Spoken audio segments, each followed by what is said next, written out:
Baseball pregame show on the Baylor Sports Media Network. Today's pregame show is brought to you by Bubba's 33, Scratch Made, Food for All, Gulf States Toyota, Let's Go Places, Baylor Scott and White, the official hospital and healthcare system of Baylor Athletics. Your healthcare, your way. Premier ER and Urgent Care. Feel better now. Rudy's Barbecue, the home of real Texas barbecue. Coming up, we'll break down today's game, check scores, and take you inside Baylor baseball. And now, let's go live to the booth with Derek Smith. Well, it is somewhat hard to believe, but we have arrived at game number 54 out of 54 in the regular season. We know there will be more baseball as the Bears have secured a bid in the Big 12 Championships in Surprise, Arizona next week. What we don't know is when and who Baylor will play after today. The results of today's game will determine where and when Baylor play. Not where, but when and who the Bears play once again. Good afternoon, everyone, and thanks so much for joining us. Alongside Tom Barfield, I'm Derek Smith, coming to you from America First Ballpark on the campus of the University of Utah in Salt Lake City. Cameron Savoy is our producer at our studios in Waco. Pleased to have you with us in this Saturday regular season finale. It sees Ethan Calder take the mound for perhaps, but we hope not, his last start as a Bear. His counterpart on the mound is a right-handed junior for the Utes, Seth Graham-Pippin. Tom, the Bears played a very complete game yesterday. They got 6+ solid innings from Zach Wallace, really bounced back from a rough start, gave up just one run against a good hitting Utah team. Baylor with 10 runs. They scored in all but 2 innings yesterday. Clean defense on this turf field, and it certainly is a recipe for success if you can continue and kind of carry that into today. The offense from the bottom of the batting order, to me, has been the key. The Bears got production in the loss on Thursday, certainly got production from the bottom of the batting order last night and kept turning the batting order over and getting back to the top. To me, that has been key, and you're right. You and I talked about it. We went to dinner after the game, and you and I were talking about it. In my mind, and you may disagree, but in my mind, this last night may have been the most complete game the Bears have played all year when you put together all 3 phases. You pitched, you played defense, and you got timely hitting, and you were just good up and down the lineup. I was so encouraged after leaving this ballpark last night. I mean, it really was terrific to watch this club play. And it was a lot of fun, quite honestly, to watch this club play last night. And if it wasn't the most complete game, which I think it may well have been, it's top 2 or 3 all year. And you did it on the road in a Big 12 game to give your chance to win a series and to secure a berth in the to secure a bye, I beg your pardon, in the Big 12 championships. And in fact, Tom, let's take a look now at exactly what's at stake today for the Bears. It's as simple as this. If Baylor wins, they're the number 8 seed and will get a bye in the Big 12 championships, meaning you only have to win 4 games to claim a tournament title rather than 5. With a loss, Baylor will play on Tuesday. With a win, the Bears would play on Wednesday. With a win today, Baylor would play Wednesday at 4:30 against the winner of BYU and Tech. With a loss and a BYU loss today, Baylor would be the 9 seed, play Texas Tech at Tuesday at 4:30. With a loss and a BYU win, Baylor would be the 10 seed and play Kansas State at Tuesday at 8 p.m. So it's very simple, Tom. If you lose today, you got to play on Tuesday and win 5 games to win the tournament. If you win today, you don't have to play till Wednesday. Your pitchers get an extra day off. Everyone gets an extra day off to rest, and you just don't have to win as many games to get where you want to be. Yeah, and you don't want to play Texas Tech right now either, because Texas Tech played a doubleheader yesterday. So they get an additional day of rest in today. Why they played a doubleheader against Cincinnati yesterday, I don't know, but they played a doubleheader yesterday, so they're getting an additional day of rest. So they kind of got that bye anyway by not playing today. So anyway, I bottom line is this: you want to go play on Wednesday. You want to be the 8th seed. You want to play on Wednesday, and it's a real simple formula to do it. Win today over Utah.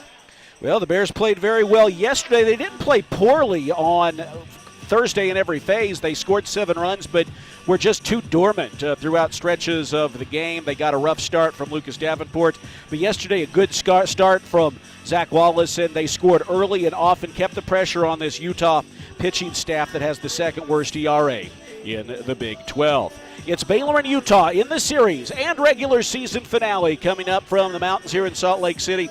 We'll take a timeout, and when we come back, we'll have the starting lineups, the conversation with Bears head coach Mitch Thompson, as we're 15 minutes away from the start of this with Baylor and Utah here on the Baylor Sports Media Network. Hey there, campers. It's Jan from Toyota. Time to pack your bags and buckle your seatbelts, because this summer we're headed to Camp Toyota. And the fun starts now! We're kicking things off by kicking up mud. Jump in, campers. We're going off-roading in a powerful new 4Runner. Next, we're heading to the hot springs in a spacious Sequoia. Jan, what is that smell? Sulfur stinks. Now we're hitting the hiking trails in a rugged Grand Highlander.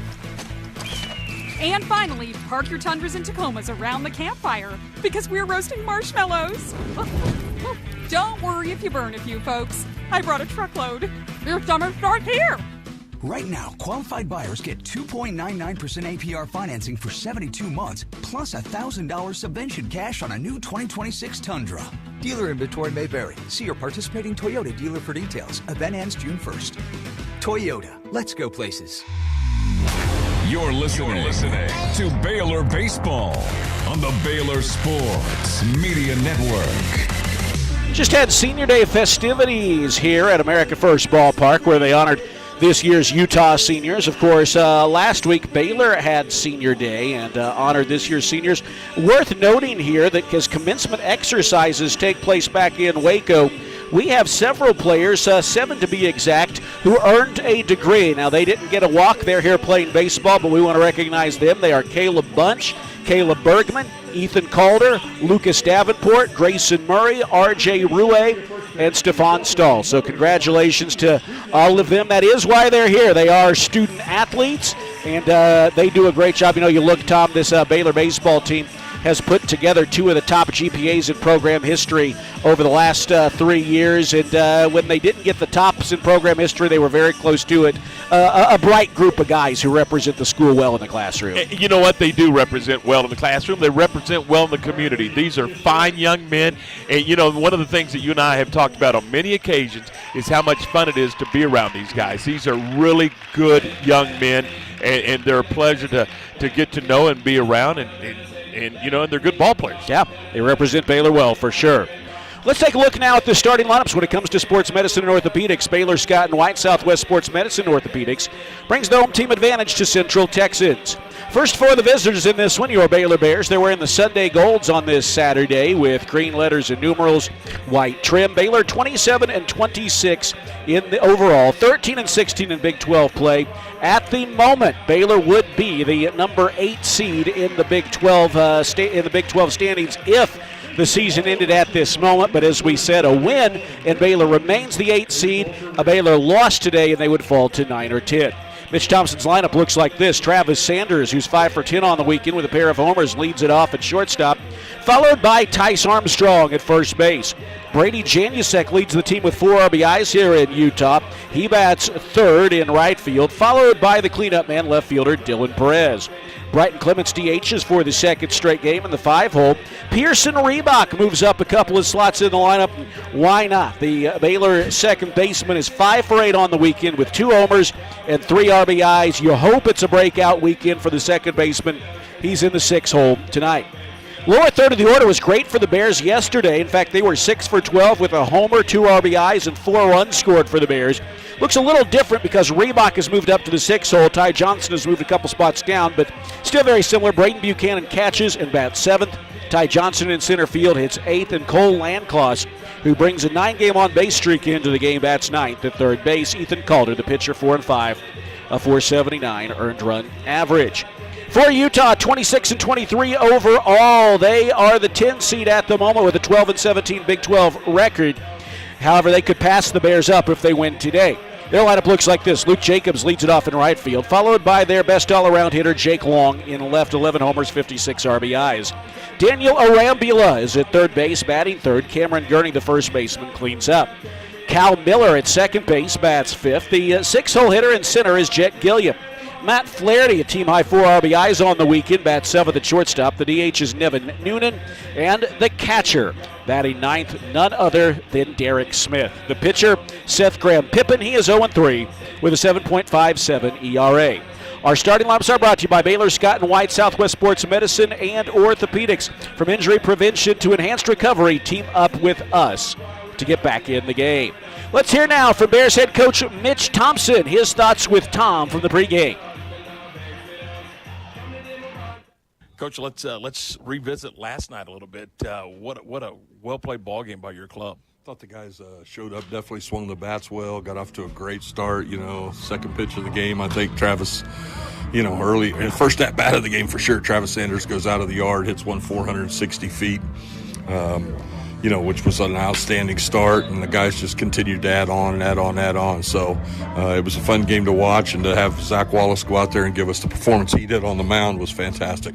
When you get off to a fast start like that and your club builds an early lead, do they kind of just relax and get comfortable and just go play the game? That's kind of the vibe that you get? Well, when you get a decent-sized lead, the one thing you just don't want to do is to take the foot off the gas. And I thought the guys did a great job. We continued to add on.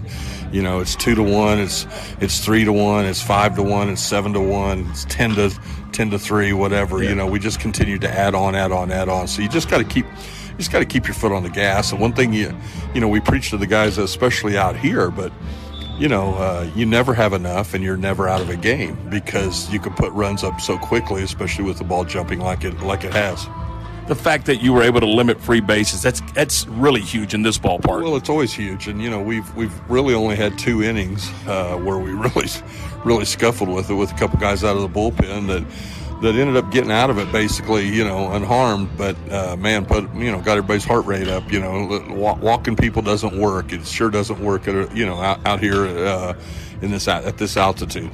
Mitch, you talked about the adding on. You were able to add on because you got production up and down your lineup last night. Well, it's been fun to watch, and we need it. I mean, we've been fighting all year with a couple guys that have scuffled and haven't performed like they're definitely capable of, and they're trying their tails off, and we're trying to get them right. And for the most part, I've stuck with them because we felt like they're our continual best option, and it's been fun to see some guys really step up and have good weekends. And we it's great. It's great to go into the last weekend and the postseason with more guys performing. We've talked about Zach Wallace before. This was not his role initially, but he has adapted to this role, and he bounced back from last week really well. I thought he was terrific last night. Well, he was. He mixed all of his pitches. He threw everything for strikes, and he was very competitive. He just didn't. He had his foot on their throat all night long and didn't take it off, and that was the good part about it. What does he do? I mean, you mentioned it in the warm-up show yesterday, and he went out and executed today last night against all those left-handers. What does he do against those lefties? Well, he's been better. He went out in Cincinnati and tried thumbing, off speed, and they whacked him around early, and we started throwing more fastballs and started locating more fastballs in. And what throwing fastballs in does is it gets them off your off speed, and then the off speed works better, and then your fastball works better. And so that's what he's done for the most part. It's he's had a lot of good outings against some really good offensive teams. You think about how he bounced back and did throw very well against Cincinnati, TCU, Arizona State, Texas Tech, and then here. So. We got what we wanted out of him yesterday. So you're going to give the baseball to Ethan Calder. How does that look for today and moving forward into the tournament? I know you got to get the win today, right? Well, yeah, we're fighting for the win because we're trying to get we want to finish 8th in the league, and that would get us a bye in the first day of the tournament. That'd be huge. That means you only have to win 4 games instead of having to win 5 to win the tournament. It gives us an extra day to rest everybody. Get our bullpen back underneath us. We've got a good bullpen available today.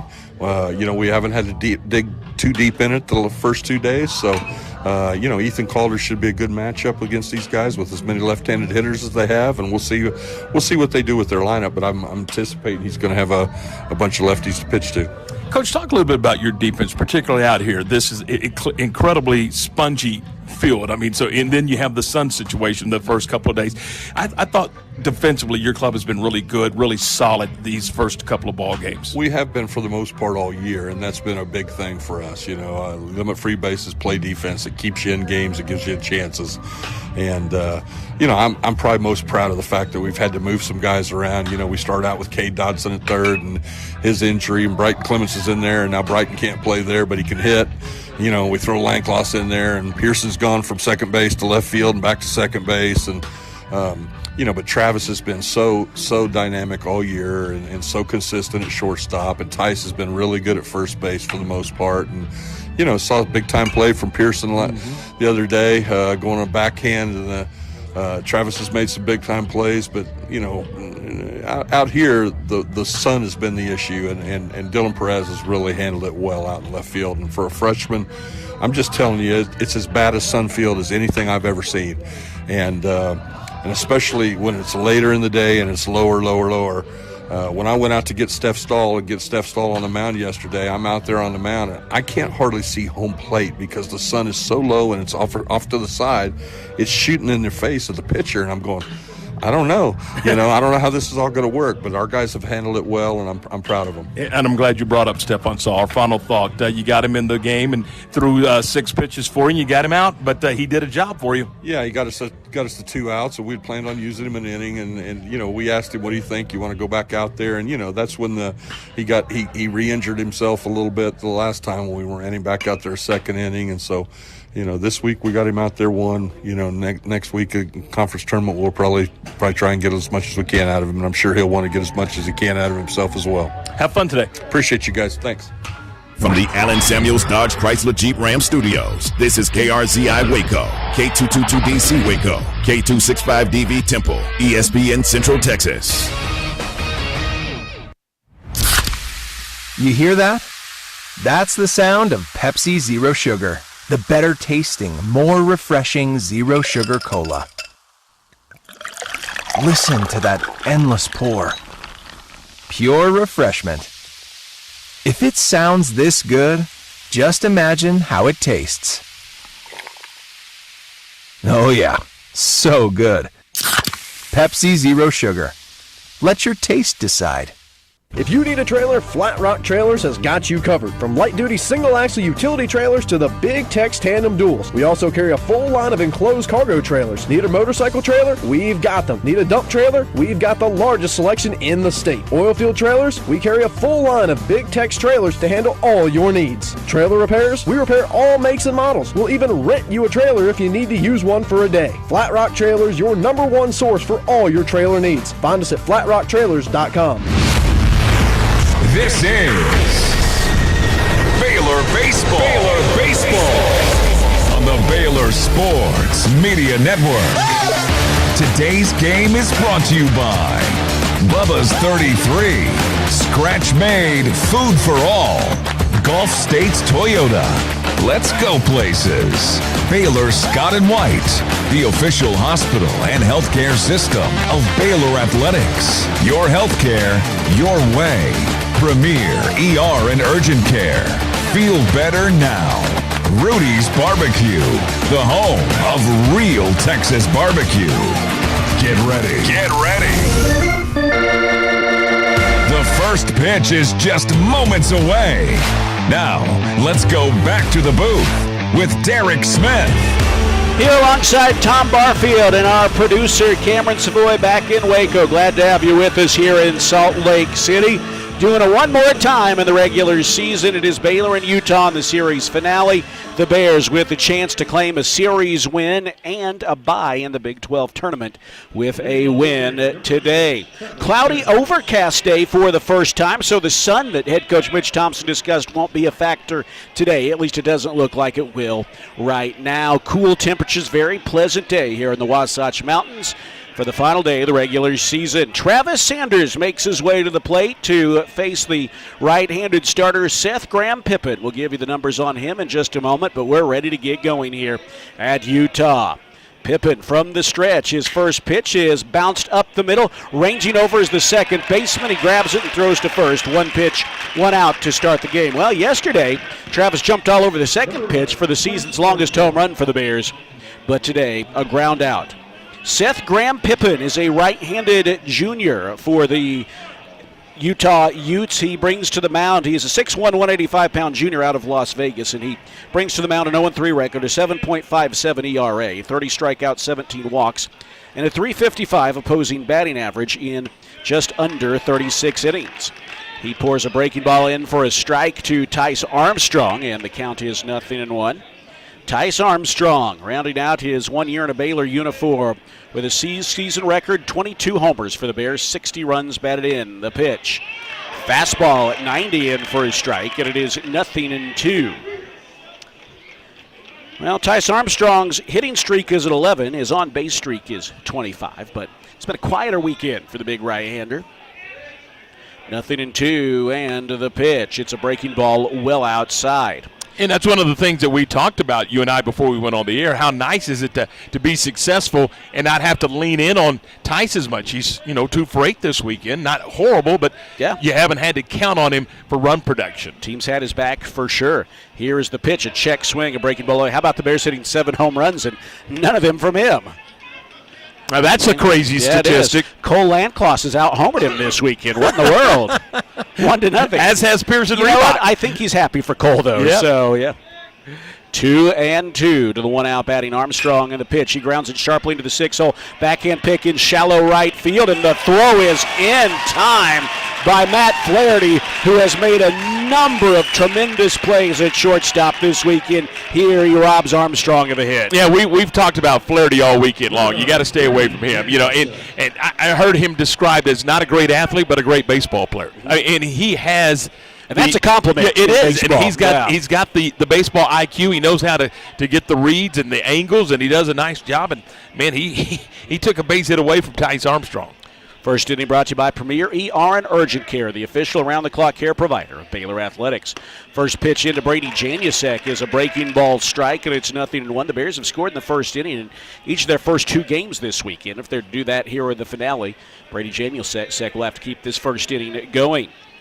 Brady Janusek, a home run, 3 for 6 on the weekend, a team-high 4 runs batted in the series. And Graham-Pippen with a fastball on the outside corner. It is 0-2.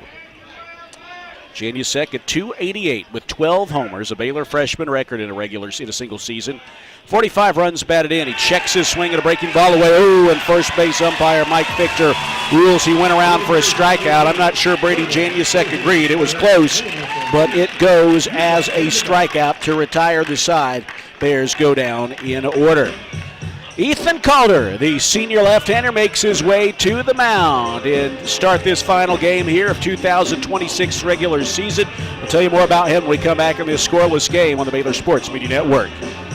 Serving Texas since 2007, Magnolia Realty is a full-service brokerage led by expert industry knowledge and a commitment to community. With kindness and integrity at the forefront, every agent is equipped to help you navigate the market and make the real estate journey your own. Whether buying or selling, feel supported with an award-winning agent at your side from first offer to contract and close. Magnolia Realty serves cities including Waco, Dallas, Fort Worth, Austin, San Antonio, Temple. Learn more at magnoliarealty.com.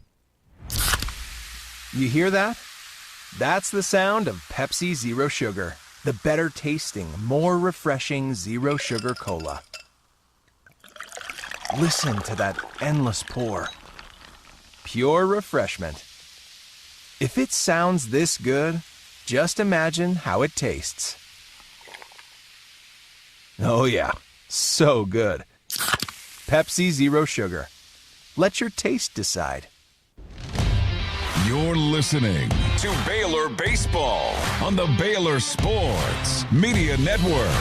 Quiet first inning offensively for the Bears, and now Ethan Calder will try to make it a quiet first for the Utah Utes hitters as he makes his way to the mound in a first inning brought to you by Premier ER and Urgent Care, the official around-the-clock care provider, Baylor Athletics.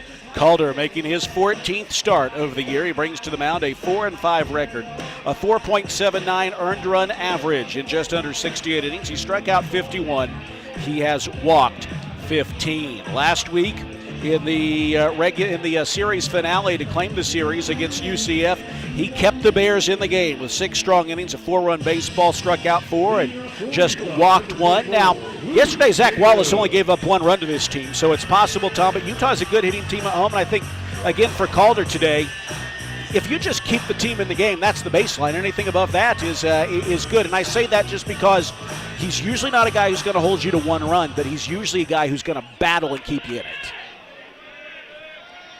Leadoff man steps in. Luke Jacobs, the right fielder. First pitch swinging. That would have been in this radio booth had there not been a net. That would have been just a little above my head here. And that was coming in hot. Yes, it was. Wouldn't that have been something? 2 in 1 year. 0-1 the count to Jacobs. And the pitch. Smoked up the middle for a base hit. Jacobs just reached out and got the breaking ball and lined it hard, a low liner into center field, and he's aboard. Well, Ethan Calder. I would imagine, Tom, that if they need him, they'll pitch him in surprise.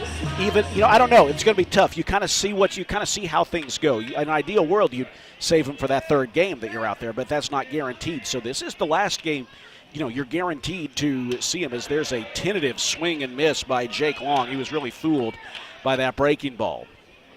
Yeah, I mean, he's a senior guy. He's a veteran guy, and he's a guy that wants the baseball whenever he can help his club and extend the season, whatever that may look like.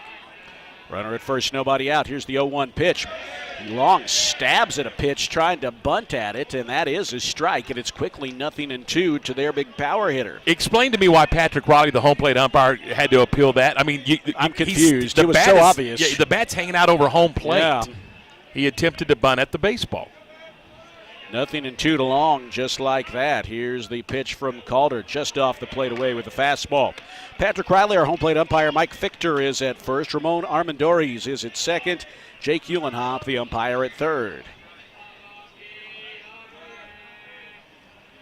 Here's the 1-2 pitch. It's a breaking ball that bounces up there, and it's 2-2. Mentioned a cloudy, overcast day, although I tell you what, with some of the snow on the mountains, it's still kind of bright down there on the field. 67 degrees our game time temperature, but the sun won't be a factor like it has been. 2-2. Nope, there's going to be a throw over to first. Ethan Calder, who has picked off 5 base runners on the year, throws over there, but that throw not in time. Calder, a great pickoff move. Bears middle infield at double play depth. Here's the 2-2 pitch, and that's looped into right field, down for a base hit. On a 2-strike pitch, Jake Long delivers, and the first 2 have reached here to start the Utah first. And let me tell you something. Brady Janusek coming in on that ball had to leap up in the air to keep it from bouncing over his head. That would have been disastrous. Here's Daniel Arambula. Arambula, a 277 hitter, 6 homers and 29 RBIs. Utah threatening early. Bears middle infield at double play depth. Here's the kick and the pitch. He's trying to bunt and bunts it foul. Defensively for the Bears, Dylan Perez is the left fielder. Ty Johnson in center. Out in right field, Brady Janusek. Infield leather, Tice Armstrong at first. Pearson Reebok at second. The shortstop, Travis Sanders. And over at third base is Cole Landcloss. The catcher, Braden Buchanan, filling in admirably for injured catcher J.J. Kennett. The pitcher is Ethan Calder. 0-1. He's going to bunt again, and he drops this one in front of the mound. The throw's going to go to third for the force. Good read by Tice Armstrong, who came racing in between the mound and home plate and made a sure-handed throw onto third for the force of Jacobs. How about okay, let's just put it out there. How about the guts of Tice Armstrong? He's in the hip pocket of the hitter when he squares to bunt. I mean, and that ball goes right to him on one hop, and he throws over to third base. But if he swings away, he is defenseless. Yeah. Well, he came charging in, and he made the play. So first and second with 1 out instead of runners at second and third. That pitch comes in and hits Cameron Gurney. The first pitch, a fastball, clips him on the arm guard, and the bases are loaded. So Gurney hit by a pitch. That puts Long to third, Arambula to second, and Gurney at first. And here's the second baseman, Cal Miller. Miller, a .354 hitting freshman, 6 homers in 26 runs batted in. Stocky left-handed hitter with the bases loaded and 1 out. Here's the pitch from Calder, swung on and lifted away. He's foul down the left field line, now to play.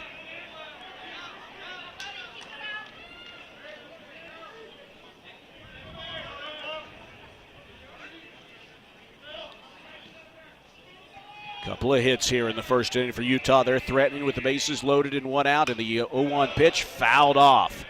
0-2. It goes without saying, but we'll say it. A strikeout here would be huge for Ethan Calder and the Bears.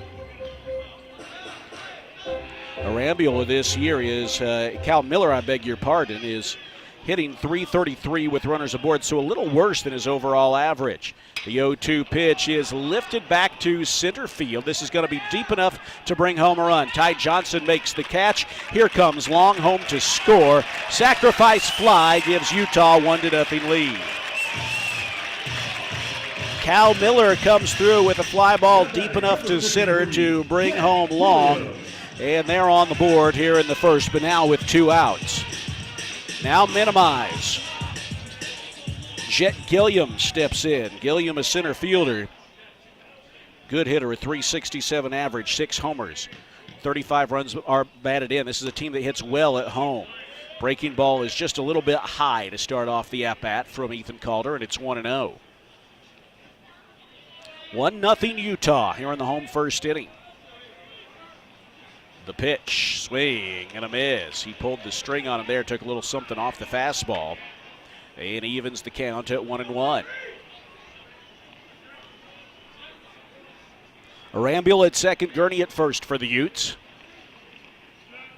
Calder cuts it loose, and that's a little bit high.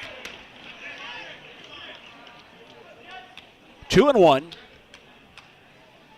Fastball in at 91 from Calder, but just a little above the top of the zone. Here comes the 2-1 pitch. That's in for his strike. That's a cutter there at 86. 2 balls, 2 strikes. 2 on, 2 out. They're at first and second, a run in for Utah. All turf field here, 340 down the lines, 400 to dead center. The 2-2 pitch is off the plate away, a loopy breaking ball. And now the count is full with 2 outs. That's going to put the runners on the move. Left-handed pitcher, right-handed batter. Here's the payoff pitch, and that is swung on and hit up the middle into center field. That's a base hit. Arambula rounding third. He scores to make it 2-0 Utah. On to third goes Gurney on a 2-out base hit from Gilliam. Well, Gilliam on a payoff pitch. They have a couple of 2-strike hits here in this first inning. And they put a 2 spot on the board. Nothing fancy. No. See ball, hit ball, and that's exactly what the Utes have done so far here in the first inning with the 2 spot and 3 hits. Here's Matt Flaherty, the 7-hole hitter. Ethan Calder starts him off with a nice breaking ball, outer half for strike 1. Gurney at third, Gilliam at first for the Utes.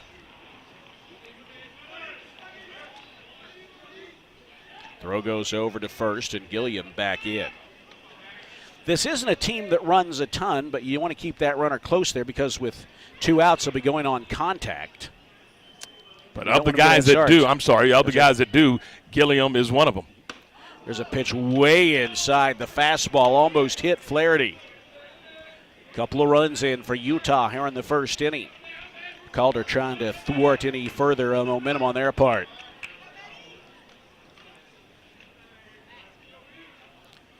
It'll be a 1-1 pitch. Here it comes. Breaking ball off the plate away. 2-1. Calder having to throw a few pitches here in the first inning, up to 22.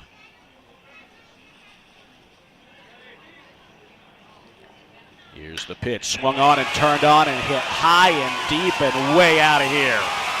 A majestic homer over the wall in right field by Matt Flaherty gives Utah a 5-0 lead.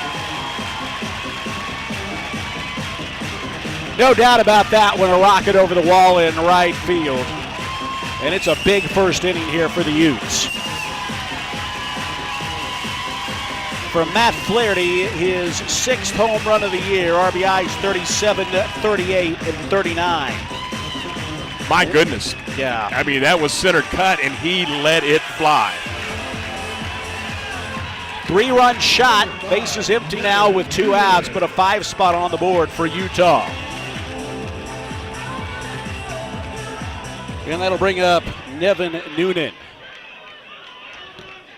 Here's the pitch. Noonan squares to bunt and drops it. It's a good one. Third base side, the Bears won't have a play. Noonan, the DH, just dropped a bunt that stayed fair up the third base side. Buchanan and Calder both hustled, but by the time Calder got there, he didn't have a play, and now they'll have batted around here. And we're going to have an early mound visit from Sean Snedeker. 5 runs on 5 hits for Utah here in the first inning. Just a tough start here for the Bears. Surely, Tom, if there's anyone you could retire to the inning, it's a guy named Derek Smith. You better be able to get Derek Smith out. I would hope so. Derek Smith, the catcher for Utah, who's hitting just 145 on the year. 3 homers and 12 RBIs.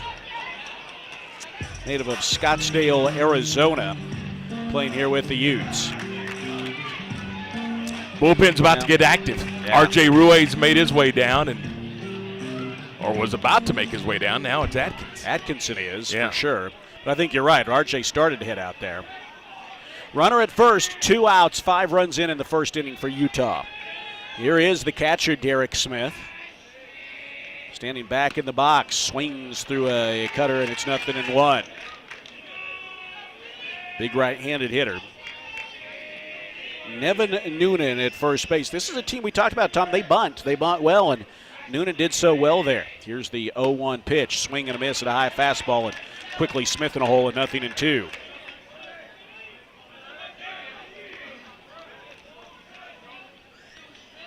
Well, not the start you wanted. The Bears retired in order in the first, and Utah has batted around.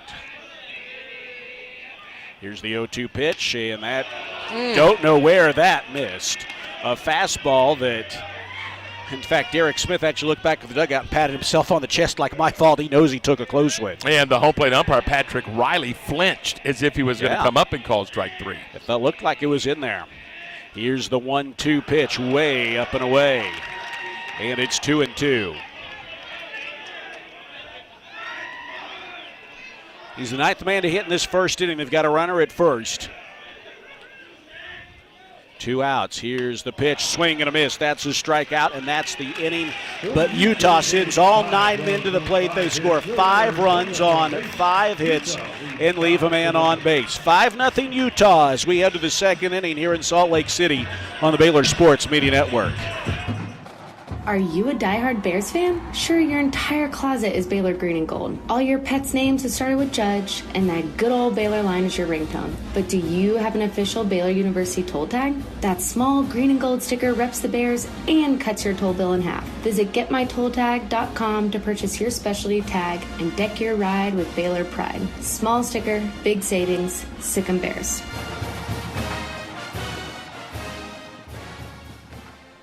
Favorite jeans, favorite shirt.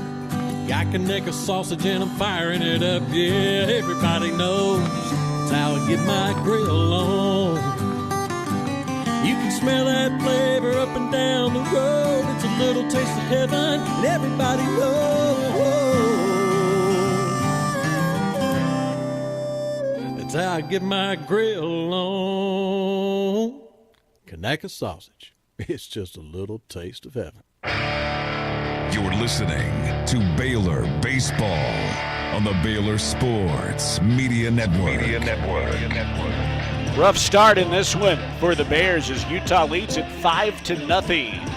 At the end of one, the Bears will send Perez, Clements, and Reebok to the plate here. They started the second inning. Bears retired quickly in the first, and then Utah bats around. Already 29 pitches for Baylor's starter Ethan Calder, while Seth Graham-Pippen needed just 9 to work through the first inning. Pippen is a pitcher with a 7.36 ERA on the year, but he didn't look it in the first inning. You'd like to see the Bears answer, Tom. You may not get 5 back. In fact, you're not likely to, but it'd be nice to get at least 1 or 2 just to answer, because both teams have done a decent job of answering this weekend. And this is a ballpark that is very offensive. I mean, you can score runs in this ballpark. There's no question. Here's Dylan Perez standing in, hitless with an RBI yesterday. He turns on the first pitch and rips it down the right field line. That's in there for extra bases. Bounces off the wall. He's tearing in for second base and slides in without a relay throw. And a good start here to the second as Dylan Perez gives the Bears their first hit. A hard hit double down the right field line. Well, he got a ball upstairs, and he just went and tomahawked that thing down the right field line for his 8th double of the year, and a good start to the inning. To your point, chip away. Get 1, get 2, get 3, get whatever. 5 runs a deficit at this ballpark isn't like a 5-run deficit at Baylor ballpark. 100%. Here's Brighton Clements. A couple of hits yesterday for the right-hander. Graham Pippen looks back at second base, turns his attention to the plate, and pours in an off-speed pitch for a strike on the inside corner, and it's 0-1. Clements hit an even 300. He's got Pearson Reebok on deck behind him. Clements, 300 batter with 16 runs batted in. Been very consistent at the plate this season for the Bears. Here's the 0-1 pitch. Strike at the top of the zone with a breaking ball. 0-2. Yeah, that's a pitch he better get under control. You don't hang one up there and expect that ball not to get hit. And the Bears want to put it in play. 15 strikeouts on Thursday night in the loss, but they cut it down to 5 yesterday in the win. Here's the 0-2 pitch. That's in the turf, blocked by Smith. Dylan Perez at second base. Nobody out for the Bears. Top of the second inning, trying to climb out of an early hole.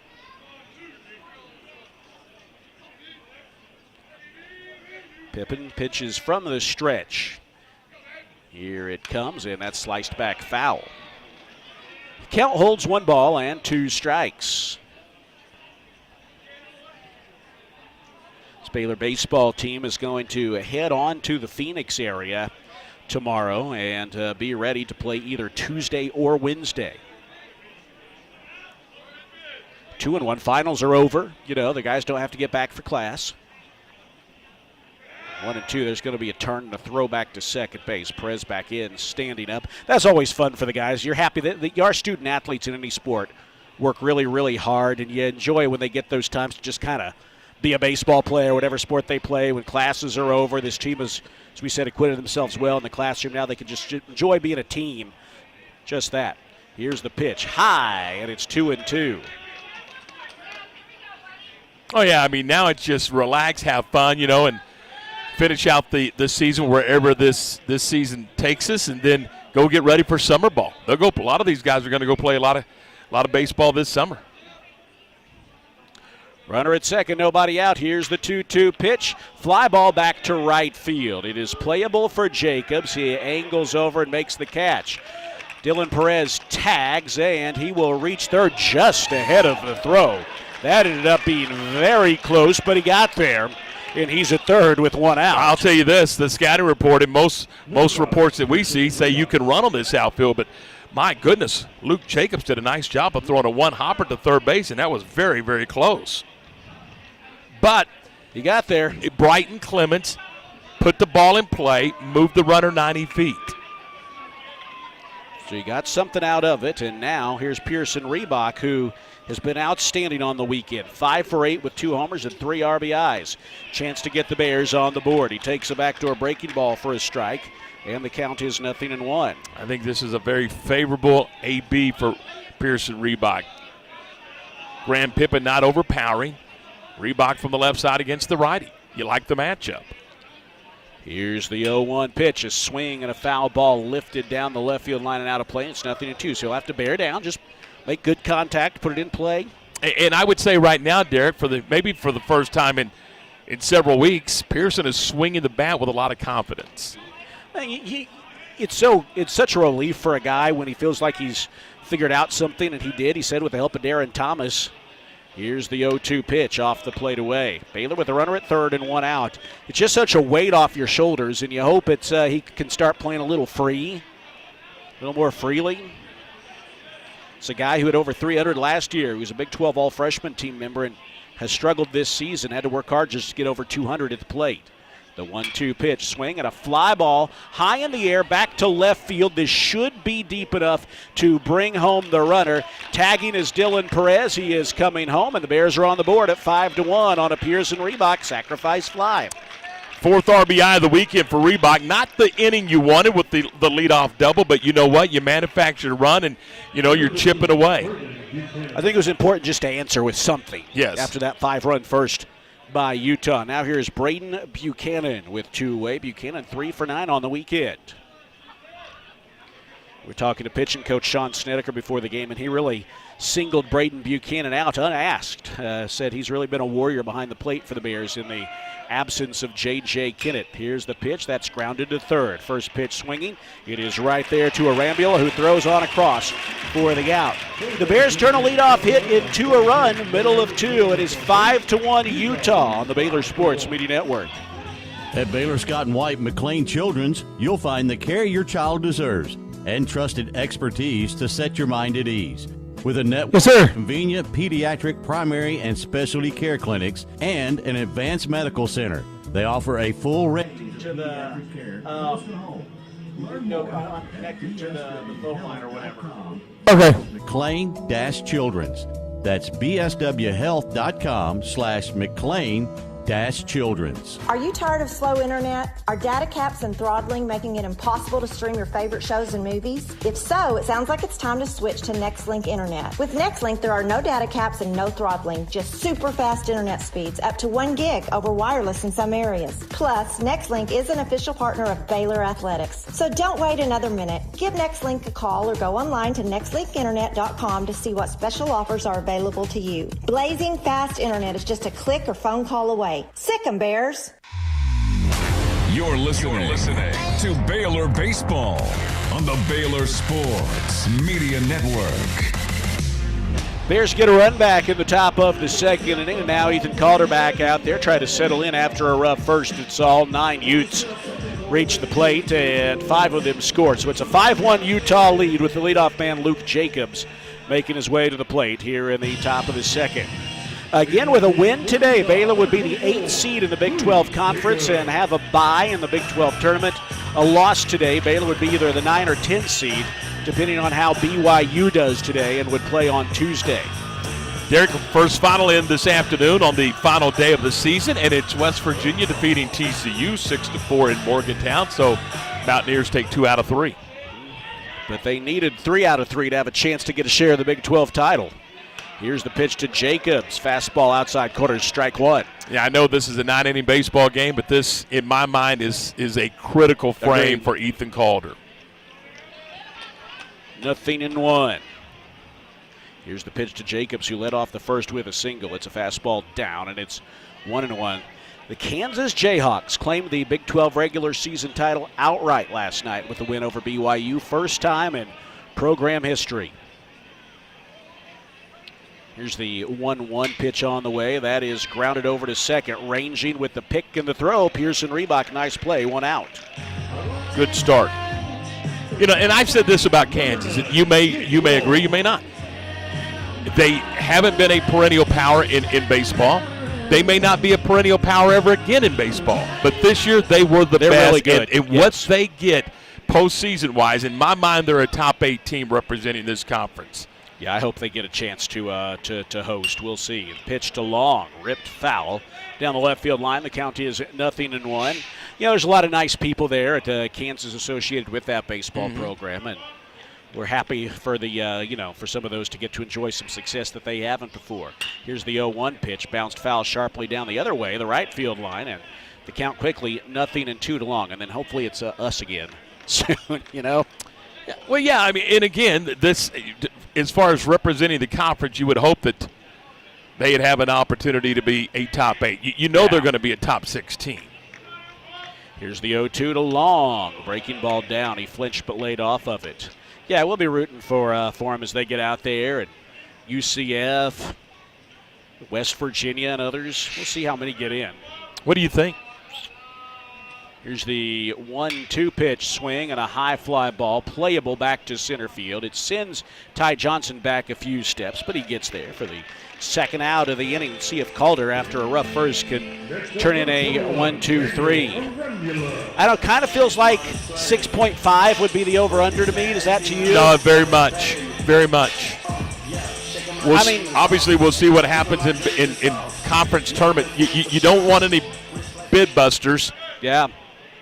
You got Kansas, West Virginia, Arizona State, and UCF that you feel extremely confident are getting in. There's the first pitch to the 2-out batting Daniel Arambula, and it's inside the count 1-0. I feel like you like Kansas State, do you? Getting in? I don't. I don't know that I do. I thought you said Kansas State. Oh, Kansas. Sorry, yeah. Okay, yes. Here's the 1-0 pitch swing and a high fly ball. That's going to send Perez back to the warning track, but with his back almost scraping the wall, he makes the grab, and that's a 1-2-3 inning turned in by Ethan Calder. Much better second inning for the Bears, who still have work to do, down 5-1, as we'll hand it off to Tom Barfield in the third inning here on the Baylor Sports Media Network. Baylor fans, ready to keep it cool this season? Ice and Easy delivers premium ice lightning fast. From tailgates to restaurants, construction sites, concerts, and races, Ice and Easy has you covered. Game day or work day, keep your drinks cold and your spirits bold. Ice and Easy, we deliver, you chill. Proud supporter of the Baylor Bears. Y'all listen up. All right, David, took care of the problem. Group meals from Rudy's Barbecue. It's got all you need for all the folks you gotta feed. Smoked meat, sides, and more. There's everything down to the tablecloth. Just like I'm no expert. At a bridal shower, it's better than flowers. In a long business meeting, it'll pass the hours. It'll feed all the cousins at a family function. It's better than potluck at a church luncheon. Next time you need to feed 10 or more, call and order a Rudy's group meal. Next in line. You're listening to Baylor Baseball on the Baylor Sports Media Network. To the third inning we go. Baylor trails Utah 5-1 as the Bears will have 8, 9, and 1 due up against Seth Graham-Pippen. As we hand it off to Tom Barfield, well wishes to Baylor softball. They're about to play an elimination game against Wagner. If they win, they'll play another game tonight, I believe, against Wisconsin. So how about go win 2 today? Baylor softball in Austin in the NCAA regional, the 17th regional, Tom, that head coach Glenn Moore has led Baylor softball to. Yeah, and deservedly so.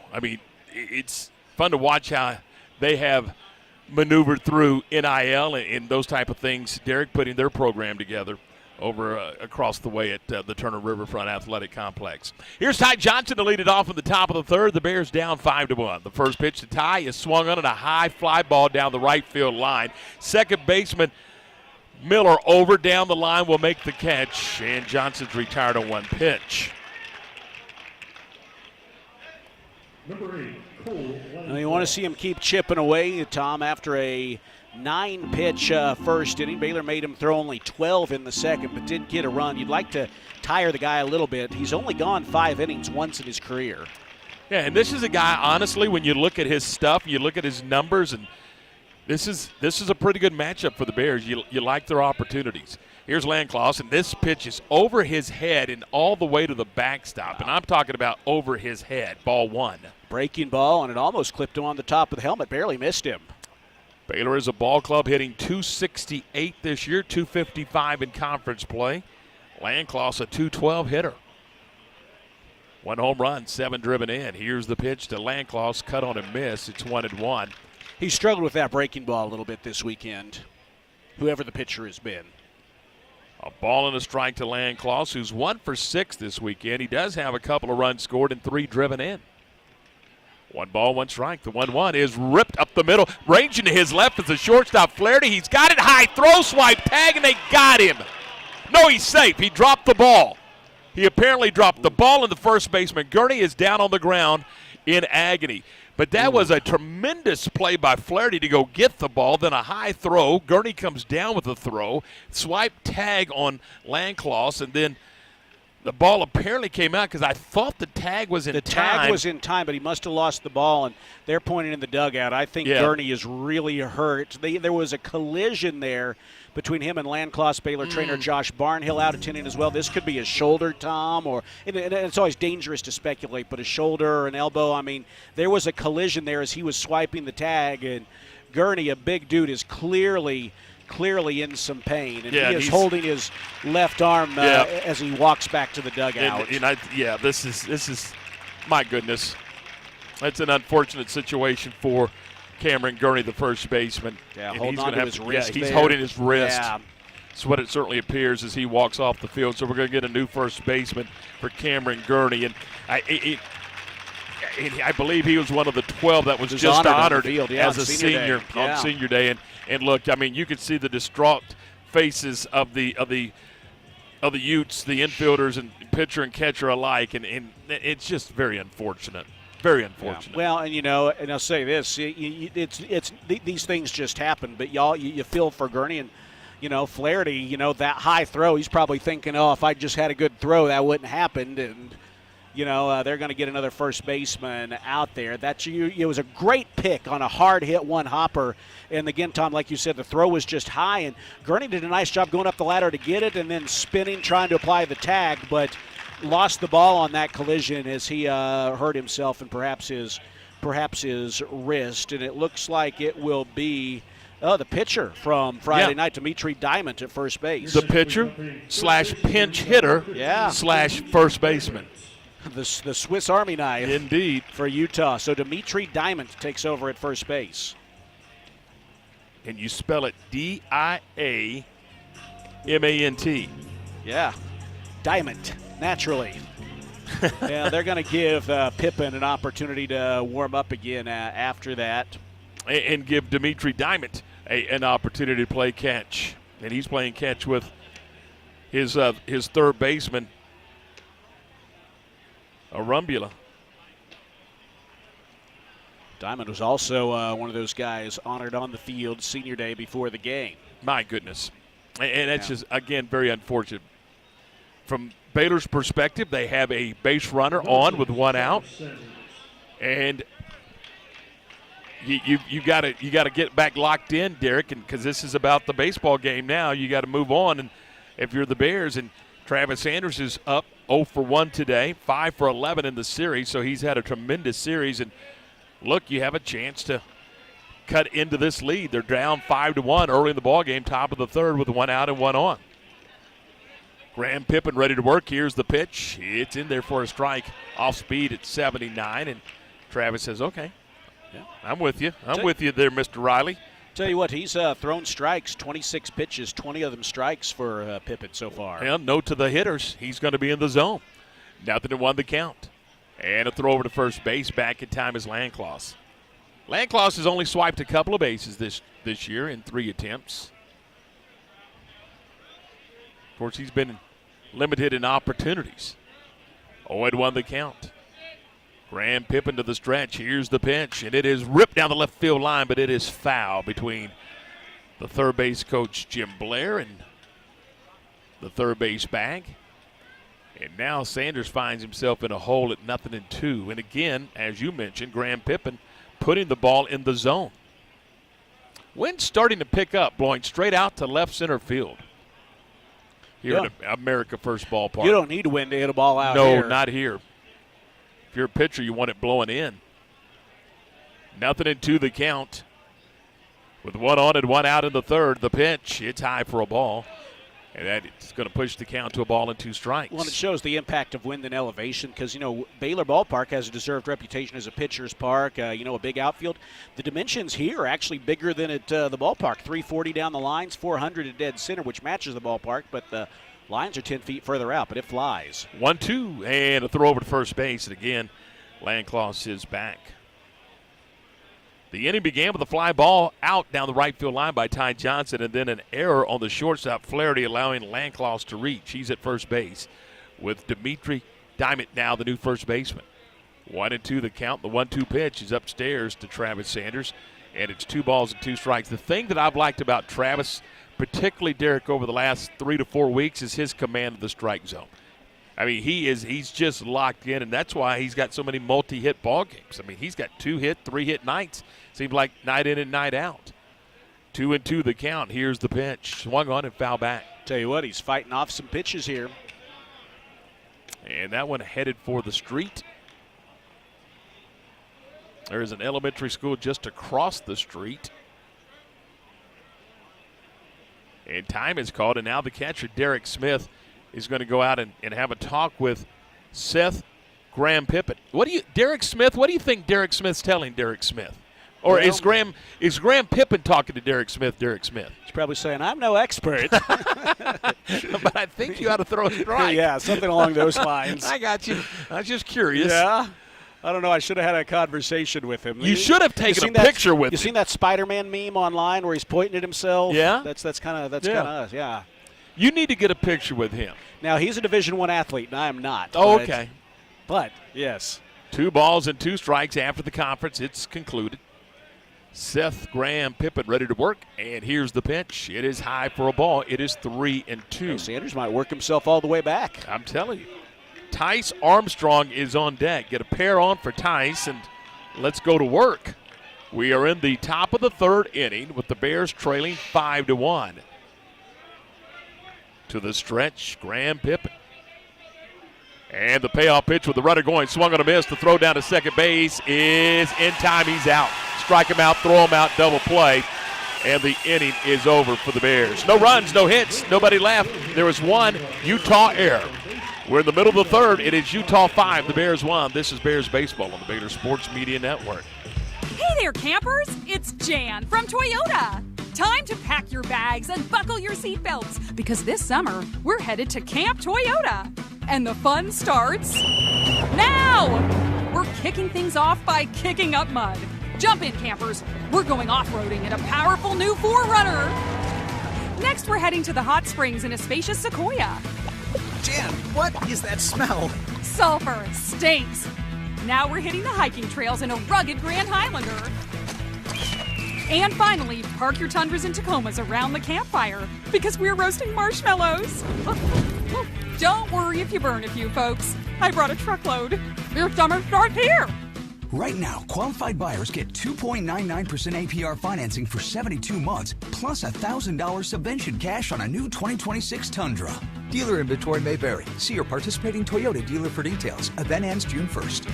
Toyota, let's go places. You're listening to Baylor Baseball on the Baylor Sports Media Network. Alongside Derek Smith, I'm Tom Barfield. We welcome you back inside America First Ballpark as the Bears trail 5-1. This will be Dimitri Diamond's first at bat since taking over for Cameron Gurney in the top of the inning. Just 3 at-bats on the season for Diamond so far, all of them strikeouts. So he'll climb in from the right side of the first pitch is a breaking ball strike, and it's 0-1.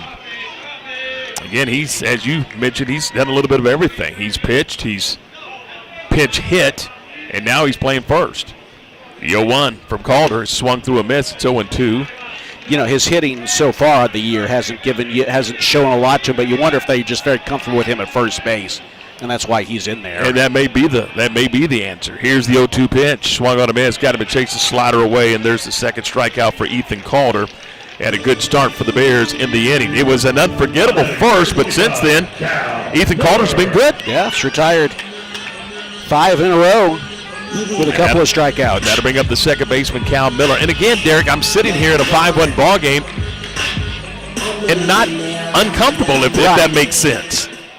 Left-handed hitting second baseman Cal Miller climbs in, and the first pitch is a fastball downstairs. There's ball 1. Well, the combination of the altitude in this park, a lot of runs being scored here with the combination of just got a high ERA. You feel like you'll have chances to get back in it. Ty Johnson shaded over towards left. Here's the 1-0 pitch. It's poured in there at 89 for a strike at a 21. It looks like the pace and the tempo of Ethan Calder's picked up. I mean, he's just getting it, and he is throwing it right now. 1 ball and 1 strike. Calder again quickly kicks and comes home, and Here's the 1-1 pitch. It is grounded right back up the middle. Range into his left is Sanders. He fields it on one hop behind the second base bag, throws him out. There's two down. Yeah, they can turn the pitch clock off for Ethan Calder right now. It's true. There's really no reason to have that thing. And again, since that first inning where he gave up 5 runs on the 5 hits, he's been good. Here's Gilliam. And the first pitch is in there for a strike.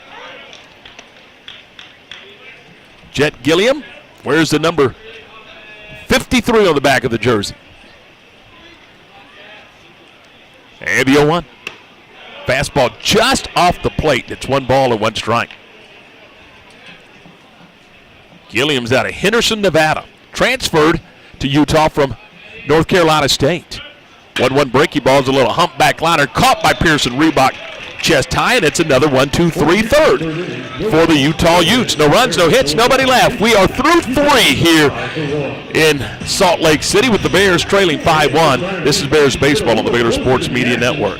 Hey Baylor fans, this is your call to gear up with Harley-Davidson of Waco. Whether you're hitting the open road or tailgating at McLean Stadium, we've got the ride to match your Bear pride. Check out our wide selection of new and pre-owned motorcycles. Visit our service department or shop all the latest gear and accessories to show off your Baylor spirit and Harley pride. Visit us today and find your freedom on 2 wheels. Harley-Davidson of Waco, where Baylor fans never ride alone. Visit in-store or at hdwaco.com. Sick 'em Bears. Do you want to earn points while cheering on your favorite Baylor teams? Join Baylor Bold Rewards. Track your attendance on the Baylor Sports app across athletic events and earn points towards prizes and experiences. Download the Baylor Sports app or register online today at BaylorBoldRewards.com and start earning your points today.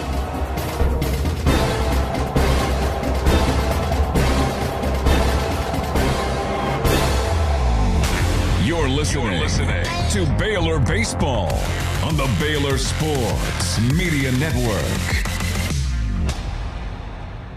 I'm Tom Barfield. Cameron Savoy is back in master control in Waco. Game 54 out of 54. The Bears are trailing 5-1 here at the top of the 4th inning. For Utah, they've got 5 runs. They've done it on 5 hits. They've committed 1 error and left 1 man on base. The Bears, a run on a hit, no errors. They have not left a man on base. Good portion of the lineup for the Bears to get back in the ball game as Armstrong, Janusek, and Perez will face Graham Pippen. Here again is Derek. Thank you, Tom. Tyson Armstrong grounded out to shortstop his first time up. See if he can be a guy to get aboard to start the inning. He dribbles one slowly up the third base line. Backhand pick and a throw on the run. Not in time by Daniel Arambula. That is one of the weaker hit balls that Tice has hit this season. But you know what? It's an effective one as he reaches first with an infield single. I'm writing line drive in my book. Well, he got there. Absolutely. What's the old saying? They don't ask you how, they ask you how many. Right. And that is a 12-game hitting streak. There we go. Here's Brady Janusek now with the leadoff man aboard and nobody out. Janusek struck out his first time up. Second hit for the Bears. We trail 5-1 here in the top of the 4th inning. First pitch to Janusek, in for a strike. Tom, we were talking about how I share a name with the Utah catcher, Derek Smith. So Baylor softball is playing Wagner today in the Austin Regional. And we have a great kind of doppelganger name thing going on down there. Excuse me? Here's the 0-1 pitch, fouled back. Tom, I'm going to show you Wagner's head coach. Tell me his name. Glenn Moore. Both head coaches are Glenn Moore in the Baylor-Wagner game down there. How about that? Do you remember the time where we had the first pitch luncheon, the Chamber of Commerce first pitch luncheon, and they put all the Steve Smiths at one table? Yes. Well, you know what my dad's name is? Steve Smith. That's right. Here's the 0-2 pitch. Strike 3 call. A pitcher's strike at the top of the zone. And there's one away. Second time Janusek has struck out. One swinging there looking. Yeah, a lot of Steve Smiths. Yeah, of course, you have from the Waco Chamber, of course, former Baylor coach, and there's others in town as well. Yeah, they've just put a whole table together of Steve Smiths. I thought that was hilarious. It'll be Dylan Perez who ripped a double his first time up. Jumped all over the first pitch he saw that last at-bat. Armstrong at first with one away. They've got a shift on against Perez, who reaches for an outside breaking ball and fouls it off. So they're not looking at double play depth. They're not expecting him to, hit it up the middle or the other way. This is a strange alignment, isn't it? It is, especially when a double play would get you out of the inning. Exactly. The first baseman, Diamond, holding Armstrong on at first, but he's got a decent lead in the pitch. Perez squares and then takes a breaking ball low. And if he does bunt, he was going to be bunting for a base hit. That was not sacrificing. Yeah. I mean, because the third baseman's kind of playing where the shortstop would be. Exactly. You got one guy on the left side of the infield, and now that changes. So they move the third baseman in. So now that does give a little more of a hold to the opposite field side.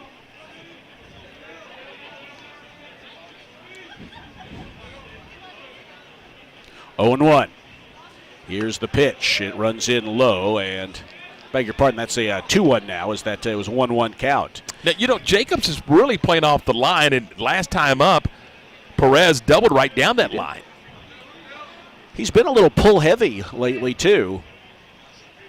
Armstrong at first, one away. Here's the 2-1 pitch to Perez. He flinches and takes a breaking ball inside. Ball 3. They don't ask you how, right? Just get on. Pass the bat, move it along, and let's see what you can get done here. You feel like the Bears match up pretty good against Graham Pippen, yet just the 2 hits. 3-1. Here it comes. Armstrong fakes, and the pitch is a fastball over for his strike. It is 3-2 now. A 5-run first inning has Utah comfortably ahead right now, but as we said, no lead at this ballpark seems to be comfortable. Perez awaits the payoff pitch. There's a throw over to first. It's one hopped over there. That was close. He got tangled up there, Diamond and Armstrong, as Diamond had to reach down to get that one hopper. Dylan Perez, who has come on as the year has gone on as a true freshman for the Bears. Played some great left field this weekend. The 3-2 pitch fouled straight back into the netting. And we'll do it again. I mean, I'm telling you, Tyson Armstrong has got everybody in the ballpark thinking he's on his way to second. Sure looked like it. I just keep thinking about the play he made the other night. I mean, it may have been last night where he went climbing the ladder and preserved 2 runs, quite frankly. He did. May have changed the game. You never know. I 100% think he did. Payoff on the way, and Perez just got a piece of the breaking ball. Tops it back foul to stay alive. We'll do it again. Making him throw some pitches. A good at-bat for Perez. It's interesting. You know, in most cases, you ask a guy with 2 strikes to shorten up, and I just don't think that's in Dylan Perez's DNA, is it? Nah, maybe that will be as time goes on, but you're right. It's not right now. Another payoff pitch outside. Ball 4. Great at-bat for Dylan Perez. Indeed. A terrific AB for the youngster. First walk allowed by Pippen, and that'll bring up Brighton Clemens. Now you got to make them pay for that free base. First walk allowed. Well, now if you're Clemens, it'll be interesting to see. Maybe that walk will get in the head a little bit of Graham Pippen. He had to battle and ended up losing the guy. And again, this is a guy that's coming into the game and walked 17. So he does give up some free bases. Bears threatening 2 on, 1 out, down 5-1 in the top of the 4th inning. Here's the first pitch to Clemens. He's hacking at a fastball and lifts it foul out onto the street over the first base side. Graham Pippen reaching back for a little extra, Derek, at 90 miles an hour.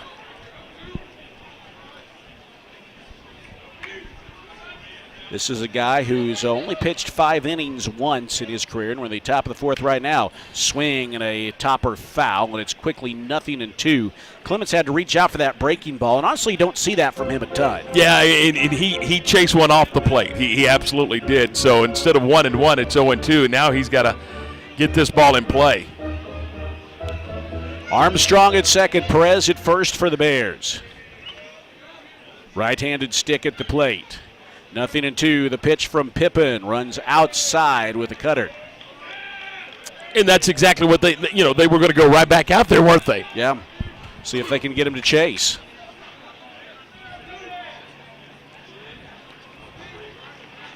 Wind blowing out to left center field. Here's the pitch way upstairs.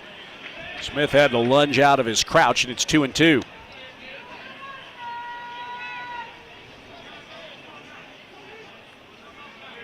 Bryton Clements steps back in the right-handed box. Bears look to continue to chip away. The 2-2 pitch just misses. Just misses. And look at Graham Pippen. Yeah. He is he's none too happy, let me just say that. Well, he just walked the prior batter, Perez, and now he might end up losing Clements after thinking he had a strikeout. Payoff on the way, and Clements slices it foul. He went down and got that low fastball and pops it out onto the street. Boy, that dropped right in front of that car. There was a Subaru that dropped right in front of. Nice job by Clements, though, to spoil a really nice pitch.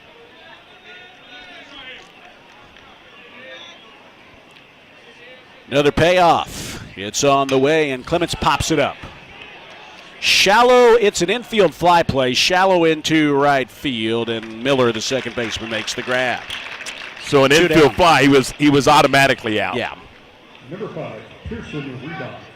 So now if you're going to do damage, you're going to do damage with 2 outs, and this is not a bad guy to have at the plate right now in Pearson Reebok, who's really been on a tear, 5 for 8. Derek with 4 RBIs in the series. Well, he could pull the Bears back within one with one swing the way he's been hitting this weekend. You're right. Really haven't said that this year, but the way he's gone as of late. 2 on, 2 out. Here is the pitch. It's in the turf, a breaking ball, and it's 1-0. Braden Buchanan in the on-deck circle.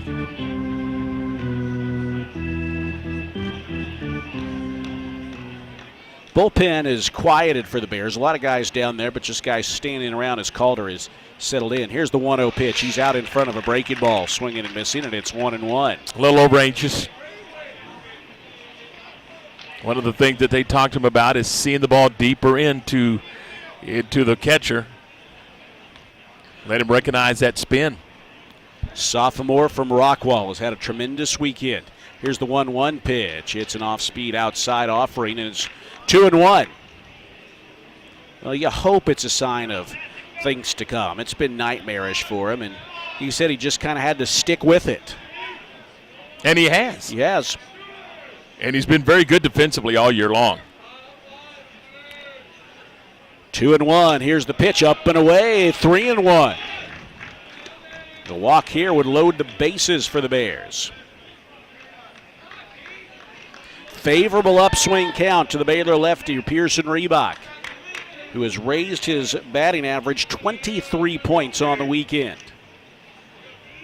Here's the 3-1 pitch. It's on the way, and it's popped up on the infield. It'll be the second baseman, Miller, making the grab, and the Bears are unable to take advantage of the leadoff man reaching and having 2 on with 1 out. A base hit, 2 left, middle of 4. It remains 5-1 Utah here on the Baylor Sports Media Network. Hellberg Barbecue is a family-owned business started here in Waco, Texas, and proud to serve the local area. They love to cater all kinds of events, big and small. Serving Baylor and its families is one of their favorite things, and they even ship barbecue nationwide. Check them out while here in Waco or online and support one of Waco's local barbecue restaurants, Hellberg Barbecue. Salt, pepper, and a whole lot of prayer. From the Allen Samuels Dodge Chrysler Jeep Ram Studios, this is KRZI Waco, K222DC Waco, K265DV Temple, ESPN Central Texas. You hear that? That's the sound of Pepsi Zero Sugar, the better tasting, more refreshing Zero Sugar Cola. Listen to that endless pour. Pure refreshment. If it sounds this good, just imagine how it tastes. Oh yeah, so good. Pepsi Zero Sugar. Let your taste decide.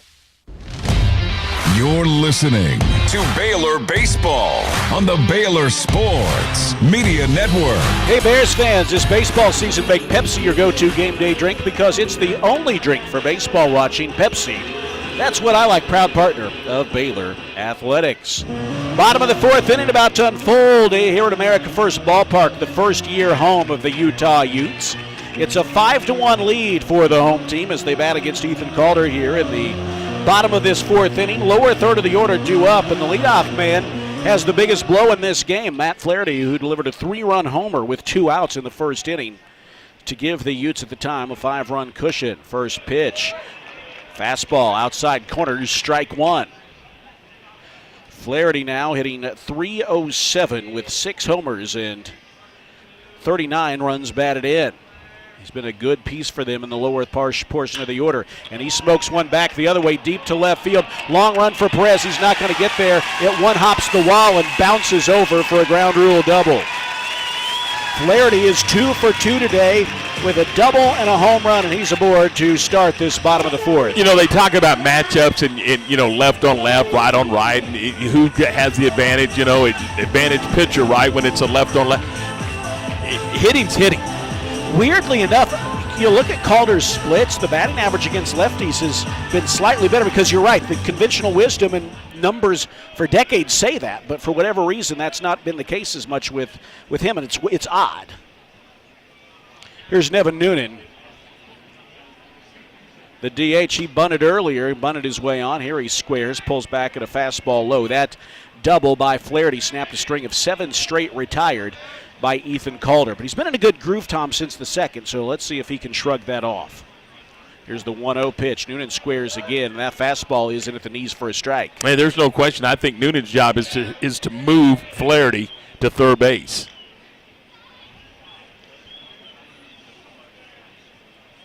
It'll be a 1-1 pitch there. He does not square and takes a breaking ball low, and it's 2-1. You know, talking to pitching coach Sean Snedeker, one thing he likes about Baylor's trio of starters, Calder certainly pitching today, Lucas Davenport, Zach Wallace, is he likes their mindset, their mental makeup. The 2-1 pitch is a chopper towards third. The runner's going to have to stay put as the throw goes on across from Landcloss for the out. So Noonan ends up not sacrificing and grounding out to third. And that ball was right on the fair foul line, and it was a big Baltimore chop off the carpet. We've talked about this field turf surface. This may be one of the most spongiest field turf surfaces I've ever seen. I mean, it doesn't take much for that ball to be 10 or 15 feet in the air. Kind of looks like a Super Ball it sometimes. Does. Bouncing, yeah, bouncy ball. Here's Derek Smith, the one-out hitter. Struck out his first time up, one of 2 Ethan Calder strikeouts on the afternoon. There's a turn and a little fling back to second base, and Flaherty is back. One thing Coach Snedeker said about these starters, though, they have a bad inning, they put it behind them and focus on what's ahead. They have a bad outing, you know, a bad batter. They don't let them string together. Breaking ball is in for a strike to the big catcher Smith, and it's 0-1. You just kind of got the feeling that Ethan Calder was not going to let that first inning be the way that his regular season, his regular career at Baylor end. Runner at second, 1 out. The 0-1 pitch is swung on and lifted high in the air. Back deep to center field. Ty Johnson. Does he have a play? He leaps up and he can't quite get it. It's out of here. Just over the wall in dead center field. A 2-run homer for Derek Smith, and it's a 7-1 Utah lead. That is the 9-hole hitter, batting 145, leaving the yard straightaway center. His 4th home run of the year, and Utah extends their lead to 7-1. Ty Johnson made a valiant effort, and he gave himself as good of a chance as he could have had, but it was just beyond, just too far from his leaping glove over the wall in center field, and it's 7-1 Utah. Back to the top of the order now for Luke Jacobs, and the pitch. Breaking ball over for a strike, and it's 0-1. And what that also does, it allows Gary Henderson, the head coach, to ride Seth Graham-Pippen a little bit longer if he so chooses. 2 runs in here in the bottom of the 4th inning for Utah. There's a swinging dribbler up the third base line that's foul. And the count is 0-2. A pair of home runs in the game for Utah, both with runners on.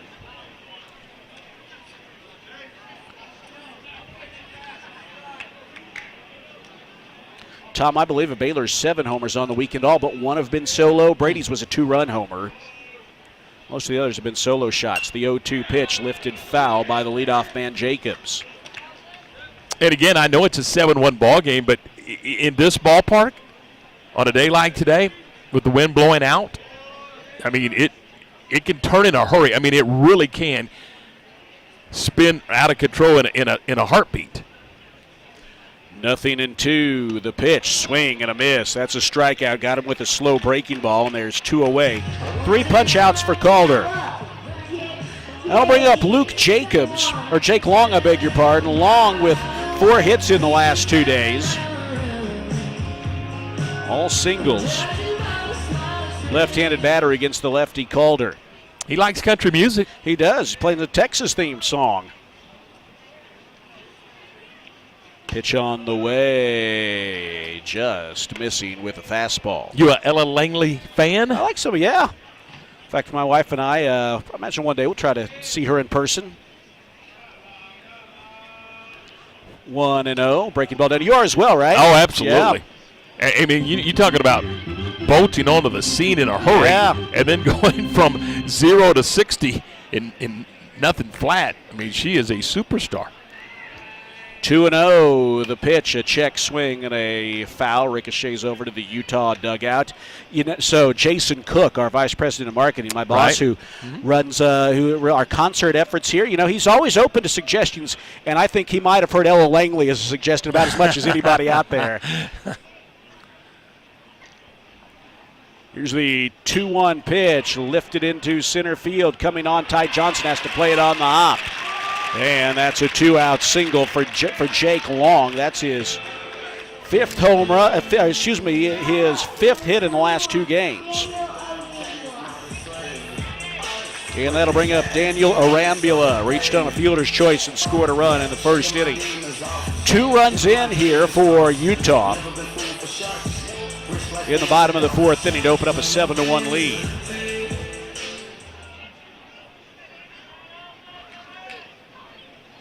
Well, we're getting the help we need from Kansas. They're winning 3-1 over BYU. Throw over, and Jacobs dives back in. Now Kansas, the first 2 games, Kansas opened up a big lead. BYU came all the way back, and then Kansas scored late to win. There's a throw over. Veronica, my wife, has texted in her approval of our Ella Langley talk.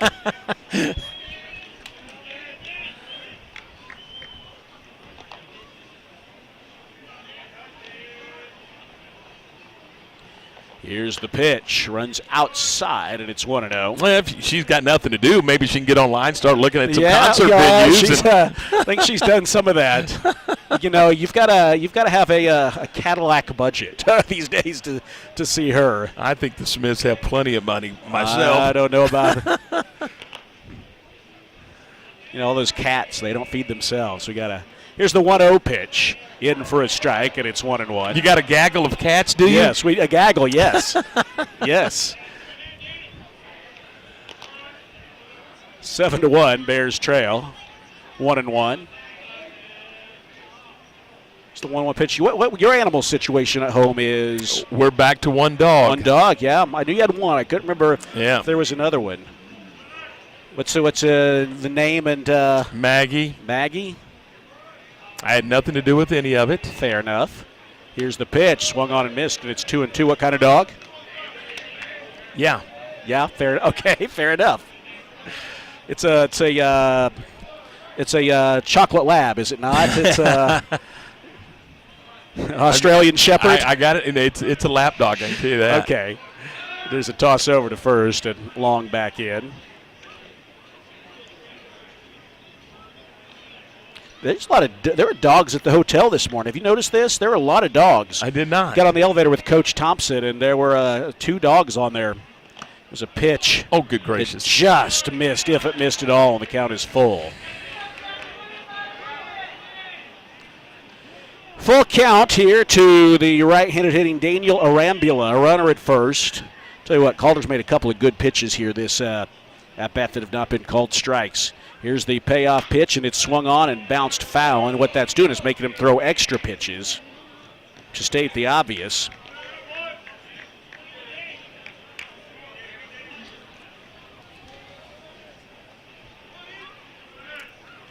Luke DeBazier now getting ready for the Bears down to the pen. Payoff on the way and a breaking ball. Oh, that was so close, but it's called ball 4. So Arambula draws the walk. And now here's Dimitri Diamond with 2 on and 2 out. Hey, there's 2 pitches in that sequence, Derek, that really, first of all, if they're not strikes, I don't know how they're not. But secondly, how do you lay off of those? How do you take those? But they did. Yeah. The zones have been tight this weekend throughout this whole crew, whether that be Ramon Armendariz, Jake Uhlenhoff, and now Patrick Riley. And we've got a mound visit here with the catcher Braden Buchanan out to have a word. As you said, DeVazier warming up in the bullpen for the Bears. So Charlie Atkinson jogging back down there. Yeah, Charlie's made a lot of trips back and forth. But right now, Ethan Calder at 70 pitches, 47 strikes. You know, that ratio is good, but unfortunately some of them have been hittable, and I think when the zone has been so tight, you're forced to bring it in. Here is Dimitri Diamond, hitless on the year. The first pitch, a back foot breaking ball. Did he go around? No, says first base umpire Mike Fichter.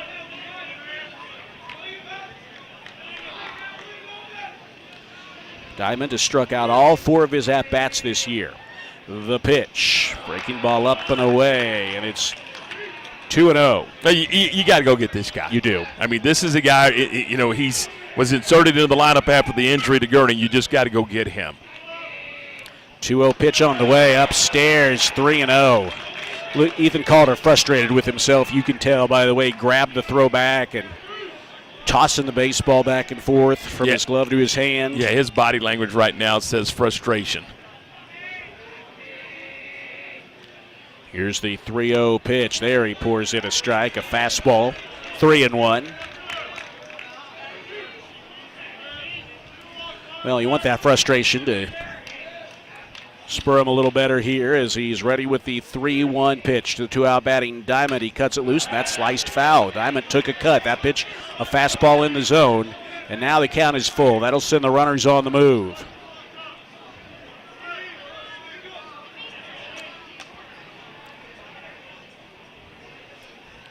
Calder has the pitch from the dugout. He comes set. Runners will be moving. Here comes the payoff pitch, and it is swung on and missed. That's a strikeout, and that is the inning.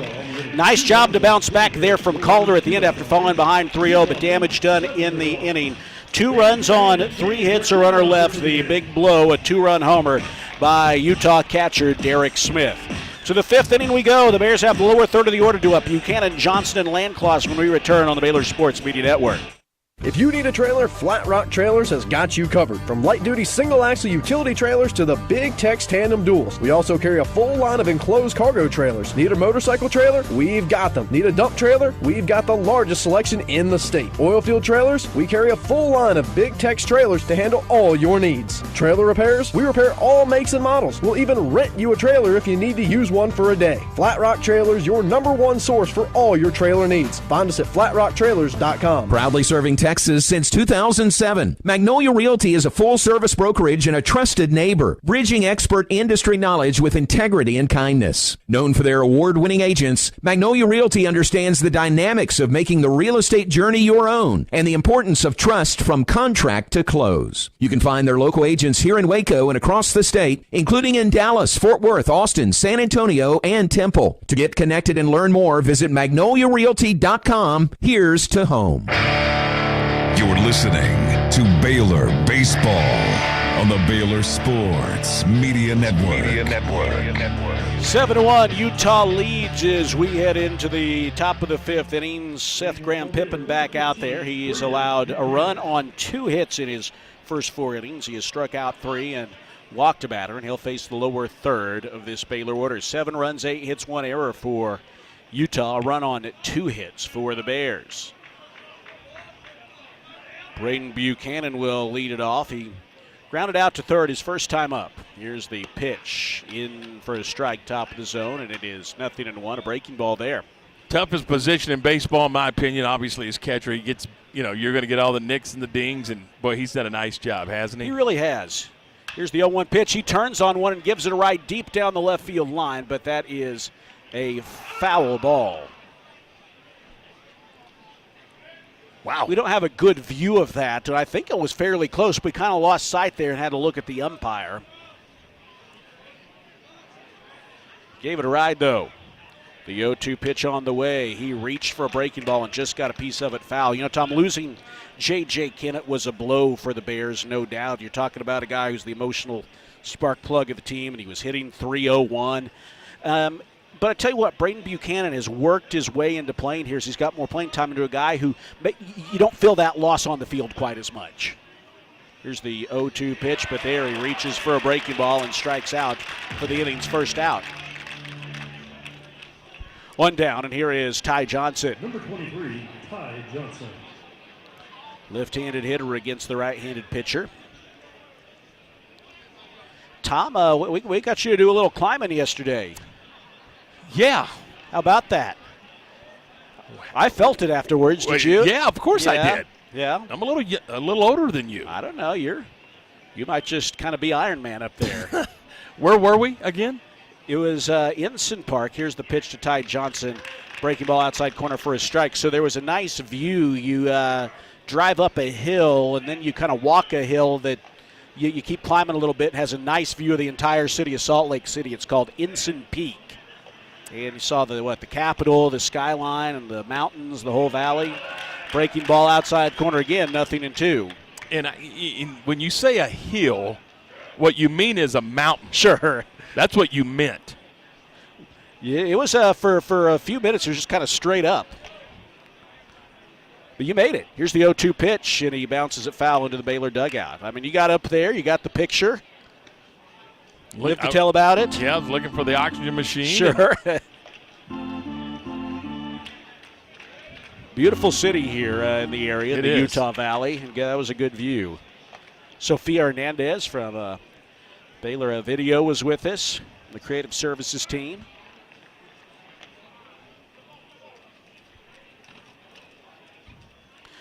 They set up away, and the pitch is up and away. They can't get Ty to chase.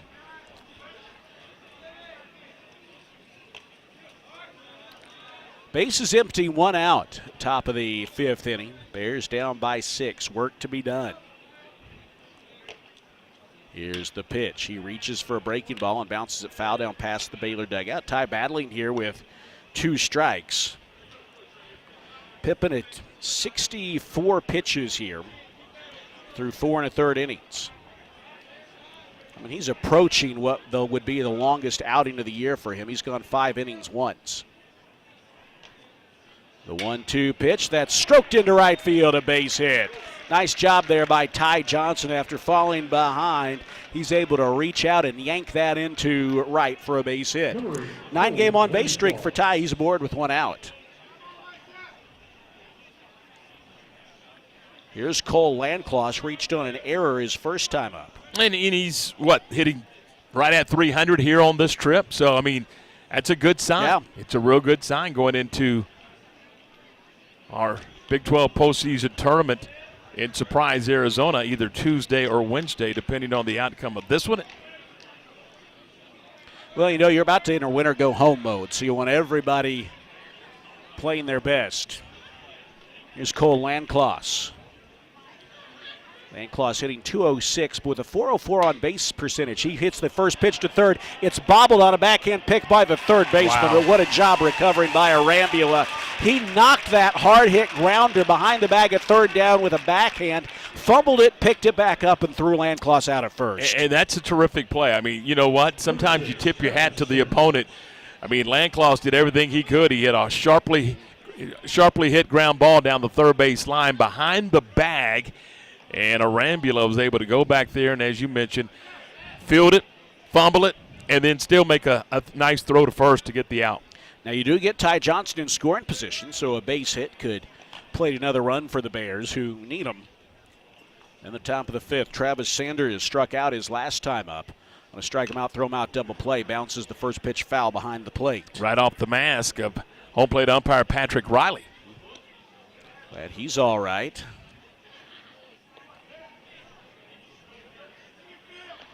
The catcher, Derek Smith, gives him a moment to collect himself. He asks him if he's all right. Well, I'm telling you right now, I don't think you want to play Kansas State anytime soon. They're on a heater. They're leading UCF 5-4. So they're if I'm correct, they're an eyelash away from taking 2 out of 3 from UCF on the road in Orlando. That's not an easy thing to do. We've got a mound visit here as Gary Henderson, the head coach, who works as the pitching coach as well for them, runs the pitching operation. He's out there talking with Pippen. Again, here's what's at stake today. A Baylor win, and they would be the number 8 seed in the Big 12 and get a bye in the tournament, not have to play until Wednesday at 4:30. A Baylor loss and a BYU loss. BYU is losing right now. Baylor would be the 9 seed against Texas Tech on Tuesday at 4:30. A loss and a BYU win, Baylor would be the 10 seed and play Tuesday night at 8 p.m. Meeting adjourns and everyone ready to go back to work. Ty Johnson at second base with 2 outs for the Bears. Travis Sanders in an 0-1 hole steps back in against Seth Graham-Pippen.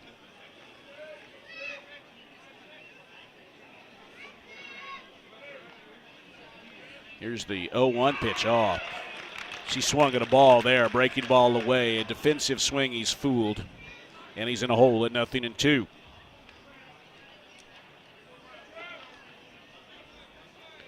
See if he can bear down against Pippen, who has struck out 4 batters on the day.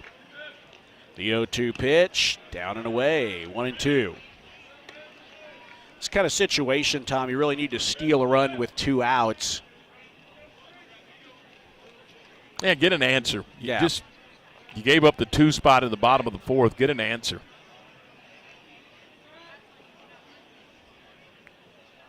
Here's a 1-2 pitch, low, 2-2.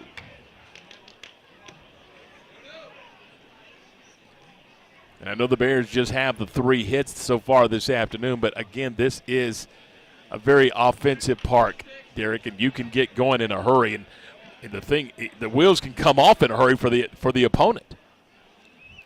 Here's the 2-2 pitch. That is lined into left field. It's down for a base hit. It's going to bring home Ty Johnson from second base and cut the Utah lead to 7-2 as Travis Sanders comes through with the 2-out RBI single. He's now at a 12-game hitting streak and a 20-game on-base streak. That's his 78th hit of the year, Derek. I mean, he is just going well. I mean, I don't know how else to describe it. You know, he fell behind. He swung at a bad pitch and then just gets one to his liking and doesn't try to do too much with it. Well, now get greedy here with Tyce Armstrong stepping in. Armstrong 1 for 2 today. 12-game hitting streak for the big right-hander, hitting .332 on the year, 22 homers. And the pitch in for a strike. It's 0-1, 22 homers and 60 RBIs. He's the first Bear to reach the 60 RBI mark since Andy Thomas had 61 back in 2021 rather. Throw over, and Sanders back standing up. And he's been sitting on 22 since Sunday, right? Yep. Let's move off of that number right here. This would seem to be a park that he would feast in. Here's the 0-1 pitch up high. Back pick to first. Sanders back in ahead of the tag by Diamond. You know, Tom, as Pippen is probably near the end of his days at 72 pitches. We'll see how much they stretch him out, but he's only gone 5 innings once this year. You know, you wonder if Diamond, who did pitch a couple innings, so maybe he's not available the rest of the weekend, but he's at first base. He's been one of their better arms out of the pen. Here's the 1-1 pitch down and away, smothered by Smith through the left-handed box, and it's 2-1. Well, but here's the question, and I don't know the answer, quite honestly. Is there another first baseman on the roster that's available today? You know, they just list infielders. Positions on their roster, just infield and outfield, so you don't really know who does what.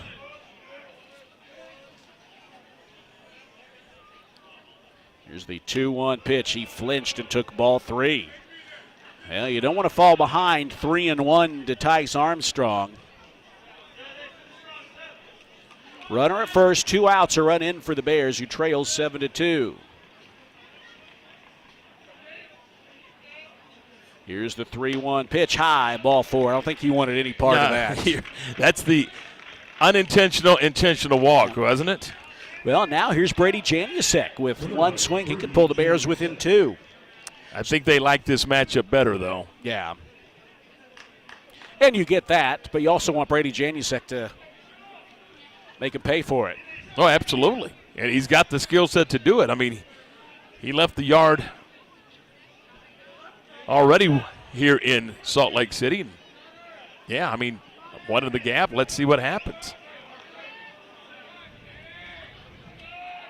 Struck out twice today in the first pitch. Breaking ball in for a strike. It's 0-1. 2 on, 2 out for the Bears. Janusek ticks the bat up and down in the right-handed box. Here's the 0-1 from Graham Pippen. Check swing, and that's a strike again. It's 0-2. Well, it's been a better weekend at the plate for Brady Janusek, but he's looked a little uncertain today.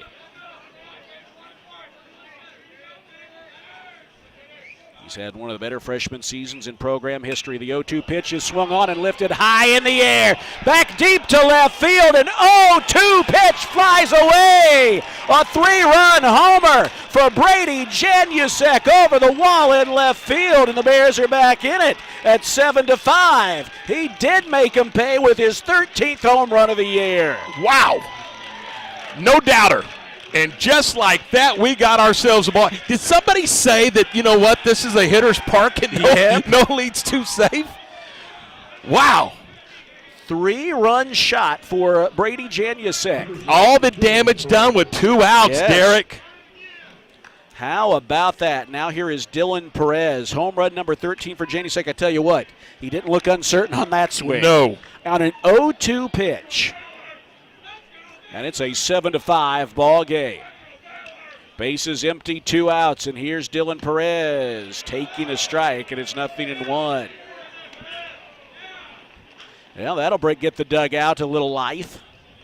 Wow, and I'm telling you, that was one of those majestic high balls sailing over the left field wall. Nicely done. See if we can get the info on that shortly. Here's the 0-1 pitch to Perez. He waves through a breaking ball, and it's 0-2. And the strength of their club is definitely not their bullpen. That's the truth.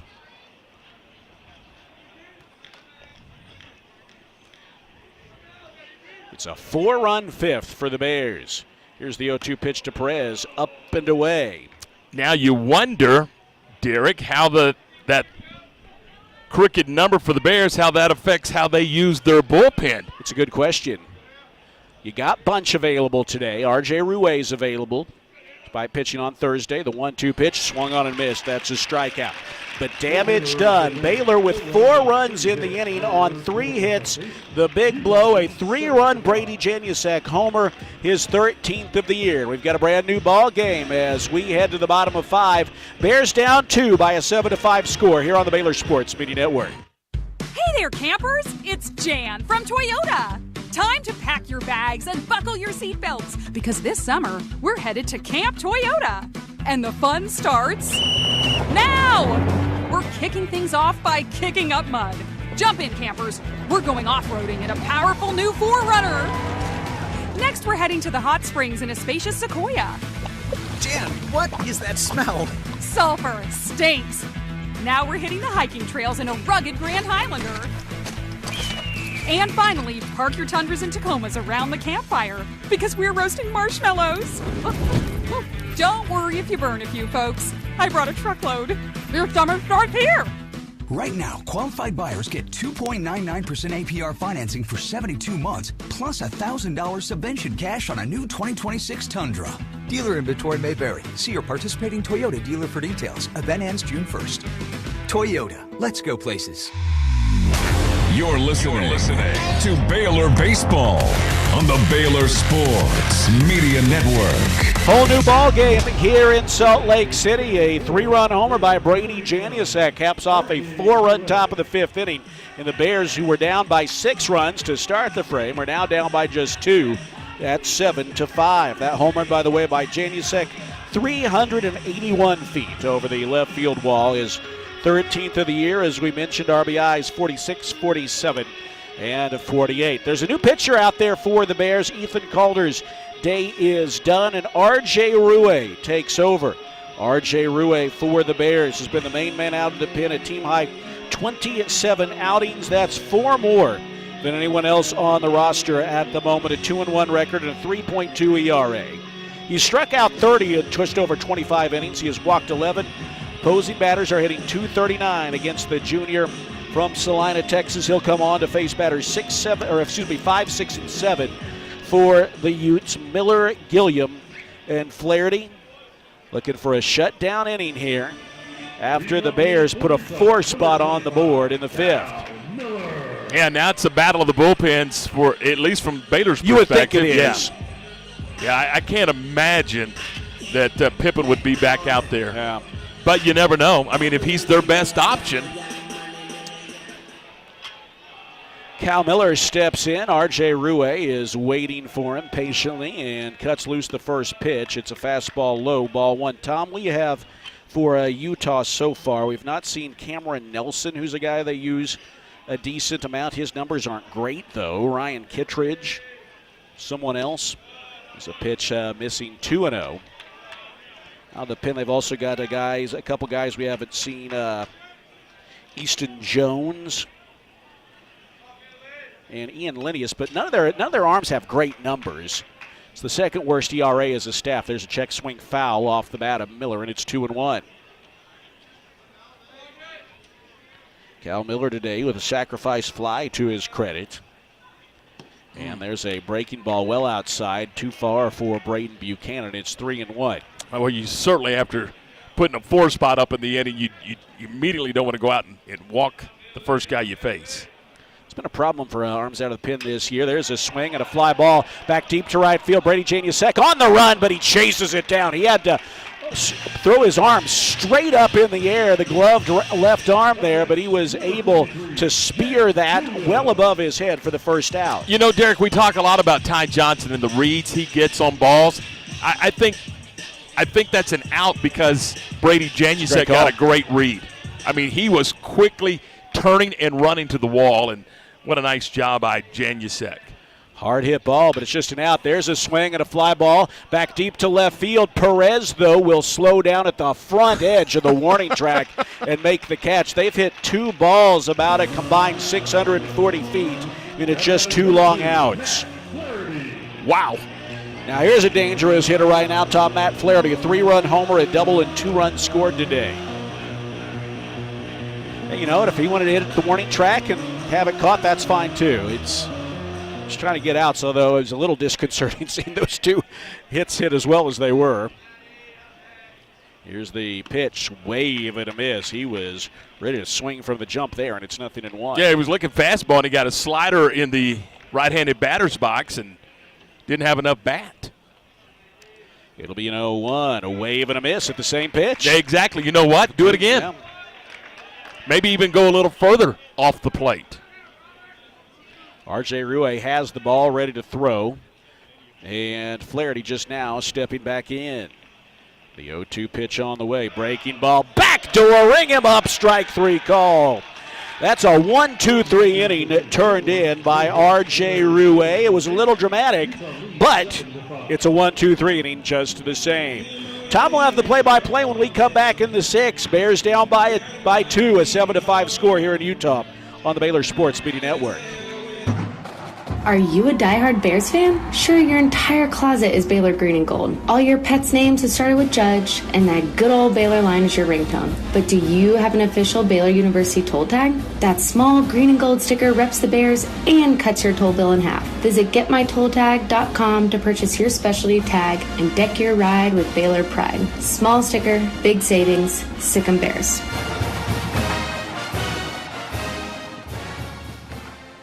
Favorite jeans, favorite shirt. Yak-a-neck a sausage and I'm firing it up. Yeah, everybody knows it's how I get my grill on. You can smell that flavor up and down the road. It's a little taste of heaven and everybody knows.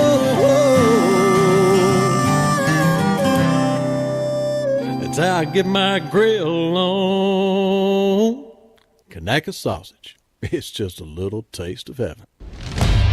You're listening to Baylor Baseball on the Baylor Sports Media Network. Rudy's is a proud sponsor of Baylor Baseball. Go to Rudy's or Rudy's.com for some real Texas barbecue. Enjoy 100% oak smoked meats. Delicious sides and Rudy's signature sauce. Don't forget, Rudy serves breakfast tacos every day until 10 a.m. Well, Baylor went to the bullpen at the top of the frame. Bottom of the frame, rather. Utah is now as well here in the top of the sixth inning. It is Ryan Kittredge taking over on the mound. Kittredge, 17 appearances this year, second most on the team for the Utes. He has a 1-0 record and a 5.81 ERA. 31 innings, he struck out 22. He has walked 13. Opposing batters are hitting .359 against Kittredge, a 6'2 right-handed senior, a transfer from Cal Baptist. So it's in the hands of the Pins now, Tom. Bears will bat, trailing by 2, 7-5, as we begin the sixth inning. All right, Derek, here comes Brighton Clements, Pearson Reebok, and Braden Buchanan to face Kittredge. He takes over for Seth Graham Pippen. Pippen went 5 innings, 5 hits, 5 runs. They were earned and struck out 5 and walked 2 through 57 strikes, 84 pitches total. Boy, you've got momentum now, and you want to continue to strike on this Saturday afternoon, the final day of the regular season, and you're battling for a day off. It's as simple as that. Win today, and you're off on Tuesday, and you'll play Wednesday night. First pitch to Brighton Clements is a fastball at 90 for a strike, and it's 0-1. Clements flied out to right field and popped out to the second baseman Miller. He's 0 for 2. Brighton's 2 for 7 on the weekend. Here's the pitch. Checks his swing and strike, and it's 0-2. Clements, Reebok, and Buchanan for the Bears here in the top of the sixth inning. Trailing 7-5. They've been out hit today 8-5. But you just kind of feel pretty good about their club right now. Here's the 0-2 pitch. Swung on and driven to left field, and it is going to hang up for the left fielder Long to make the catch. Boy, he barreled that one up really well, but it stayed up long enough for Long to go get it. Well hit ball by Clements, and boy, it's just not carrying out there as much to left, even though you'd think it would with the wind blowing out. By the way, Tom, down in Austin in an elimination game, Baylor softball has a 7-0 lead over Wagner in the bottom of the third inning. Is Glenmore's team winning? Glenmore's team is winning. Okay. Glenmore's team also losing. I got you. But thankfully, our Glenmore is in the lead. Exactly. Here's Pearson Reebok. Reebok swings, drives one to left field, going the opposite way. It's down for a knock. It's a one-out single for Pearson Reebok as he continues to just rip the cover off the ball. Well, and another base hit. He is now at 6 for 9 on the weekend, Tom, or actually 6 for 10 on the weekend with 4 RBIs. We are in the sixth inning, and the Bears have the tying run to the plate in the person of Braden Buchanan, who can leave the yard. He just missed a home run his last at-bat foul. Did. Struck out his last time up, but on the first pitch he saw, he nearly hit it over the left field wall. To the stretch goes Kittredge, and the pitch to Buchanan. He checks his swing and a pitch down low and away. Ball 1. 1 ball and no strikes. Dimitri Diamond is holding over at first base. Outfield straightaway and deep for Buchanan. I mean very deep.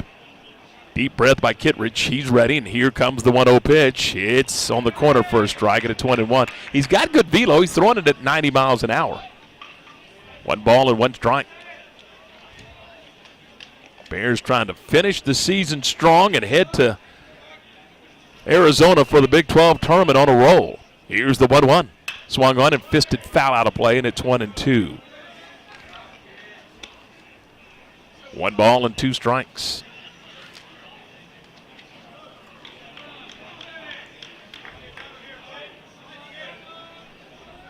Kittredge working from the third base side of the pitching rubber, ahead in the count at a ball and 2 strikes with 1 on and 1 out.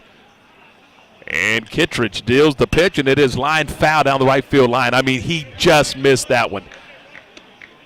He's barreling him up pretty good, but a little tardy on that fastball, and the count remains a ball and 2 strikes. 18th appearance of the year for Ryan Kittredge. Deep breath, right-hander's ready. A throw over to first base, back in plenty of time is Reebok. You know, Kittredge isn't a big strikeout guy, Tom, so, just try to keep, don't get yourself out, put it in play. May not go straight steal here, but could you put him in motion? Reebok at first. Here's the pinch. Swung on, and it is grounded to the shortstop, Fairdy. He'll flip to second for one. The relay throw to first is in time. It's a double play, and the inning is over. 6-4-3 on the Twin Killing, and the Bears are done in the 6th inning. No runs, 1 hit, nobody laughed. We are on to the bottom of the 6th. 7-5 Utah. This is Bears baseball on the Baylor Sports Media Network. At Baylor Scott & White McLean Children's, you'll find the care your child deserves and trusted expertise to set your mind at ease. With a network of convenient pediatric primary and specialty care clinics and an advanced medical center, they offer a full range of pediatric care close to home. Learn more at bswhealth.com/McLean-Children's. That's bswhealth.com/McLean-Children's. Do you want to earn points while cheering on your favorite Baylor teams? Join Baylor Bold Rewards. Track your attendance on the Baylor Sports app across athletic events and earn points towards prizes and experiences. Download the Baylor Sports app or register online today at BaylorBoldRewards.com and start earning your points today.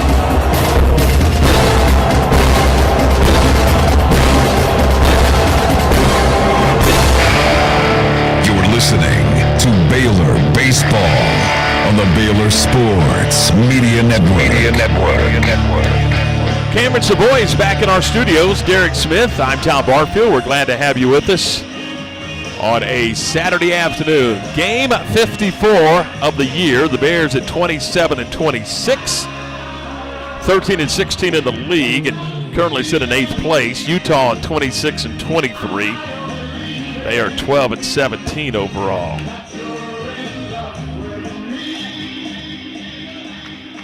As we move to the bottom of the 6th inning, it'll be 8-9-1. Noonan, Smith, and Jacobs.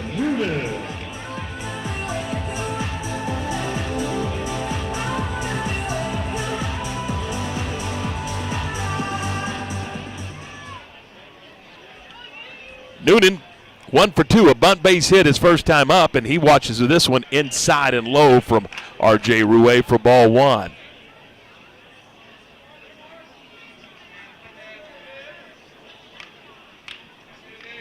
Here's the 1-0, swung on and a high fly ball out to deep left field. Perez is going back, he's at the wall, it is gone. Home run for the 8-hole hitter, Nevin Noonan. And it's an 8-5 ball game. Well, the lower third of the order has done some damage. Tom Smith, a 2-run homer. Now Noonan a solo shot. Matt Flaherty's 2 for 3. They've really been big for them today. Indeed. Now to bring up Derek Smith, who had a 2-run homer his last time up. Next up for Utah, number 26, Derek Smith.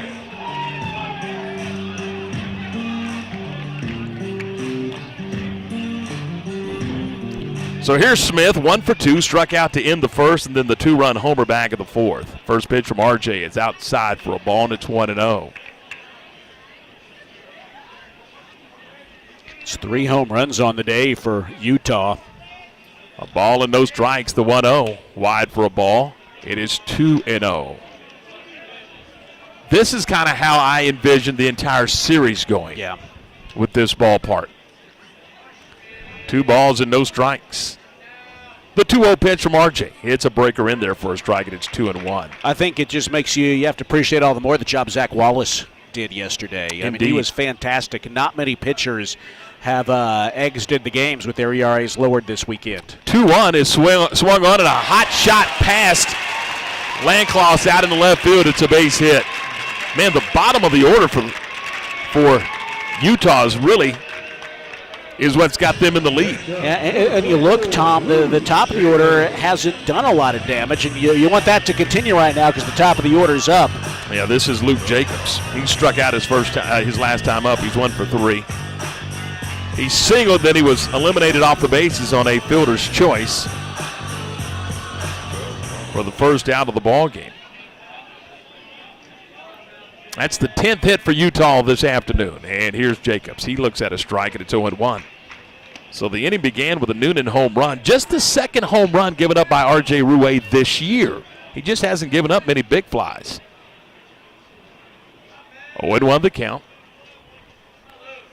RJ to the stretch. Here's the pitch. Breaker swung on a miss. Boy, that's his slider away to left-handed hitters is filthy. They don't like that at all. No, none. You know, in the previous inning, back in the 5th, there was a couple of loud fly ball outs, and then here in the 6th, he does give up the solo homer. 0-2 the count to Jacobs, and the 0-2 pitch is upstairs for a ball. So he went up and in with the heat. Now let's see if he throws that slider away to the left-handed hitting right fielder Luke Jacobs. The runner over at first is Derek Smith, being held on by Tice Armstrong. Middle infield looks for a double play chance.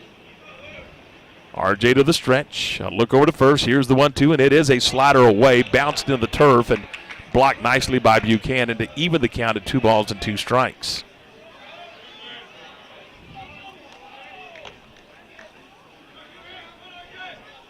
Eight runs on 10 hits for the Utes, 5 runs on 6 hits for the Bears. 2-2 the count. Rue delivers the pitch. There's a breaky ball that's a bit inside, and it's now full. Oh, was it ever? I tell you, because of the delayed strike call by Patrick Riley, you kind of hold your breath on a lot of them. Fills up the count at 3-2. Let's see what they do at Derek Smith over at first base. Do they put him in motion to stay out of the double play? 3-2, they do not. The 3-2 breaking ball is inside ball 4. He's walked him. So 2 on with nobody out. That's a home tough. run, a single, and a walk. It's tough. He jumped ahead, but some close pitches. We've seen on a few of these at-bats, Tom, where some borderline pitches just haven't got the call. Now let's see what they do with the 2-hole hitter, Jake Long. Long is 2 for 3. Singled his last time up. Left-handed stick looks at a breaky ball upstairs from RJ for ball 1. Baylor's outfield has Ty Johnson shaded over towards left. That's going to be all for RJ Rue, it looks like, as the Bears have activity in the pen. And this is Mitch Thompson coming out of the dugout. And normally, Derek, when Mitch comes out as the head coach, he's got the hook with him. And I believe he pointed down there already. That is the case. So that's going to be all for RJ Rue, and we're going to get a pitching change. So we're going to step aside with our score 8-5 in favor of the Utes, and they've got traffic on the bases and nobody out. We'll step aside, come back, and tell you about the new Baylor pitcher when Bears baseball continues in a moment. Hey Baylor fans, this is your call to gear up with Harley-Davidson of Waco. Whether you're hitting the open road or tailgating at McLean Stadium, we've got the ride to match your Bear pride. Check out our wide selection of new and pre-owned motorcycles, visit our service department, or shop all the latest gear and accessories to show off your Baylor spirit and Harley pride. Visit us today and find your freedom on 2 wheels. Harley-Davidson of Waco, where Baylor fans never ride alone. Visit in-store or at hdwaco.com. Sick 'em Bears. Y'all listen up. Let me tell you something about group meals from Rudy's Barbecue. It's got all you need for all the folks you gotta feed, smoked meat, sides, and more. There's everything down to the tablecloth, just like the one that you see at the store. And a bridal shower, it's better than flowers. And a long distance meeting, it'll pass the hours. It'll feed all the cousins at a family function. It's better than potluck at a church luncheon. Next time you need to feed 10 or more, call and order a Rudy's group meal. Next in line.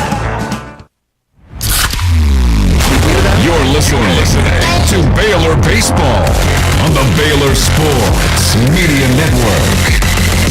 New pitcher taking over mid-at-bat for RJ Rue is Luke DeVasier. Luke DeVasier takes over on the mound, the right-handed pitching junior for the Bears. DeVasier, in 15 appearances out of the pen, a 1-1 record, an 11.77 earned run average.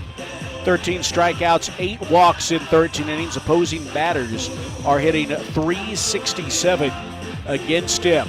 Little added velocity. He's coming from the other side here, and it takes over mid-at-bat against the left-handed hitting Jake Long, Tom. But putting some faith in DeVasier with 2 on and nobody out, a guy who has had his struggles this year, but showing some faith here in this big moment in the game with Utah up 3 and threatening to add to it. I mean, he's got one job. I mean, he's got to minimize and neutralize this offensive attack right now. I mean, home run by Noonan to start the inning, then a single and a walk, so 2 on, nobody out. It's a 3-run ball game. I mean, the way you look at this right now, it's 3-0.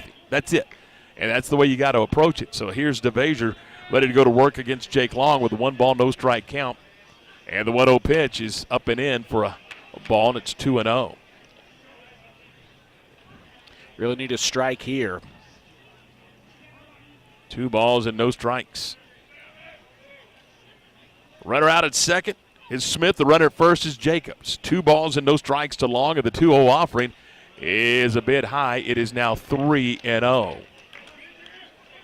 It looks like Bunchy may be out there throwing or getting ready anyway. 3 balls and no strikes.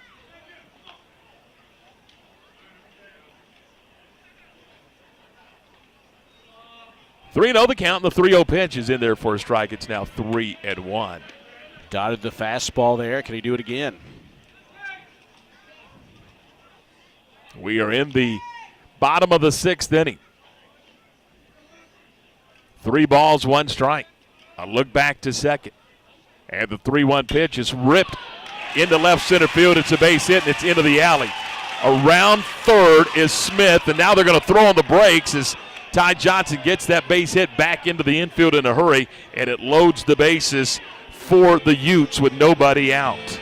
Well, and the lead runner, Smith, had to hold, Tom, because Travis Sanders made a good effort for that ball. It just had too much on it, got past him, but Smith had to wait and make sure that he wasn't going to get doubled off, and that's why he's at third instead of home.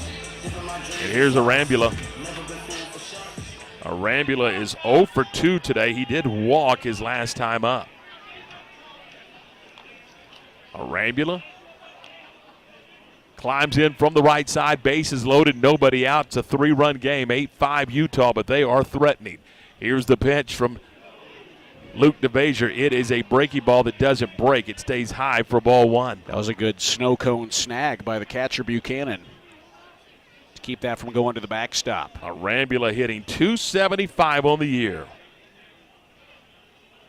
He is 2 for 10 against Baylor pitching. Now time is called, and Sean Snedeker is going out to the mound, the Baylor pitching coach. This is typically a conversation between the pitcher, maybe sometimes even defensive strategy when Sned goes to the mound, but this is all about pitching right now. The infielders are staying in their position. Yeah, he needs to throw strikes here and put it where he wants it. This is a good hitter in Arambula, and obviously right now there's a lot of ways that they can pad their lead here with the bases loaded and nobody out. Really tight spot for DeVasier. Conference on the mound being broken up by Patrick Riley, the home plate umpire.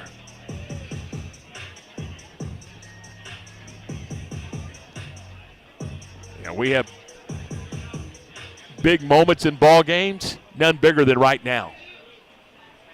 I mean, you would love to get out of it giving up just the 1 home run, but if you could limit the damage, and that's what Luke DeVasier has to do right here. A ball and no strikes.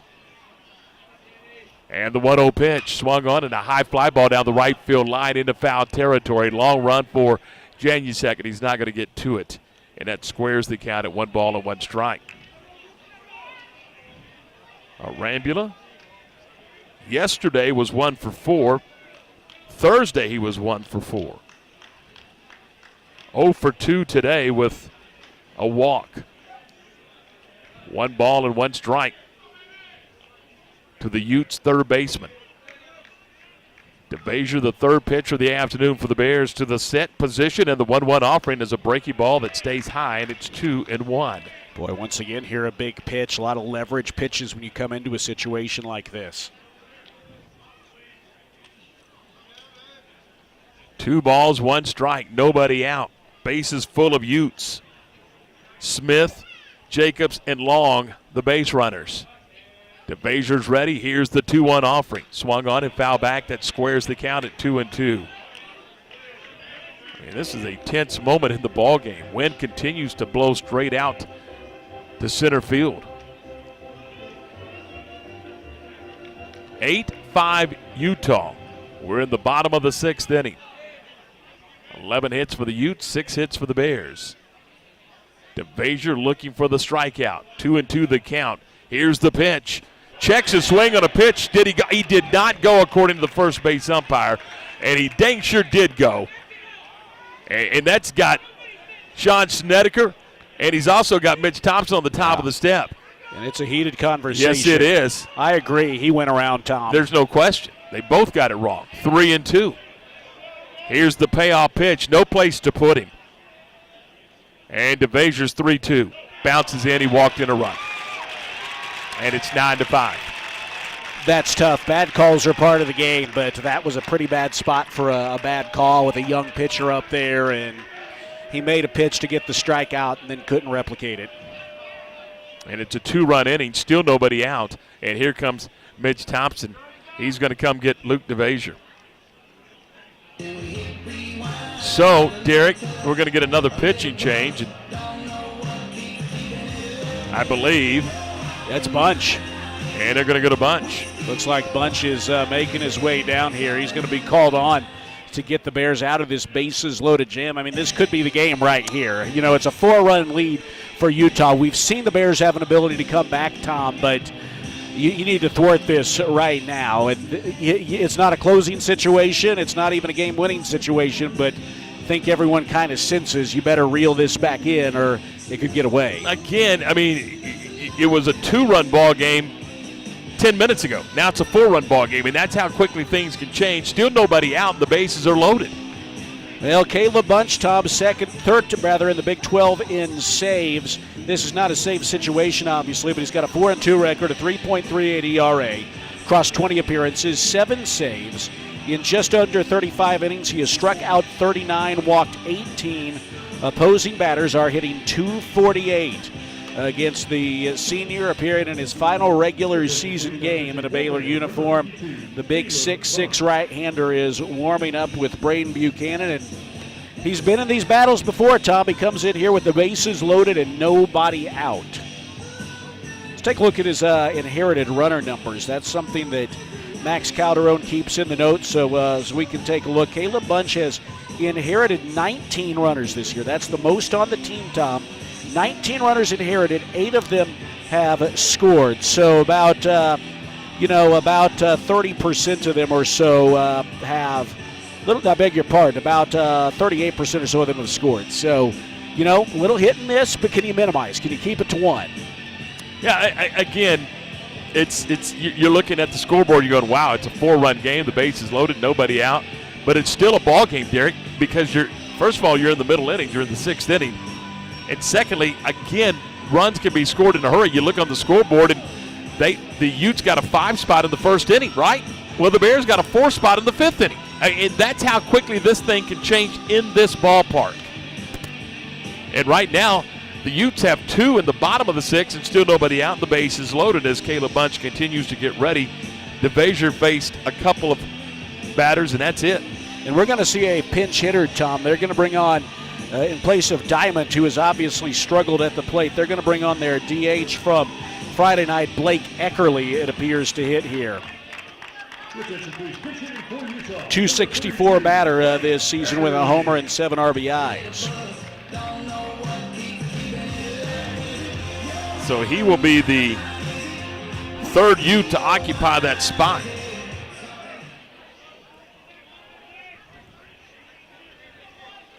Here's Eckerly. Left-handed bat against Bunch and swings and misses at a fastball. There's strike 1. Good start.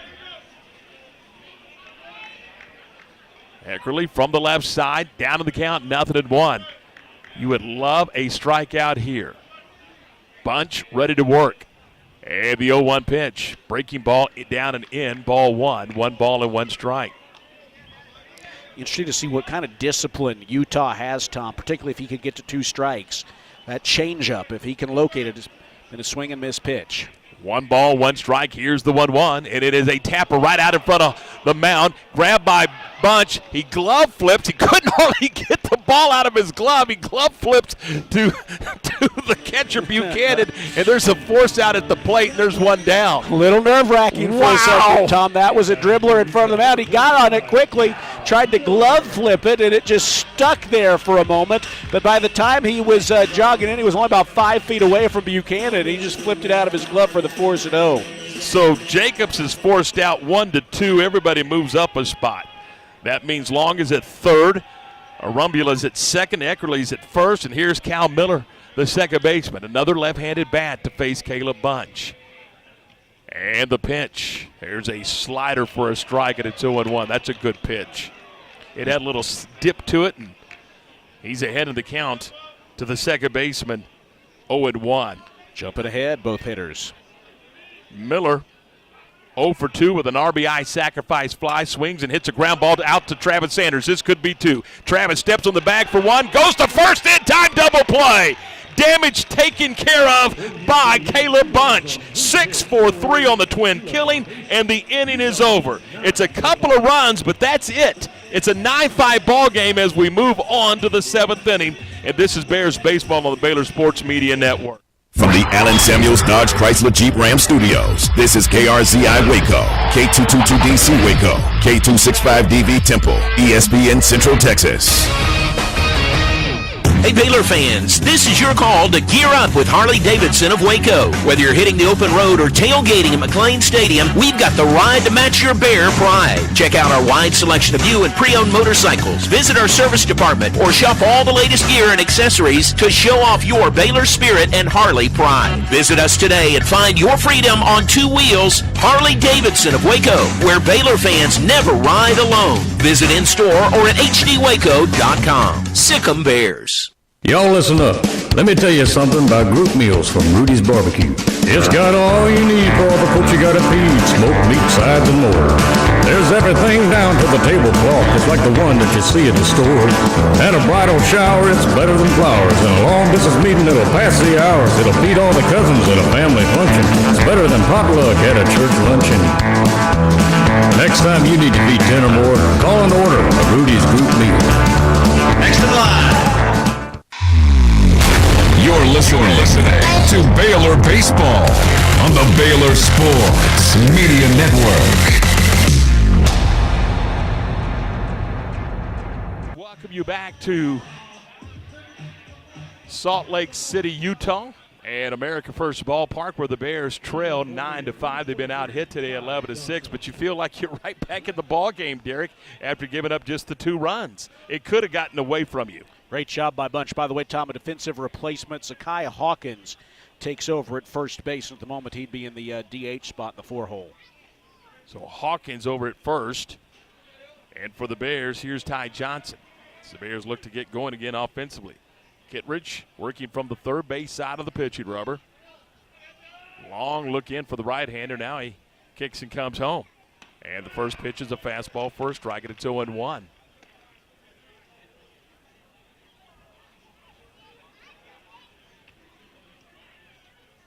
Nothing in 1 to Johnson, who's got a hit and a run scored in 2 trips.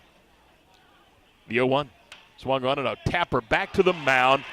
Kittredge has got it, underhands to first, and there's 1 down. Well, he climbed the ladder. A nice play by their pitcher to field his position. And if he doesn't, it was hit so slowly that it was going to give Johnson an opportunity. Here's Landclaus. Several finals, Derek, now in the Big 12. Oklahoma State loses to wins over Arizona 7-5. UCF knocks off Kansas State 6-5. West Virginia a winner over TCU 6-4. 1 out, nobody on for Landclaus.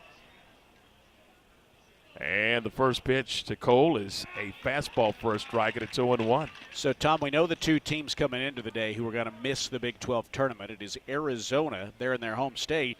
And then Houston. You know, I think Houston was one you might have predicted at the beginning of the year, but Arizona's a surprise. Yeah, I mean, they were fully loaded, I thought. 0-1 is a fastball that's just off the plate for a ball, and it's 1-1. And the only question is, Derek, is who the Bears play and when the Bears play. Do they play Tuesday evening or Wednesday? 1 ball and 1 strike. Kittredge is ready. And the 0-1 to Landclaus is swung on and fouled back. Good rip, and it's 1-2.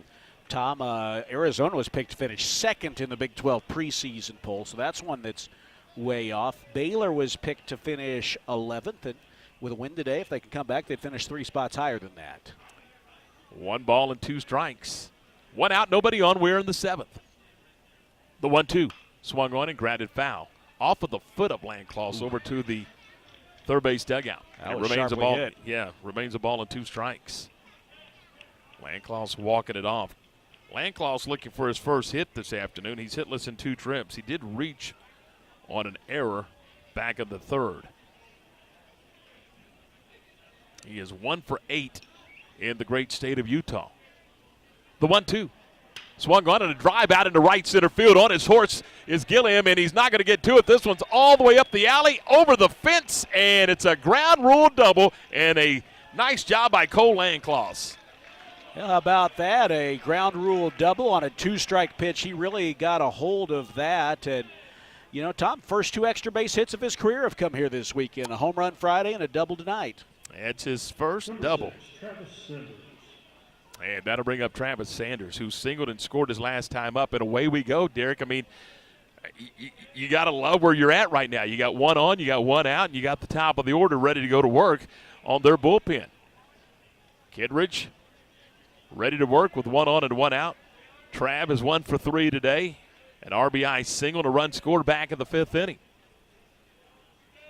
A look back to second by Kittredge, and here's the pitch. There's a fastball in the middle of the plate for a strike, and it's 0-1. I would not throw that pitch again. Yeah, that was a pitch to hit. Yeah, belt high, 87 miles an hour. That's one that goes flying. Sanders hitting .370 on the season with 8 home runs and 39 runs driven in. Here's the 0-1.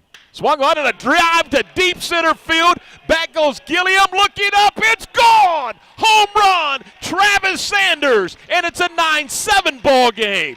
RBI 40 and 41. No doubt about that, Tom. Majestic just to the right of the batter's eye and well over 400 feet. That's out by the tree again. How big, Tom, now go back to the bottom of the 6th, how big was the job that Caleb Bunch did with the bases loaded and nobody out? Again, it preserved the ball game. I mean, the game was about to get away from you. You'd given up the home run. You'd given up a run. The bases were loaded with nobody out. 2 were already in. The thing was about to come off the rails, and now it's a 2-run game again at 9-7. 1 out, and here's Tice Armstrong. The pitch to Tice. A fastball away, strike 1. We told him not to throw that pitch again, didn't we? Yeah, well, he didn't listen. No, he did not. And that is home run number 9, by the way, for Travis Sanders. Career high. And another multi-hit ball game. 0-1 the count. Here's the 0-1 pitch. Swung on and a drive to deep center field. This one's going. This one's going. This one is gone. It's over the batter's eye. That's got to be the longest home run of the year, Tom. Oh, my goodness gracious, did he kill that baseball. That's right, laugh. That was majestic. I mean, that was off towards the Wasatch Mountains, Tom. Are you kidding me already? Tice Armstrong, home run number 23, RBI number 61. It's a 1-run ball game. Hey, Derek, how big was the job that Bunch did? It was. It was, huge. And that may be all for Kittredge. I would, if I were head coach Gary Henderson, I would probably take him out after that too. Oh, good gracious. Back-to-back bombs by the Bears. Sanders, his 9th, and Armstrong, his 23rd. That last one, I mean, the Sanders home run was long enough, but that last one was into orbit. Before I leave here, I'm going to find out how tall that batter's eye is. That ball went over the batter's eye. Now, I know what it is at beautiful Magnolia Field at Baylor Ballpark, but here, that looks like it's almost twice as tall. That one, I agree. I think that's 40 or 50 feet tall. And again, that straightaway center field where it's 400 feet, that has to be. You know what? I think Tice was upset that Travis Sanders had the longest home run of the year, so he had to clean that up. Here's the details on the 2 homers, Tom. Okay. Travis Sanders, 448 feet for his 9th. Tice Armstrong, now the longest home run of the year for the Bears, 466 feet. It left the ballpark at 111 miles an hour. His 23rd. Oh, my. I mean, that was as well struck a ball as you'll see. And, I mean, that did look like it was sailing off to those snow caps out there. Goodness. In the mountains. We have seen some shots this weekend. And it's a 1-run. It's 1-0. Yeah. I mean, that's how you approach this thing. It's 1-0. New pitcher out there, Tom, is Caden Soder. They call on a right-hander, 12 appearances this year, a 3-0 record, a 3.54 earned run average in 20 to third innings. He has struck out 23 and walked 11. Opposing batters are hitting 197 against Soder, a right-handed junior out of Las Vegas. Keep your foot on the gas, right? Well, Tom, okay, right now Baylor has 3 home runs on the game.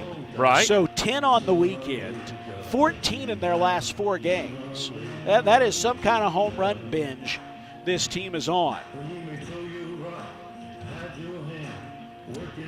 Holy smokes. And Tom, you've got a couple guys. I think Travis Sanders, Pearson Reebok. You know, you might be looking at Big 12 Player of the Week or Newcomer of the Week for Tice type, or not for Tice, but I'm sorry, for Travis Sanders and Pearson Reebok, 2 Big 12 Player of the Week type weekends. Sanders is homered in all 3 games.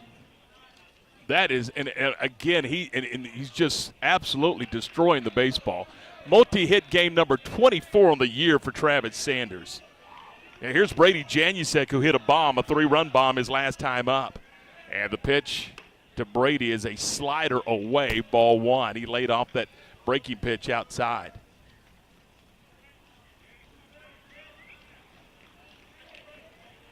One and 0 the count.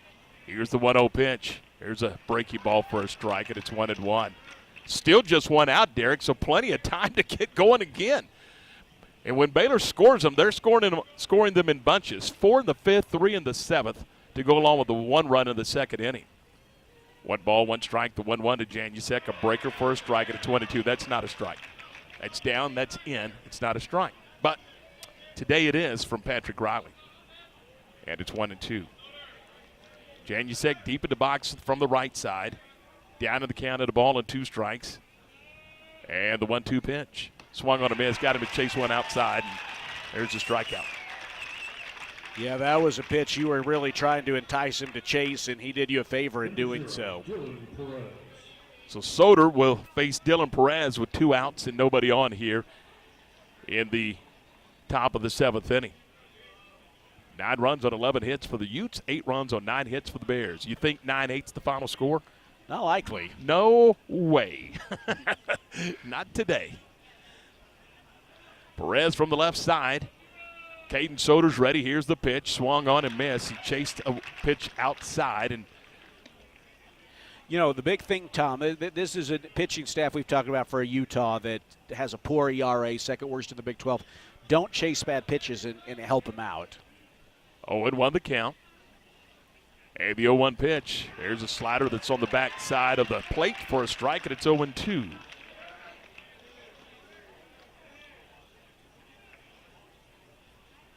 No balls, 2 strikes. 2 outs, nobody on. 3 across for the Bears on back-to-back home runs.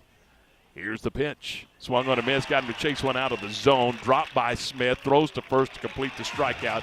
And the Bears go back-to-back strikeouts from Janusek and Perez to conclude the inning, but the Bears are right back in it. It's a 1-run ball game as the Bears collect 3 runs. They do it on 3 base hits. Nobody left. We have played 6.5. It is stretch time here in the great state of Utah with our score. Utah 9, the Bears 8. This is Bears Baseball on the Baylor Sports Media Network. Baylor fans, ready to keep it cool this season? Ice and Easy delivers premium ice lightning fast. From tailgates to restaurants, construction sites, concerts, and races, Ice and Easy has you covered. Game day or work day, keep your drinks cold and your spirits bold. Ice and Easy, we deliver, you chill. Proud supporter of the Baylor Bears.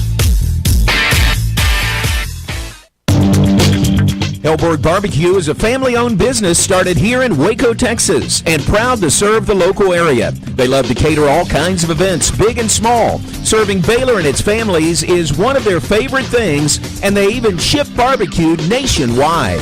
Check them out while here in Waco or online and support one of Waco's local barbecue restaurants, Hellberg Barbecue.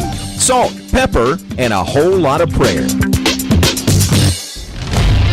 You're listening to Baylor Baseball on the Baylor Sports Media Network. 9-8 as we move on to the bottom of the 7th inning.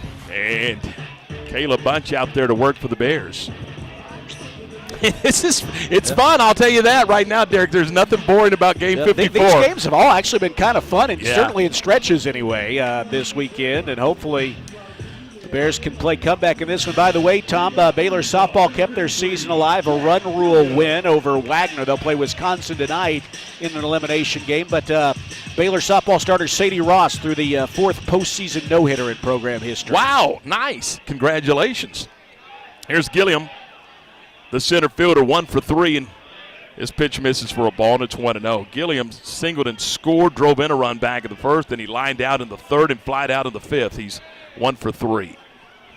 4 for 10 this weekend. Here's the pitch. There's a slider that's apparently high, ball 2. You know, we may just be able to say this every frame the rest of the way, Tom, but it feels like a big inning again. Baylor has clawed back to within 1.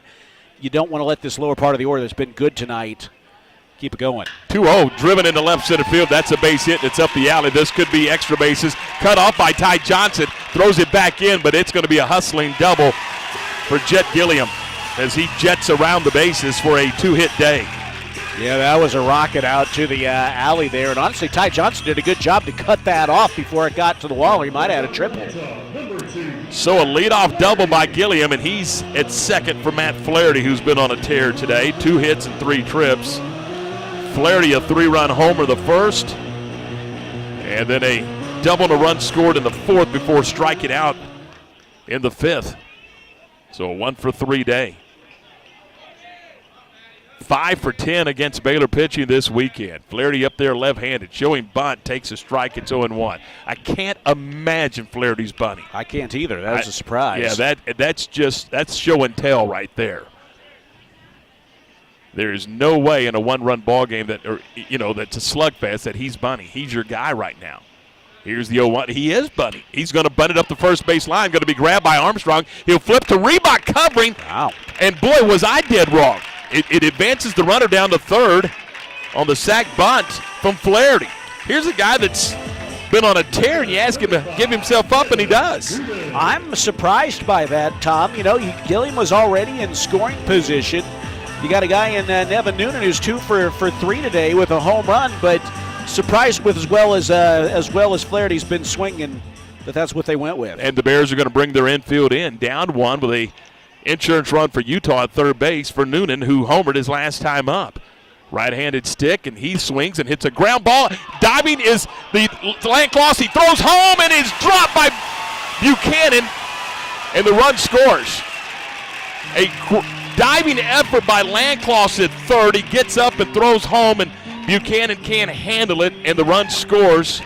And it's now a 10-8 ball game. Boy, that's just a case, Tom, where the infield's drawn in. You've got a bang-bang play, and I guess they're just trying to, when you make a dive like that, everything has to go perfectly for the defense, and they tried to put the pressure on, and fortunately everything did not go perfectly for the Bears. So it's back to a 2-run game with 1 out and a runner at first base. That runner's Noonan. Bunch ready to work, and here's the pitch. It is swung on and missed by Derek Smith for strike 1. Smith out of Scottsdale, Arizona.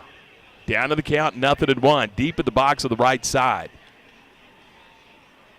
Bunch to the stretch. Here's the pitch. It's a slider away, and that evens the count at 1 ball and 1 strike. Fielder's choice for Noonan. 1 ball, 1 strike. And the 1-1 swung on and missed off of the glove of Buchanan, allowing the runner Noonan to move down to second into scoring position. Takes the double play out of order. That should be a pass ball, I believe. I believe so, too. I thought that's one he should have had. What a ball game.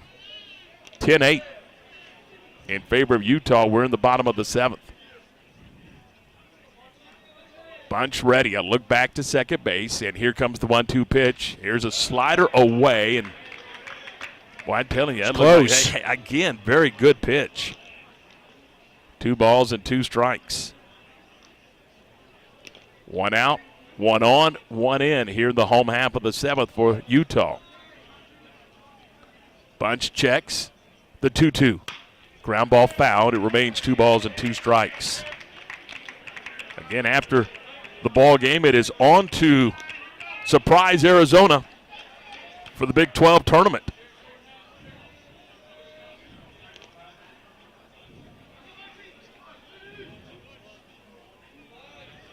Two and two the count. Bunch a check at second.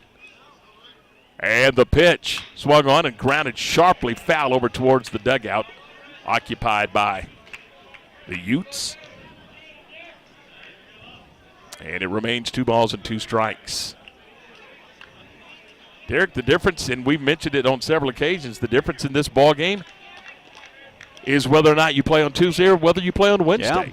Yeah. And when you're a little depleted in the mound, you obviously want to play on Wednesday. Yeah, and you only have to win. You have to win one fewer game. Yep. 2-2. Here's the pitch. Slider away, and it's 3-2.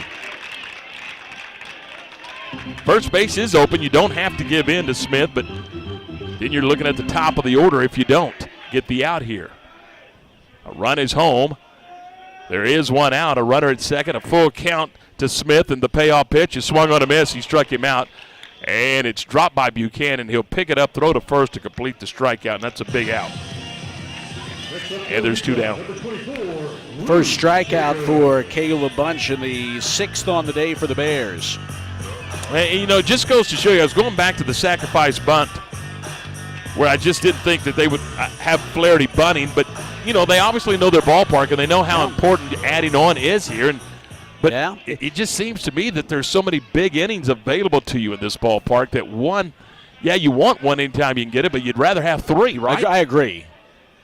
First pitch on the way to Luke Jacobs is cut on and missed. There's strike 1. You know, it paid off in the sense that it did lead to a run for them, but, you know, it feels like, you know, there's always that possibility of a big inning when you get the leadoff man on. Runner out at second is Noonan. There's 2 outs. Bunch is ready. Here's the pitch. Breaking ball. There's a strike. Nice. Oh, that's a beautiful pitch. I mean, that paints the outside, and it's got Luke Jacobs walking around adjusting batting gloves and all kinds of things. Now he's in a hole at 0-2. Let's see if Bunchy can get him right here. Caleb to the stretch of the 0-2. It's upstairs. He threw him a heater up and in. Does he go low and away right now after going up and in? I like it. Guys have not liked. Left-handed hitters don't like that off-speed stuff. 1 ball and 2 strikes. 10 runs on 12 hits for Utah. 8 runs on 9 hits for the Bears. 1 ball and 2 strikes. The 1-2 pitch. Swung on and a high fly ball out into left field. Dylan Perez is camped under it. And Dylan Perez will put it away, and that is the inning. It's a run on a hit and 1 laugh for Utah. We have played 7. The Utes lead at 10-8. This is Bears baseball on the Baylor Sports Media Network. Hey there, campers. It's Jan from Toyota. Time to pack your bags and buckle your seatbelts because this summer we're headed to Camp Toyota. And the fun starts now. We're kicking things off by kicking up mud. Jump in, campers. We're going off-roading in a powerful new 4Runner. Next, we're heading to the hot springs in a spacious Sequoia. Jan, what is that smell? Sulfur stinks. Now we're hitting the hiking trails in a rugged Grand Highlander. And finally, park your Tundras and Tacomas around the campfire because we're roasting marshmallows. Don't worry if you burn a few, folks. I brought a truckload. Your summer starts here. Right now, qualified buyers get 2.99% APR financing for 72 months, plus $1,000 subvention cash on a new 2026 Tundra. Dealer inventory may vary. See your participating Toyota dealer for details. Event ends June 1st. Toyota, let's go places. You're listening to Baylor Baseball on the Baylor Sports Media Network. Zakai Hawkins moves over to third base, and Daniel Arambula will move over to first base as we head to the top of the 8th inning. We are through 7 here in a nail-biter on the final day of the regular season, and Utah leads it 10-8. 10 runs, 12 hits, 1 error, 6 men left on base for the Utes. The Bears have collected 8 runs on 9 hits, no errors, and they have stranded 2 base runners. We are on to the top of the 8th inning. It'll be Clements, Reebok, and Buchanan. And here to bring us home with a Baylor win, I'm going to breathe it into existence. Yep. Here's Derek Smith to bring us home for the final 2 innings of 2026. Here is Brighton Clements making his way into the box against Caden Soder. Soder struck out 2 batters in the 7th inning after the Bears put that 3 spot on the board, and his first pitch is a breaking ball away from Clements. It's 1-0. Utah jumped out to a 5-0 lead, scoring 4 2-out runs in the first inning. Baylor got a run back in the second, then Utah padded the lead on a homer in the 4th inning, a 2-run shot to make it 7-1. That's when the really comeback effort began for the Bears. And now Clements turns on one and rips it deep down the left field line. It is foul. Out in front just a bit. He gave that a ride, but it's just a long, loud strike. Nonetheless, tell you what, we've seen some guys who haven't hit a lot of home runs this year hit one. But why not Clements? That one was just a rocket. That ball was absolutely blistered. Just foul, though. Bears down 10-8. They were down 7-1 heading into the top of the 5th inning. It's the 2-1 pitch. Swing and a grounder up the middle. Over to get it up to second baseman Miller. Sets his feet, throws low to first, but it's dug out by Arambula. And there's one away. Brady Janiusek hit a 3-run homer in the 5th inning to make it a 7-5 ball game. Utah added to the lead 2 runs in the 6th. That made it 9-5. Then the Bears pulled to within 1 with back-to-back homers by Travis Sanders and Tice Armstrong in the 7th inning. Utah got a run back in the bottom of the 7th, and that's where we are right now. Here is Pearson Reebok, 1 for 2 today with a single and an RBI.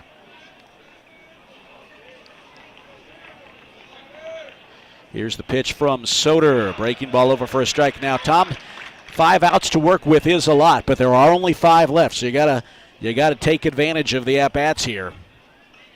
Oh, I mean, they're all magnified right now, aren't they? Here's the 0-1 pitch. Breaking ball in for a strike, and it is 0-2.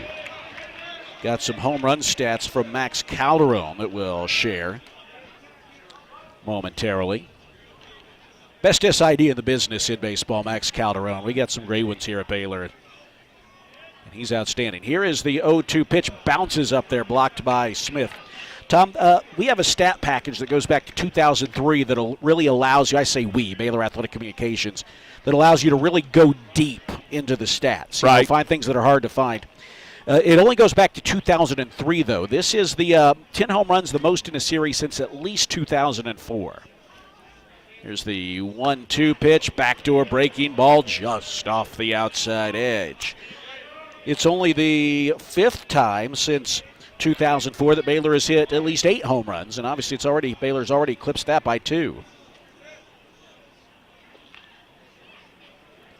Here's the break-even pitch, swung on and missed. That's a strikeout. 3rd and 4 batters for Soder.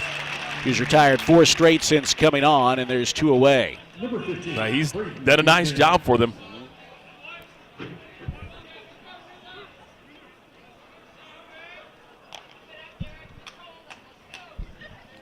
Braden Buchanan will step in looking for his first hit today. Trying to extend this top of the 8th inning. Here is the pitch. In for a strike, a slider, and it's 0-1. Ty Johnson on deck, hoping to get a chance to hit this inning. Here is the pitch. Swing and a topper foul. It's 0-2. 10 runs, 12 hits, 1 error, 6 left for Utah. For Utah, 8 runs, 9 hits, 2 left.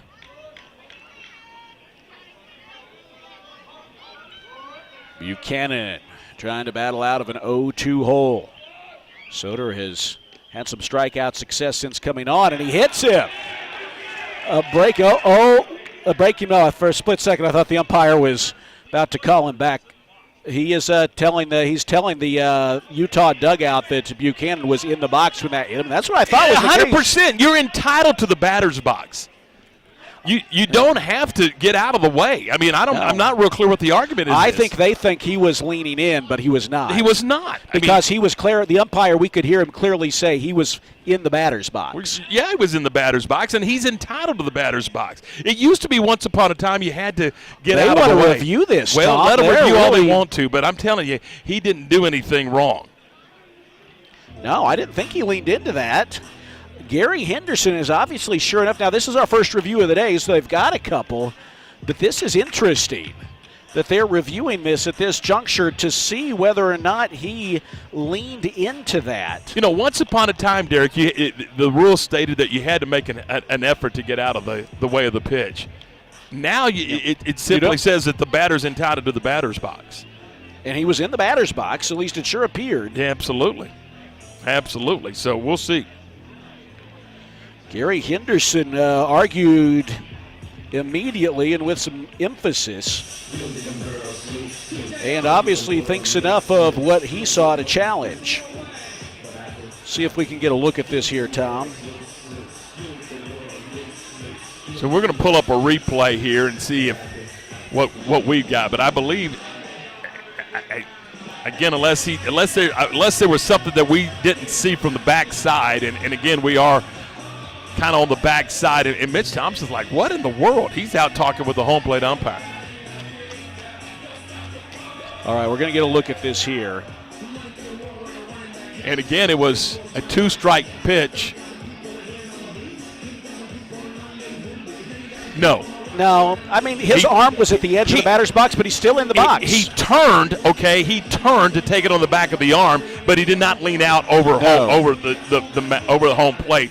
So this is going to stand, and it's going to be a hit by pitch, and it's going to move Ty Johnson into the on-deck circle as the tie and run. Yep. And also right now, with only 3 outs to go, you want as many as your big boppers to get a chance as you might need. But it says you have faith in what the lower part of the order could do. Yeah, absolutely. So Gary Henderson challenging the hit by pitch, suggesting that Braden Buchanan was leaning in. And he would be the only thing he can think, too, is that Braden's in the zone, because you can't review whether or not the batter leans or doesn't try to get out of the way. It's was he in the zone or not? You know, what bothers me is this is taking a while. It's taking some time, and I don't know why it's taking.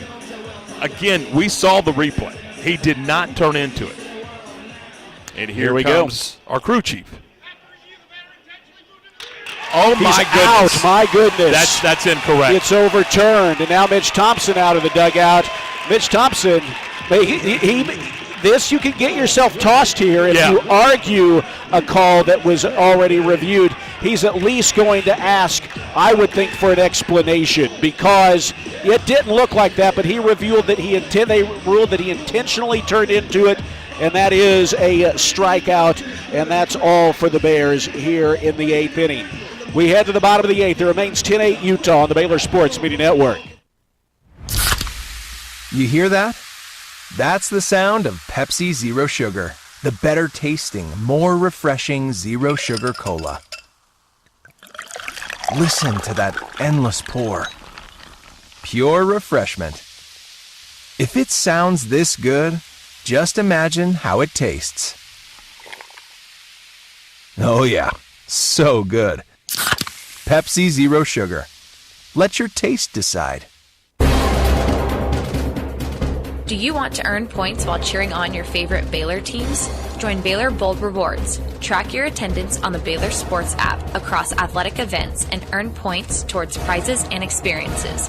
Download the Baylor Sports app or register online today at BaylorBoldRewards.com and start earning your points today.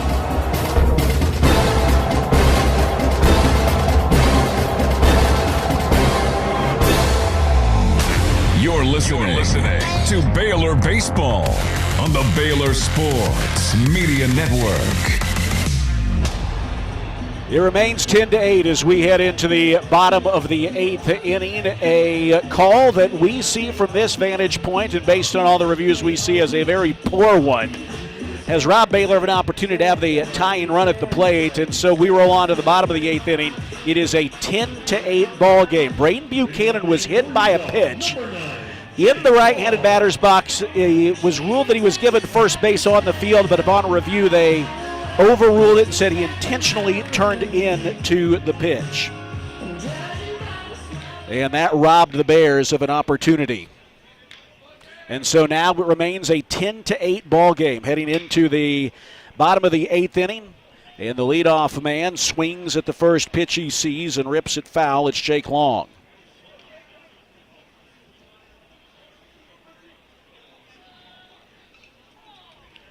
The 0-1 pitch, wave and a miss. And the count is 0-2.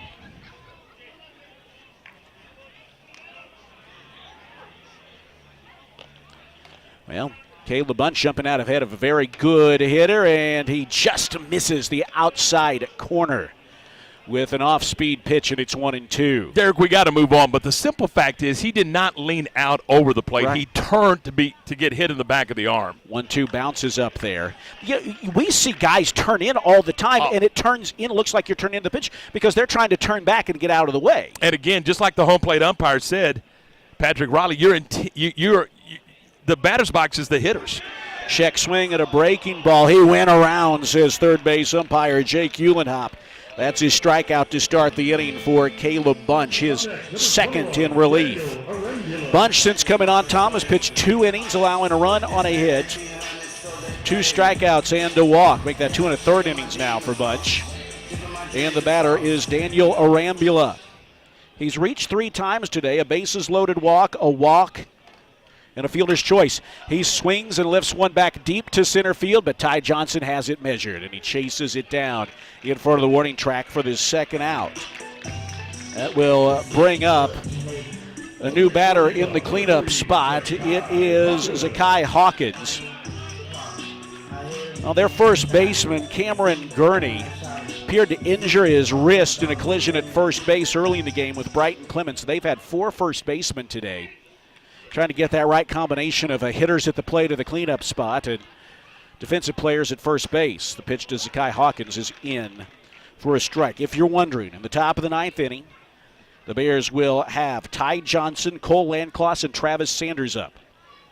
Here's the 0-1 pitch. It's in the turf, and it's 1-1. Should any of them reach, which we certainly hope they do, that would mean Tice Armstrong would come to the plate. It's a 10-8 ball game. Utah with a 2-run lead. Here's the 1-1 on the way. Arambula bounces it to third. It's played on the hop by Landcloss, throws on to first, and that is a nice, calm 1-2-3 inning turned in by Caleb Bunch. We head to the top of the 9th inning.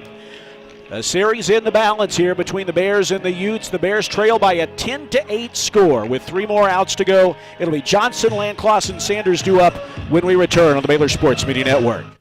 If you need a trailer, Flat Rock Trailers has got you covered. From light-duty single-axle utility trailers to the big Tex tandem duals. We also carry a full line of enclosed cargo trailers. Need a motorcycle trailer? We've got them. Need a dump trailer? We've got the largest selection in the state. Oil field trailers? We carry a full line of big Tex trailers to handle all your needs. Trailer repairs? We repair all makes and models. We'll even rent you a trailer if you need to use one for a day. Flat Rock Trailers, your #1 source for all your trailer needs. Find us at flatrocktrailers.com. At Magnolia Realty, award-winning agents set the bar for professionalism and excellence. Whether you're looking to buy or sell, Magnolia's full-service brokerage will guide you through every step of the process with expert industry knowledge. Their agents are fully invested in learning your story and customizing the real estate experience to suit your stage of life. Magnolia Realty has been serving cities across Texas since 2007, including Waco, Dallas, Fort Worth, Austin, San Antonio, and Temple. To get connected or learn more, visit magnoliarealty.com. You're listening to Baylor Baseball on the Baylor Sports Media Network. Hey, Bears fans, this baseball season, make Pepsi your go-to game day drink because it's the only drink for baseball watching. Pepsi, that's what I like. Proud partner of Baylor Athletics. It's the regular season finale. We head to the top of the 9th inning. The Bears bat trailing Utah by a score of 10-8. A series and a bye in the Big 12 tournament hangs in the balance here for the Bears in the top of this 9th inning as Ty Johnson will lead it off against Caden Soter, who's been good in relief so far for Utah. The first pitch, a backdoor breaking ball, called strike 1. Soter has gone 1 2/3 innings with 4 strikeouts, retiring all 5 batters he's faced. Yeah, John Ewens has grabbed a bat and moved into the on-deck circle. Here's the 0-1 from Soter's swing and a foul ball back, and it's quickly 0-2. John Ewens goes and tosses the ball back over. Well, you know, it feels like the Bears were robbed of an out in that last inning, and I believe they were, but you go with what you got here. You just got to get guys on. You're going to have to do that anyway. Here's the 0-2 pitch. Ty Johnson tried to check his swing, could not. He wanted the umpire to appeal down to third base. The home plate umpire, Patrick Riley, did not. Ty lets him know his displeasure. That's 5 strikeouts for Soder. There's 1 away. John Ewens will be the pinch hitter. Mitch Thompson out of the dugout again. And I agree, that seemed like one you might appeal down to third because that was very borderline. It was, and Ty Johnson was upset. Mitch Thompson was upset, and I think rightfully so. But now you got to move on. I mean, Derek, it's all about getting people on base right now. You got to get some traffic. John Ewens at the plate, a .250 hitter. Here's the first pitch, swing and a fly ball down the left field line, tailing off foul. It is 0-1.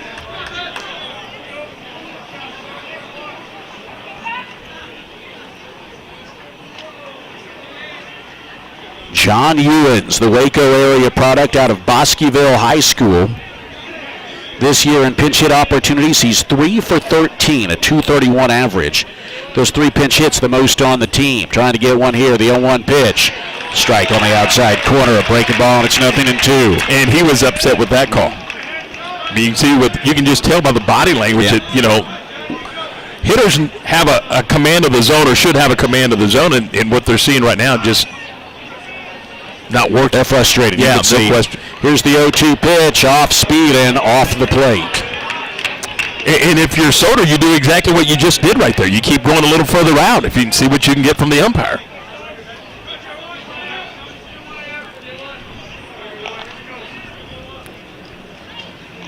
Here is the 1-2 pitch. That is down and in. Well, that had some bite to it as well.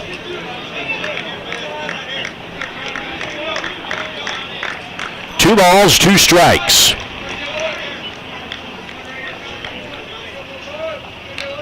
Bears down to their final 2 outs. Here's a pitch, misses well outside to run the count full. Again, just reach. It doesn't matter. Single, walk, error, you don't care. You need traffic. John Ewens battling here. Top of the 9th inning.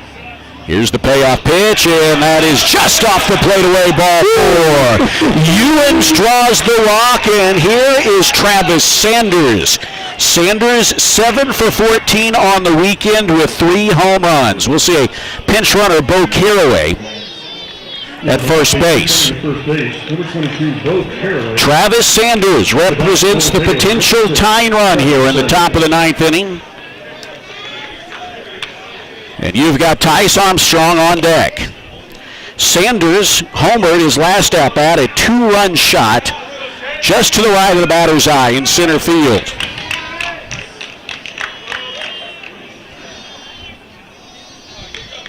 (10-8) the score, Utah leads, but Baylor has a fighting chance here in the first pitch. Clips the inside corner for a strike, a breaking ball. Jumps the pitcher, Soder ahead, 0-1.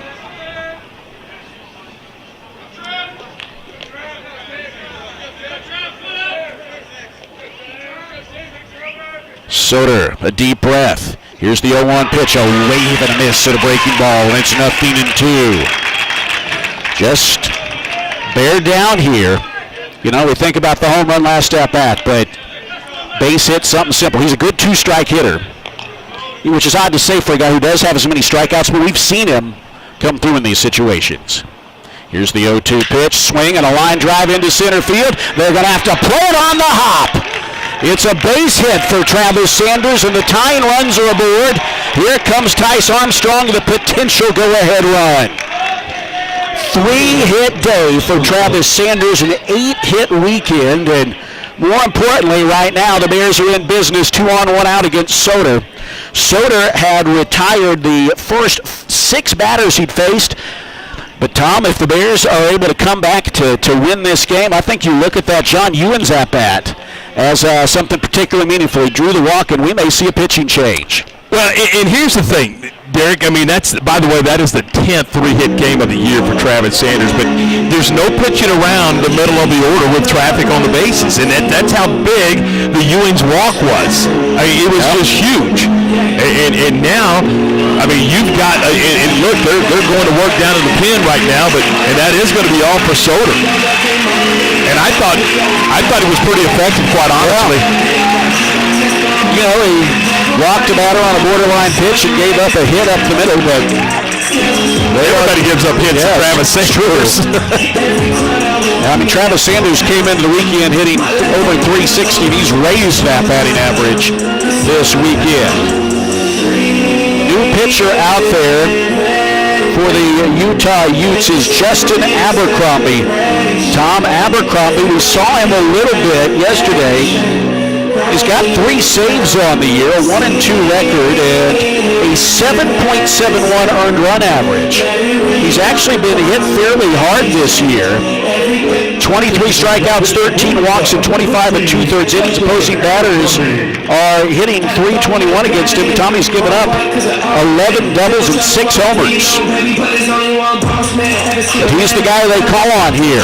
Hey, one of those saves came against Baylor on Thursday night, just a third of an inning though. Yeah. So not a real big sample size, but my goodness, Derek, I don't care how this game ends. You got to be pleased with what has happened so far in that you've given yourself a chance with the guys that you want to have at the plate in the gamer situation. You want Tice up there, you want Brady up there. You got good Wills on the bases and Caraway and Travis Sanders. So look, a base hit can tie the ball game. If you can get something to the alley, because you do have such good wheels on the bases, but this is what you want. I mean, this is the opportunity you were seeking, and you asked for it. Now you've got it, a chance to tie or maybe even have a big inning. Yeah. Because the Bears have had big innings today, a 4 spot in the 5th and a 3 spot in the 7th. So, and it came from these guys. Well, the Bears have been home run happy, 10 of them this weekend. And Tom, it's not a walk-off situation. You know, the game, we're on the road, so the game will play on, but could you have drawn up anything better at the end of the year than Tice Armstrong coming to the plate with an opportunity to maybe give you a winning at-bat? He homered his last time up. Abercrombie on in relief, 2 on, 1 out. Right-hander versus right-hander in the pitch. Down and away, ball 1.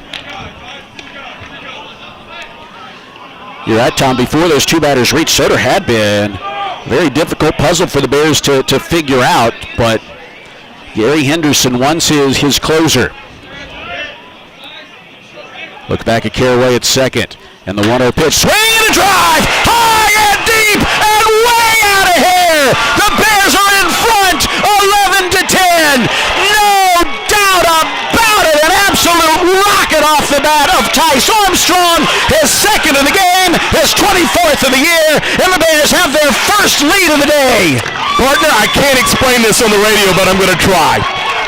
Beyond the wall is a fence. Then there's another fence about 75 yards beyond that that's about 10 feet tall. It went, lean out. I saw it. Well, it went over that black fence. Oh, my goodness. Oh, my goodness.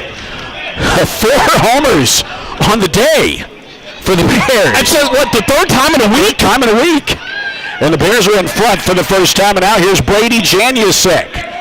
Pile on.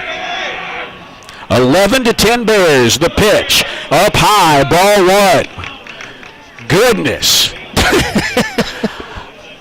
You know, we've seen go-ahead homers. We've seen clutch homers. 1-0 the count. Here is the pitch. That is a high strike call. I'm not sure I've ever seen a home run in a, kind of down to your final couple of outs, go ahead, win or lose situations. That was that no doubt of a home run. 1-1. Here's the pitch. It bounces up there. Hey, let me say this, and I know this is kind of getting a little mushy, but for you and I, what a blessing to watch this guy play from day one to today. Yeah? I mean, he's just been fun to watch. 24 home runs now on the year for Tice Armstrong. Here's the 2-1. Janusek took it. Just missed it. Unfortunately, the radar gun is no longer working. Tom, that ball was 115 miles off the bat, Max Calderon tells us, and landed 448 feet away from home plate. My goodness. The 2-2 pitch, swing, and it's popped into shallow center field. It's a long, long run, and it's going to bloop in between Gilliam and Miller, and Janusek ends up at second base. How about that? A bloop double for Brady Janusek, his second hit of the afternoon. again, we've talked about this, I think, Thursday night. It's all kind of running together, but you have to play so deep here as an outfielder because the ball does carry. So something like that, a blooper, in the right part of the ballpark, it just becomes almost impossible to catch. And you know what, Brady, out of the box, he was on his horse, and he turns it into a double. And now you got a chance to add on to your lead. Yep. Base hit could pad the lead. It's a 1-run cushion for the Bears right now. A 3-run top of the 9th inning. Here is the pitch to Clements off the plate away. Ball 1. 11th multi-hit. Make that his 17th multi-hit game of the year for Brady Janusek. 17th as a freshman. How about that?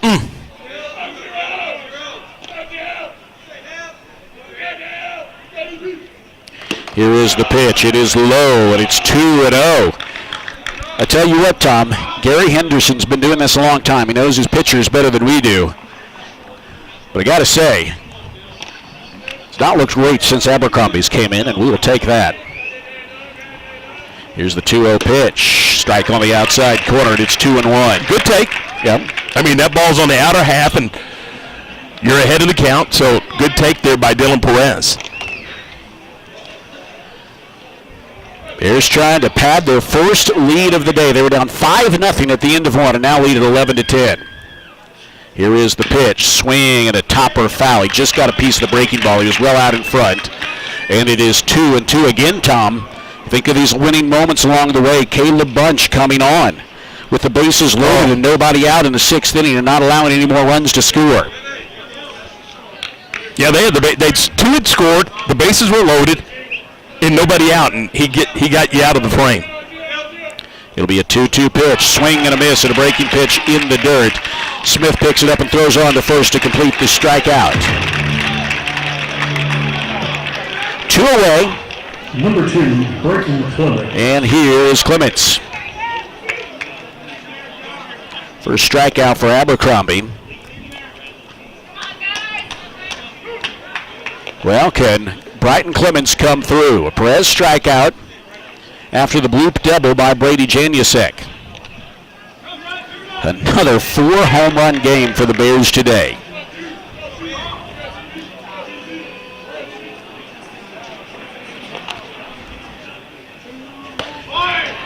Fastball poured in for a strike. Tom, if the Bears can hold on, this will be the biggest comeback. Yeah, I mean, again, you're down 5-0 before you settle into your seat. Here's the 0-1 to Clements. It's on the way. That bounces up there, goes all the way to the backstop, and Janusek takes third easily on the wild pitch. They'll do it again. Absolutely. I mean, that's a huge run 90 feet away. It is. Huge run 90 feet away. Yeah, every batter, if the score stays where it is, every batter represents the potential tying run. And now Brighton Clements out to have a word with Coach Jim Blair. 1-1 the count.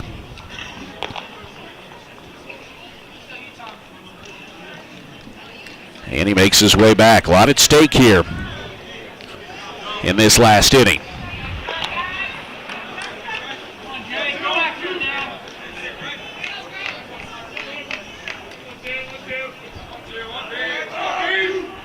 Here's the 1-1, and it's popped up.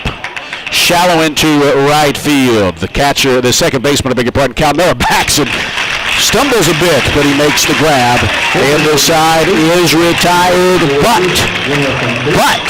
the Bears score 3 runs in the inning on 3 hits. The big blow, a Tice Armstrong go-ahead 3-run home run, and we head to the bottom of the 9th inning. The Bears have an 11-10 lead. Miller, Gilliam, and Flaherty due up. Caleb Bunch makes his way back out to the mound, and we'll return after this here on the Baylor Sports Media Network.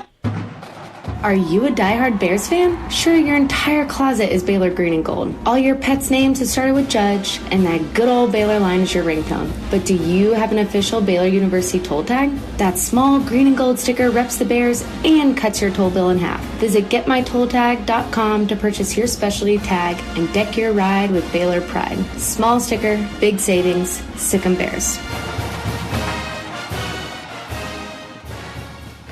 At Baylor Scott & White McLean Children's, you'll find the care your child deserves. and trusted expertise to set your mind at ease.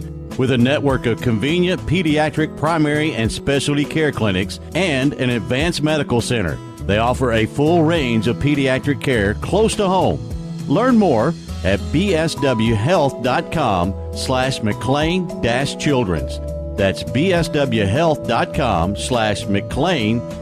From the Allen Samuels Dodge Chrysler Jeep Ram Studios, this is KRZI Waco, K222DC Waco, K265DV Temple, ESPN Central Texas. You're listening to Baylor Baseball on the Baylor Sports Media Network. To the bottom of the ninth inning we go. The Bears have done a lot of work to climb out of an early 5-run deficit. Now they need to nail down 3 more outs to claim this series and the number 8 seed in the Big 12 tournament.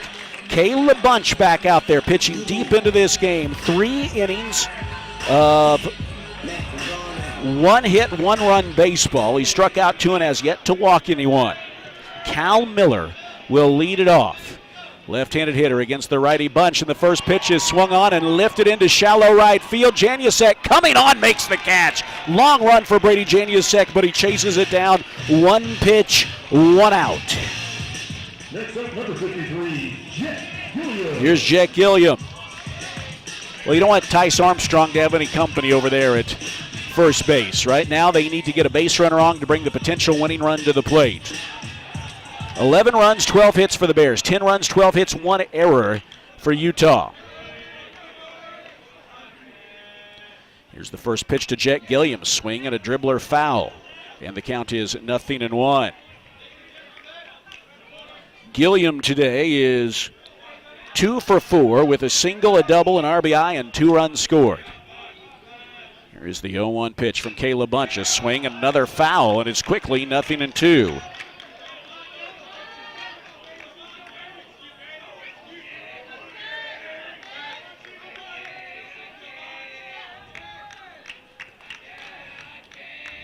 Here comes the 0-2 pitch. It's on the way. It's off speed and low. He dialed up a breaking ball and couldn't get Gilliam to chase.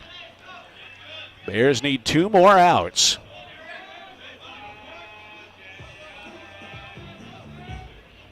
Here's the 1-2 pitch. Down and away. 2-2. A 3-run top of the 9th inning has given the Bears the lead on a no-doubt home run by Tice Armstrong, his second of the game and Baylor's 4th. Here's the 2-2 pitch. Swung on and missed. That's a strikeout, and the Utes are down to their final out.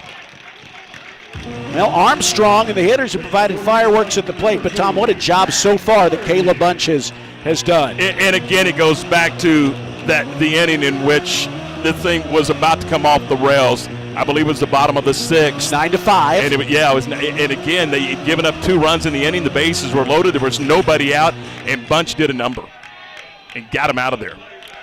Here is Matt Flaherty, first pitch swinging, ropes a foul down the right field line, and the count is 0-1. Bears an out away.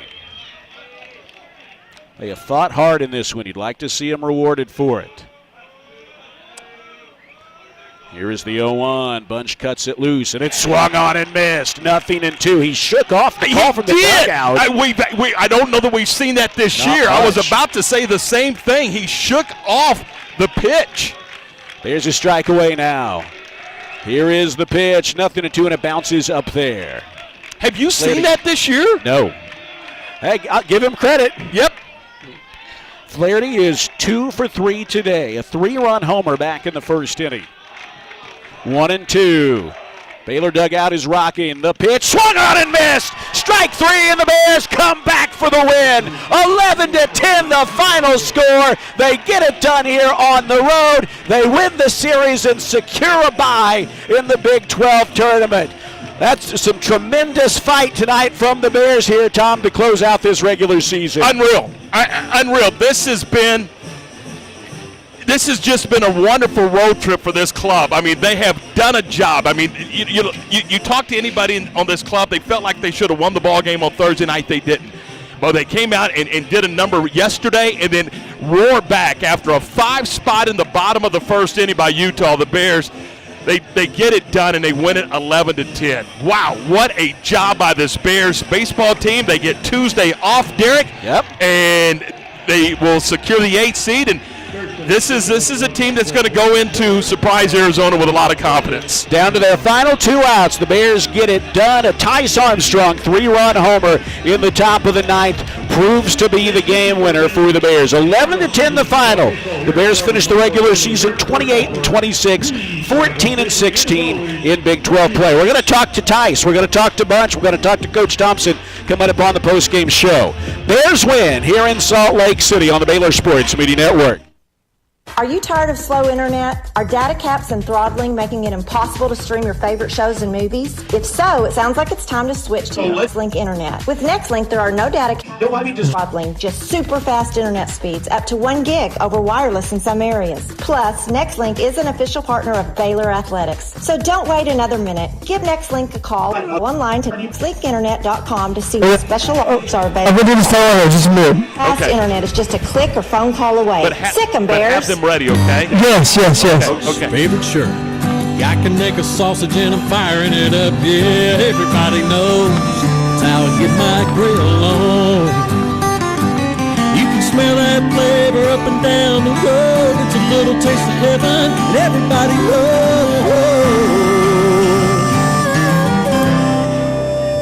that's how I get my grill on. Kanaka sausage. It's just a little taste of heaven. This has been live coverage of Baylor baseball.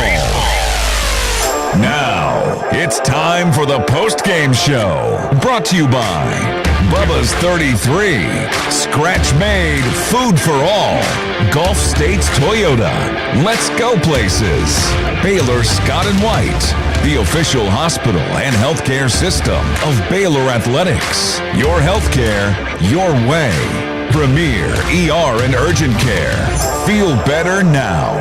Rudy's Barbecue, the home of real Texas barbecue. Stay tuned as we break down the game, listen to highlights, talk with Coach Thompson, players, and more. All coming up on the Baylor Sports Media Network. And you're back with us in Salt Lake City, America First Ballpark, as the Bears rally from a 5-0 deficit in the first inning to win it today 11-10 and secure a road series victory over the Utah Utes and secure the 8th spot in the Big 12 tournament in Surprise, Arizona. So the Bears will not play until Wednesday. So and that's just wonderful news for the Bears that they can get some rest, get some arms healed up, get them ready to go, and we'll take one less win for the Bears to get it done in Surprise. And you can there's a buzz and a swagger about this ball club right now, and you're just looking down into the dugout. This is a team that's pretty darn excited and very pleased with what's gone on here in Salt Lake City this weekend. Tom Barfield, Derek Smith, and Cameron Savoy, we welcome you back. Let's go downstairs to Derek. He's standing by with the head coach. Hey, thanks, Tom. Coach, good to the last drop. Last regular season game of the year, biggest comeback of the year. Tell us what you liked about the fight from your team today. That was as gritty performance as we've had in a long time. And I mean, we got punched in the mouth right off the bat and responded, and they just hung in there. It's 7-1, and we kept coming, and our horses showed up, guys. Our big boys showed up. Tice Armstrong showed up. Travis Sanders showed up. Brady Janusek showed up. And then Caleb Bunch showed up, and so I'm as proud of that win as any we've had in a long time. Well, you look, Coach, the home runs are certainly a big highlight, and we'll talk about them, but Caleb Bunch comes in with the bases loaded, nobody out. It's a 9-5 ball game. A hit kind of really gets them, really makes it tough for the Bears, and he does not allow a run. Yeah, I was afraid we waited just a little long, and we were trying to get through that inning without using him and then going to him in the 7th, and we just couldn't, and he really showed up big. I mean, base loaded, nobody out, and to get out of it without giving up anything was huge. And so I'm just proud of the overall grit and overall fight of the entire team. I mean, that's a heck of a win right there against a good club that's playing here at home. And all they got to do is add one more here, one more there, and it's over. So we played the heck out of them from the second inning on. How big was that John Ewan's pinch hit at bat drawing the walk in the ninth? Huge.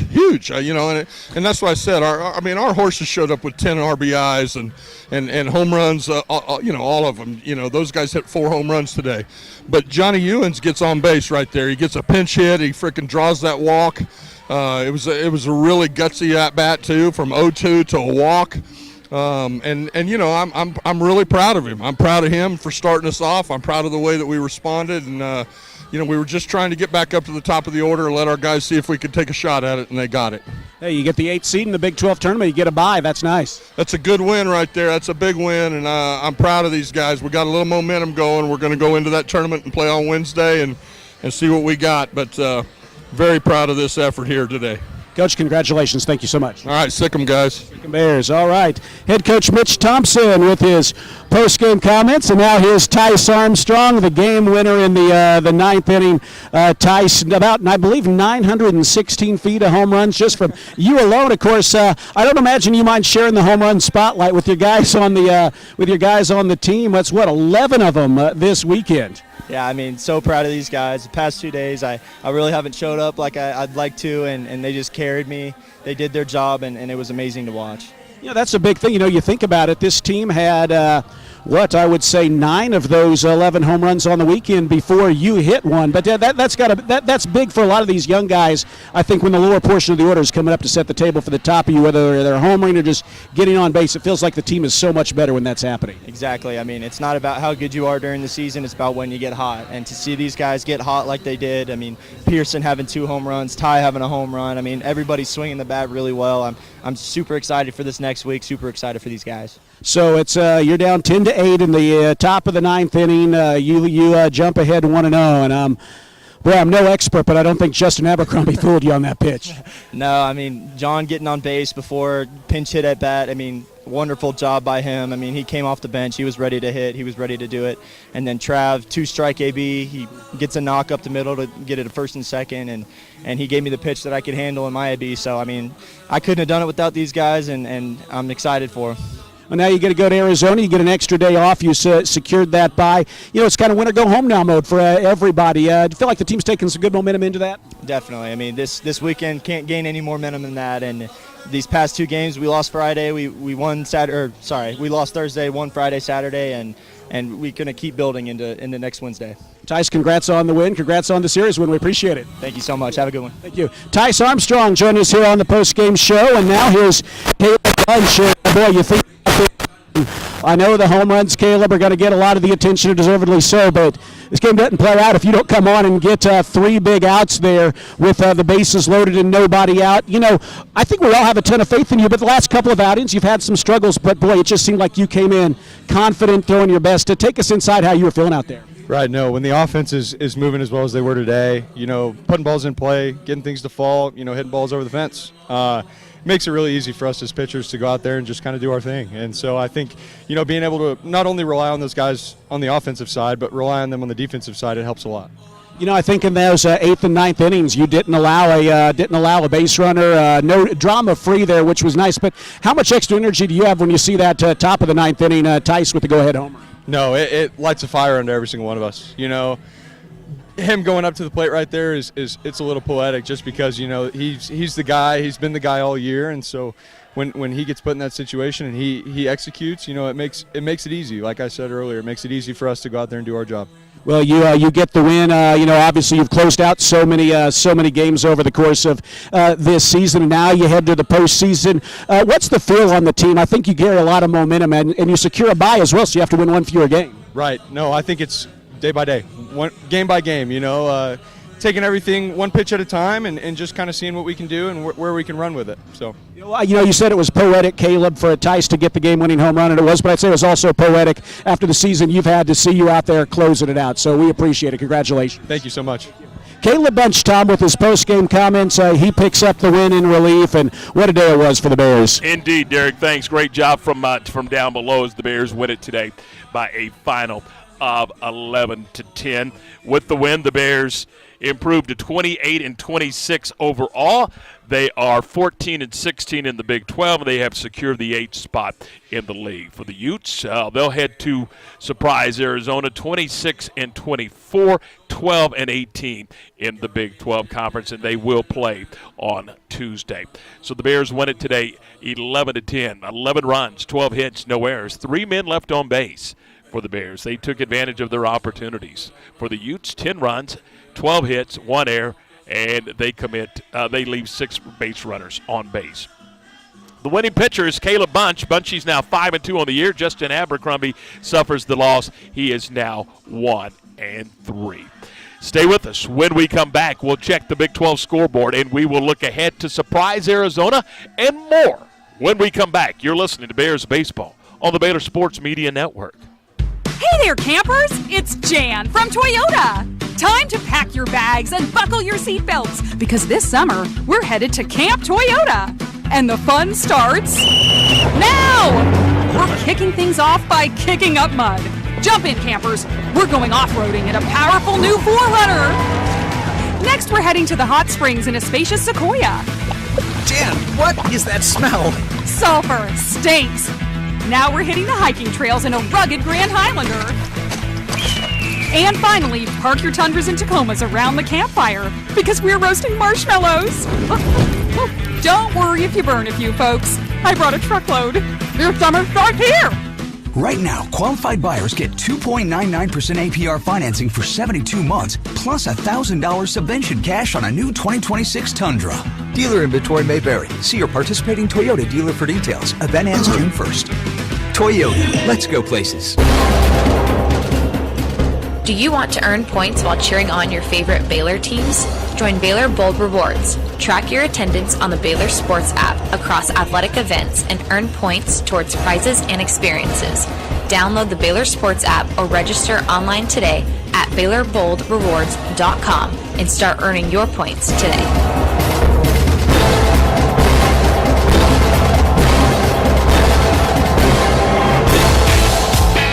Baylor fans, ready to keep it cool this season? Ice and Easy delivers premium ice lightning fast. From tailgates to restaurants, construction sites, concerts, and races, Ice and Easy has you covered. Game day or work day, keep your drinks cold and your spirits bold. Ice and Easy, we deliver, you chill. Proud supporter of the Baylor Bears. You're listening to Baylor Baseball on the Baylor Sports Media Network. Back at American First Ballpark as we continue the postgame show, and the Bears do win today 11-10. 10 RBI, make that 7 RBIs out of your top 3 spots in the lineup. Sanders 3 for 5, 3 runs driven in. Tice Armstrong 3 for 4, 4 runs driven in. Brady Janusek 2 for 5, 3 runs driven in. So the Bears do win it today, 11-10. Now let's check the Big 12 scoreboard for you on this final day of the regular season. West Virginia wins over TCU today, 6-4. The Mountaineers win the series 2-1. They're 21-9 on the year in conference play. UCF defeats Kansas State. They come from behind to beat Kansas State and win the series today. They win 6-5, and they take that series 2-1. Elsewhere, it was Oklahoma State defeating Arizona 7-5. Houston loses to Arizona State 8-3. And one other game going on in the Big 12. It is Kansas 4 and BYU 4.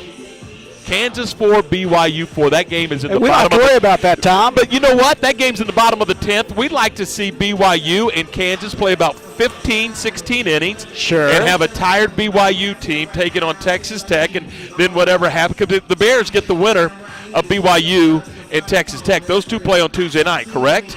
BYU and Tech, and the Bears get the winner of that ball game. So, you know what? BYU, if you want to play about 16 innings, you go right ahead. So, the Bears win here today, 11-10. Our post-game show brought to you in part by the Greater Waco Chamber of Commerce. Whether you're a member business or considering membership, Optimize the opportunity to gather and grow your business with us.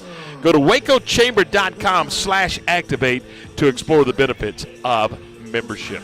We'll take a break. When we come back, Derek will rejoin us. We'll relive some of this back and forth 11-10 ball game. We'll do that when the Bears, when we continue on the Baylor Radio Network in just a moment. At Baylor Scott & White McLean Children's, you'll find the care your child deserves and trusted expertise to set your mind at ease. With a network of convenient pediatric primary and specialty care clinics and an advanced medical center, they offer a full range of pediatric care close to home. Learn more. bswhealth.com/McLean-Children's. That's bswhealth.com/McLean-Children's. Yes. And I got the other one too. That's the Pepsi Zero Sugar. The better tasting, more Zero Sugar Cola.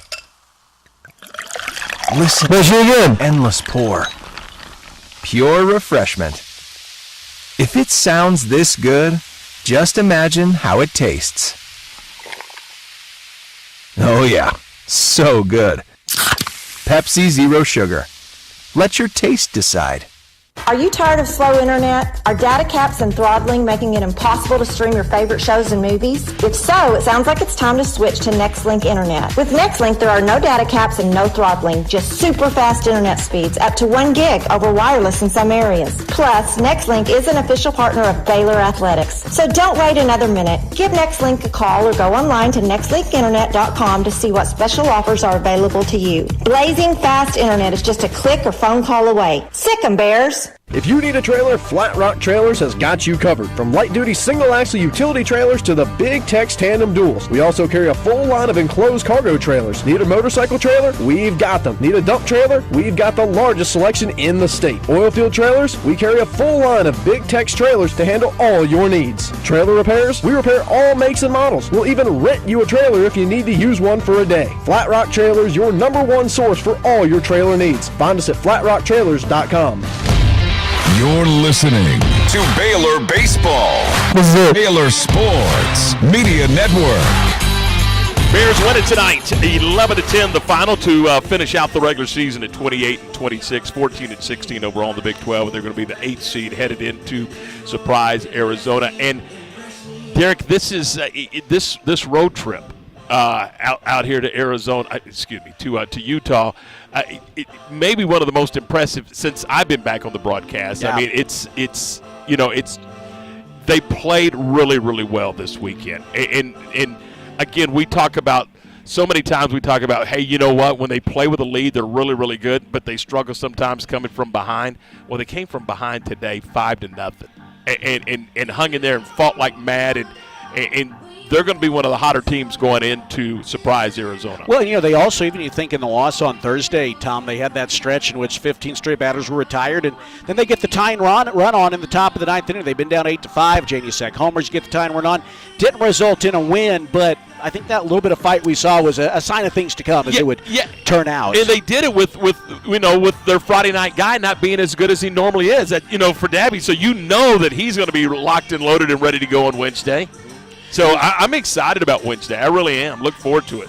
I'll mention a couple of things, Tom. We'll talk about some of the runs here in just a minute, but I think a couple of things stand out to me right in this moment. One, Zach Wallace's outing yesterday gets all the more impressive with every inning that goes on. He throws 6 1/3 innings of one-run baseball. There's not another pitcher other than maybe Caleb Bunch who came close to this, because you've got a guy in Caleb Bunch who is just 1 inning off of his career high, and that came at Northwestern State. 4 innings is a career high for him here at Baylor, and I agree. He said it was poetic that Tice Armstrong got the go-ahead hit, and it was, but I would also say again it was poetic that he was out there. I think he's had some struggles second half of the year since that TCU loss, but man, he was just fantastic tonight. 4 innings of one-run baseball, 4 strikeouts, and again, you look here, he retired the last 8 batters he faced, and there was no drama in the 8th and 9th innings.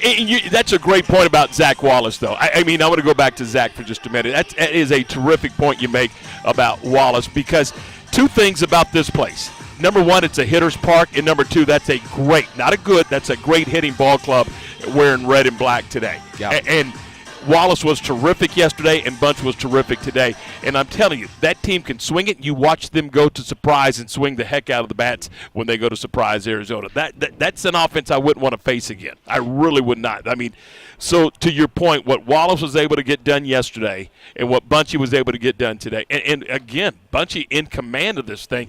Bunch looks and goes, "No, I'm not throwing that pitch. I'm going to throw the off-speed pitch," and he gets the guy to swing out of his shoes. Not everyone can do that, but he's earned that right. He earned that right. He's a veteran guy, and you're exactly right. Yep.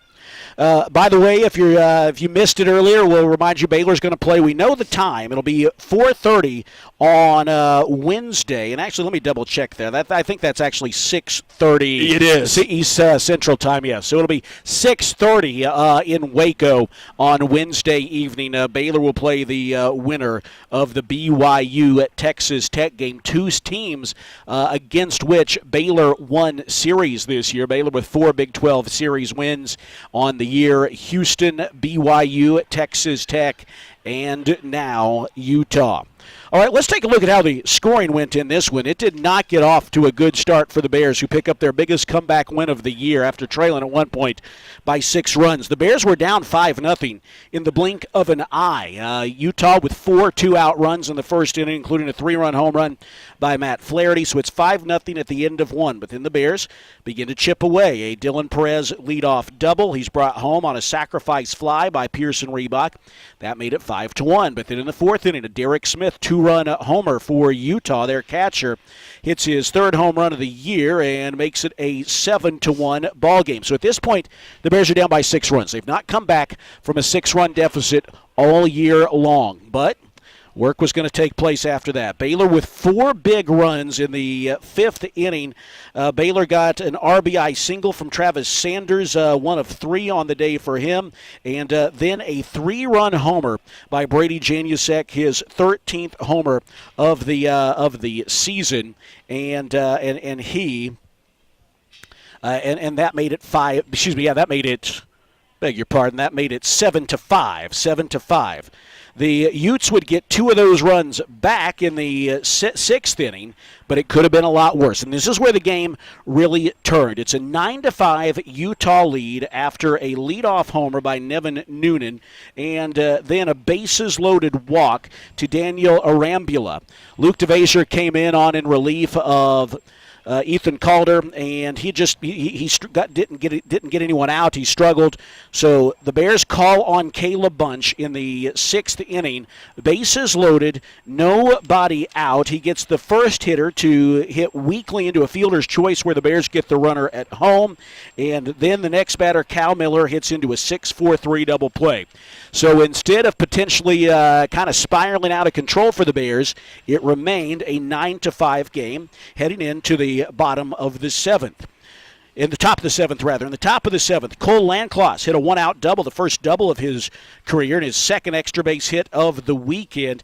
That brought Travis Sanders to the plate, and Travis Sanders, with the comeback really began in earnest right here. Sanders hitting .370 on the season with 8 home runs. The 0-1. Swung on and a drive to deep center field. Back goes Gilliam, looking up, it's gone! Home run, Travis Sanders, and it's a 9-7 ball game. RBI 40 and 41.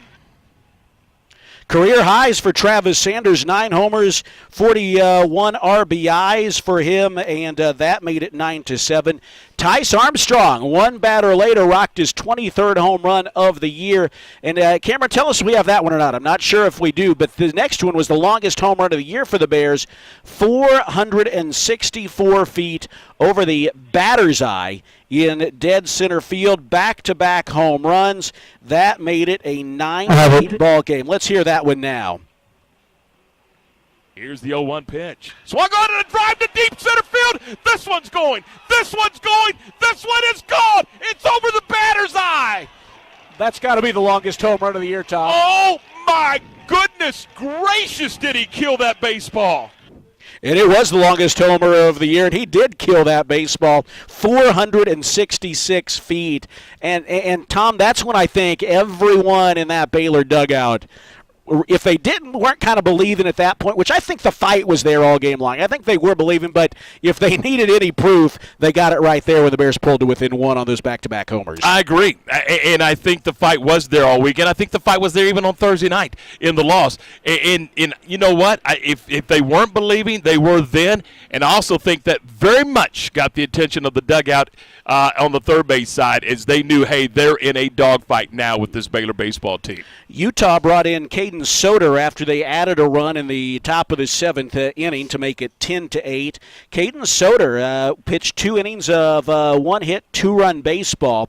He walked a batter and allowed a hit. We'll talk about that in a minute, but he was very good. He struck out 5 in 2 innings pitched and sent the game on to the top of the ninth inning with the Bears down by 2, a 10-8 score. To start the ninth inning, Ty Johnson struck out, but then in one of the bigger at-bats of the year, John Ewens walked with 1 out. He drew a walk despite falling behind 0-2. He took some close pitches in reach. Then Travis Sanders hit a single to center field with on a 2-strike count. So that put the tying runs aboard for the Bears with 1 out. And that brought Tice Armstrong to the plate. Already the Baylor single-season home run leader, already had a home run on the afternoon. You felt like he was. You knew he was the guy you wanted up. You knew he was the guy you wanted up. You felt like he might have one more big swing in him, and he did. The 1-0 pitch, swing and a drive, high and deep, and way out of here. The Bears are in front, 11-10. No doubt about it. An absolute rocket off the bat of Tice Armstrong, his second of the game, his 24th of the year, and the Bears have their first lead of the day. Partner, I can't explain this on the radio, but I'm going to try.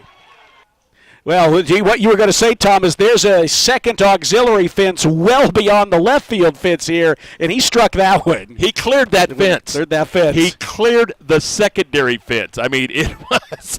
I mean, we've seen some home runs out here this weekend, Derek. And again, how many times? I mean, look, what is it? 3 days now? I mean, 3 games that the Bears have had 4 home runs in a ball game. I mean, yeah, it's just 11 home runs on the weekend. Yeah. I mean, for a team, Tom, hold on. Let's take a look here at let's just make sure I get this number right, because this isn't a number I've had to think of a lot, honestly, Tom. So Baylor came into the weekend with 48 home runs. They're going to end it with 59. That means that almost 20% of their home runs on the year came in these last 3 ball games, which is nuts. Well, you know, we have a meeting, and we've talked about this meeting before, I think. We have a meeting early in the year before the season actually starts, and we kind of get kind of the lay of the land, if you will. We get, you know, descriptions of the players, their personalities, what their strengths are, how they will help the club, what they're expecting, you know, what the staff may expect from them. And one of the things we talked about was this team was going to put the ball in play. They're going to utilize their team speed and those type of things. But conversations about home runs was definitely not in the equation when we were meeting with the staff. But my goodness, it's just as the year has unfolded, they've gotten better and better and better. And you know, and they're really right now playing very, very well. And look, this club there's a threat in the middle of this lineup that you don't want to face.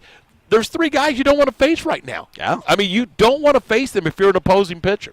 Well, Tice Armstrong and Travis Sanders today, Tom, were a combined 6 for 9 on the game with 7 RBIs and 3 home runs. And then Brady Janusek to boot was 2 for 5 with a 3-run homer. And so they continued their historic seasons for sure. And, Tom, I'll mention this again. I remember, you know, you think about this. Baylor has only had 1 player hit 12 home runs or more between 2013 and 2025. So that's 13 seasons where we only had 1 guy get past 11 home runs. So I'll admit, you know, in my mind, if Tice Armstrong, some of these guys get to 15 or 16, that's a tremendous season. And I remember I had this thought. I remember thinking at one point after the 3 Grand Slam game, the historic game to start the year, I just thought, boy, I hope that it's not one of those things where he has a really nice season, but the opening day was the high point.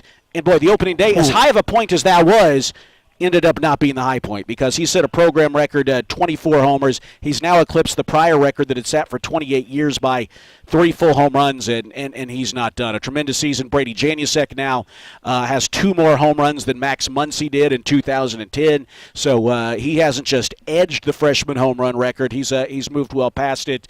Historic seasons for them, and as you said, a lot of the guys at the top of the order are hitting well. But in a year that's had its ups and downs, this is a fun way to close the regular season, and I think kind of watching some of this history that we've seen has been certainly one of the highlights of this regular season, if not the highlight. No question. In your mind, you're already thinking, okay, beyond the Big 12 tournament, I mean, where's this club for next year? I mean, yeah, you're losing a lot of veteran guys, but you also got some of those young guys who we've watched grow. We watched Dylan Perez grow. We watched Landcloss at third base grow. We watched Brady Janusek just continue to evolve. I mean, it's been fun to watch some of the young guys absolutely grow up in front of our eyes and become really high-quality Big 12 baseball players. Yeah, they have been. Tom. You're right. Landcloss is a guy I think was thrown into the fire, and he had a very impressive weekend. Brighton Clemens, he's battled injury, but he's come back in a strong way. And again, you've had a lot of guys step in, and I'll mention again today, Tom, the Baylor bullpen pitched 5 innings and allowed 3 runs. So that means that on the weekend, Baylor went 11 innings of 5-run baseball. That's an ERA a little over 4.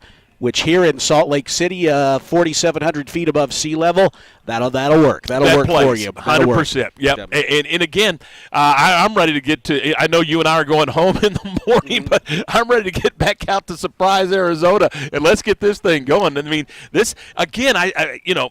You don't know. It's baseball, Derek. Anything can happen. But I like where this club is right now. I like the intensity they're playing with. I like the excitement. I mean, you mentioned it during the broadcast. That dugout was rocking and rolling at one time. And I mean, it's fun to watch these guys. It just really is right now. Max Calderon tells us that the 6-run comeback is Baylor's biggest since they came back from an 8-run deficit against Oklahoma State back in 2022. So this is the biggest comeback of the Mitch Thompson era. It gives the Bears a final regular season record of 28-26, 14-16 in Big 12 play. Now heading to the Big 12 tournament. The Bears will play on Wednesday afternoon or Wednesday evening at 6:30 p.m. Central Time from Surprise, Arizona, against the winner of the BYU Texas Tech game. We will be on the air at 6:15 from Surprise. We hope you will join us then. But Tom, any final thoughts as we close the book on the regular season? No, a lot of fun. The last couple of weeks have really been a lot of fun, and it's just watching this club kind of grow up in front of us, and you're right, watching the records fall, and from day one, the 3 Grand Slam day from Tice all the way to hitting a home run, and in the last home game of the season, and then coming out here in his last regular season game, and in Travis Sanders, what he's done. We've just watched. You said earlier about Sanders' batting average that that's a legit 370. I mean, there was nothing. Look how many plate appearances he gets. 376 to close the regular season. How about that? Yeah. How about that? And multi-hit games across the board for Travis Sanders. I think 24, 25 multi-hit games this year.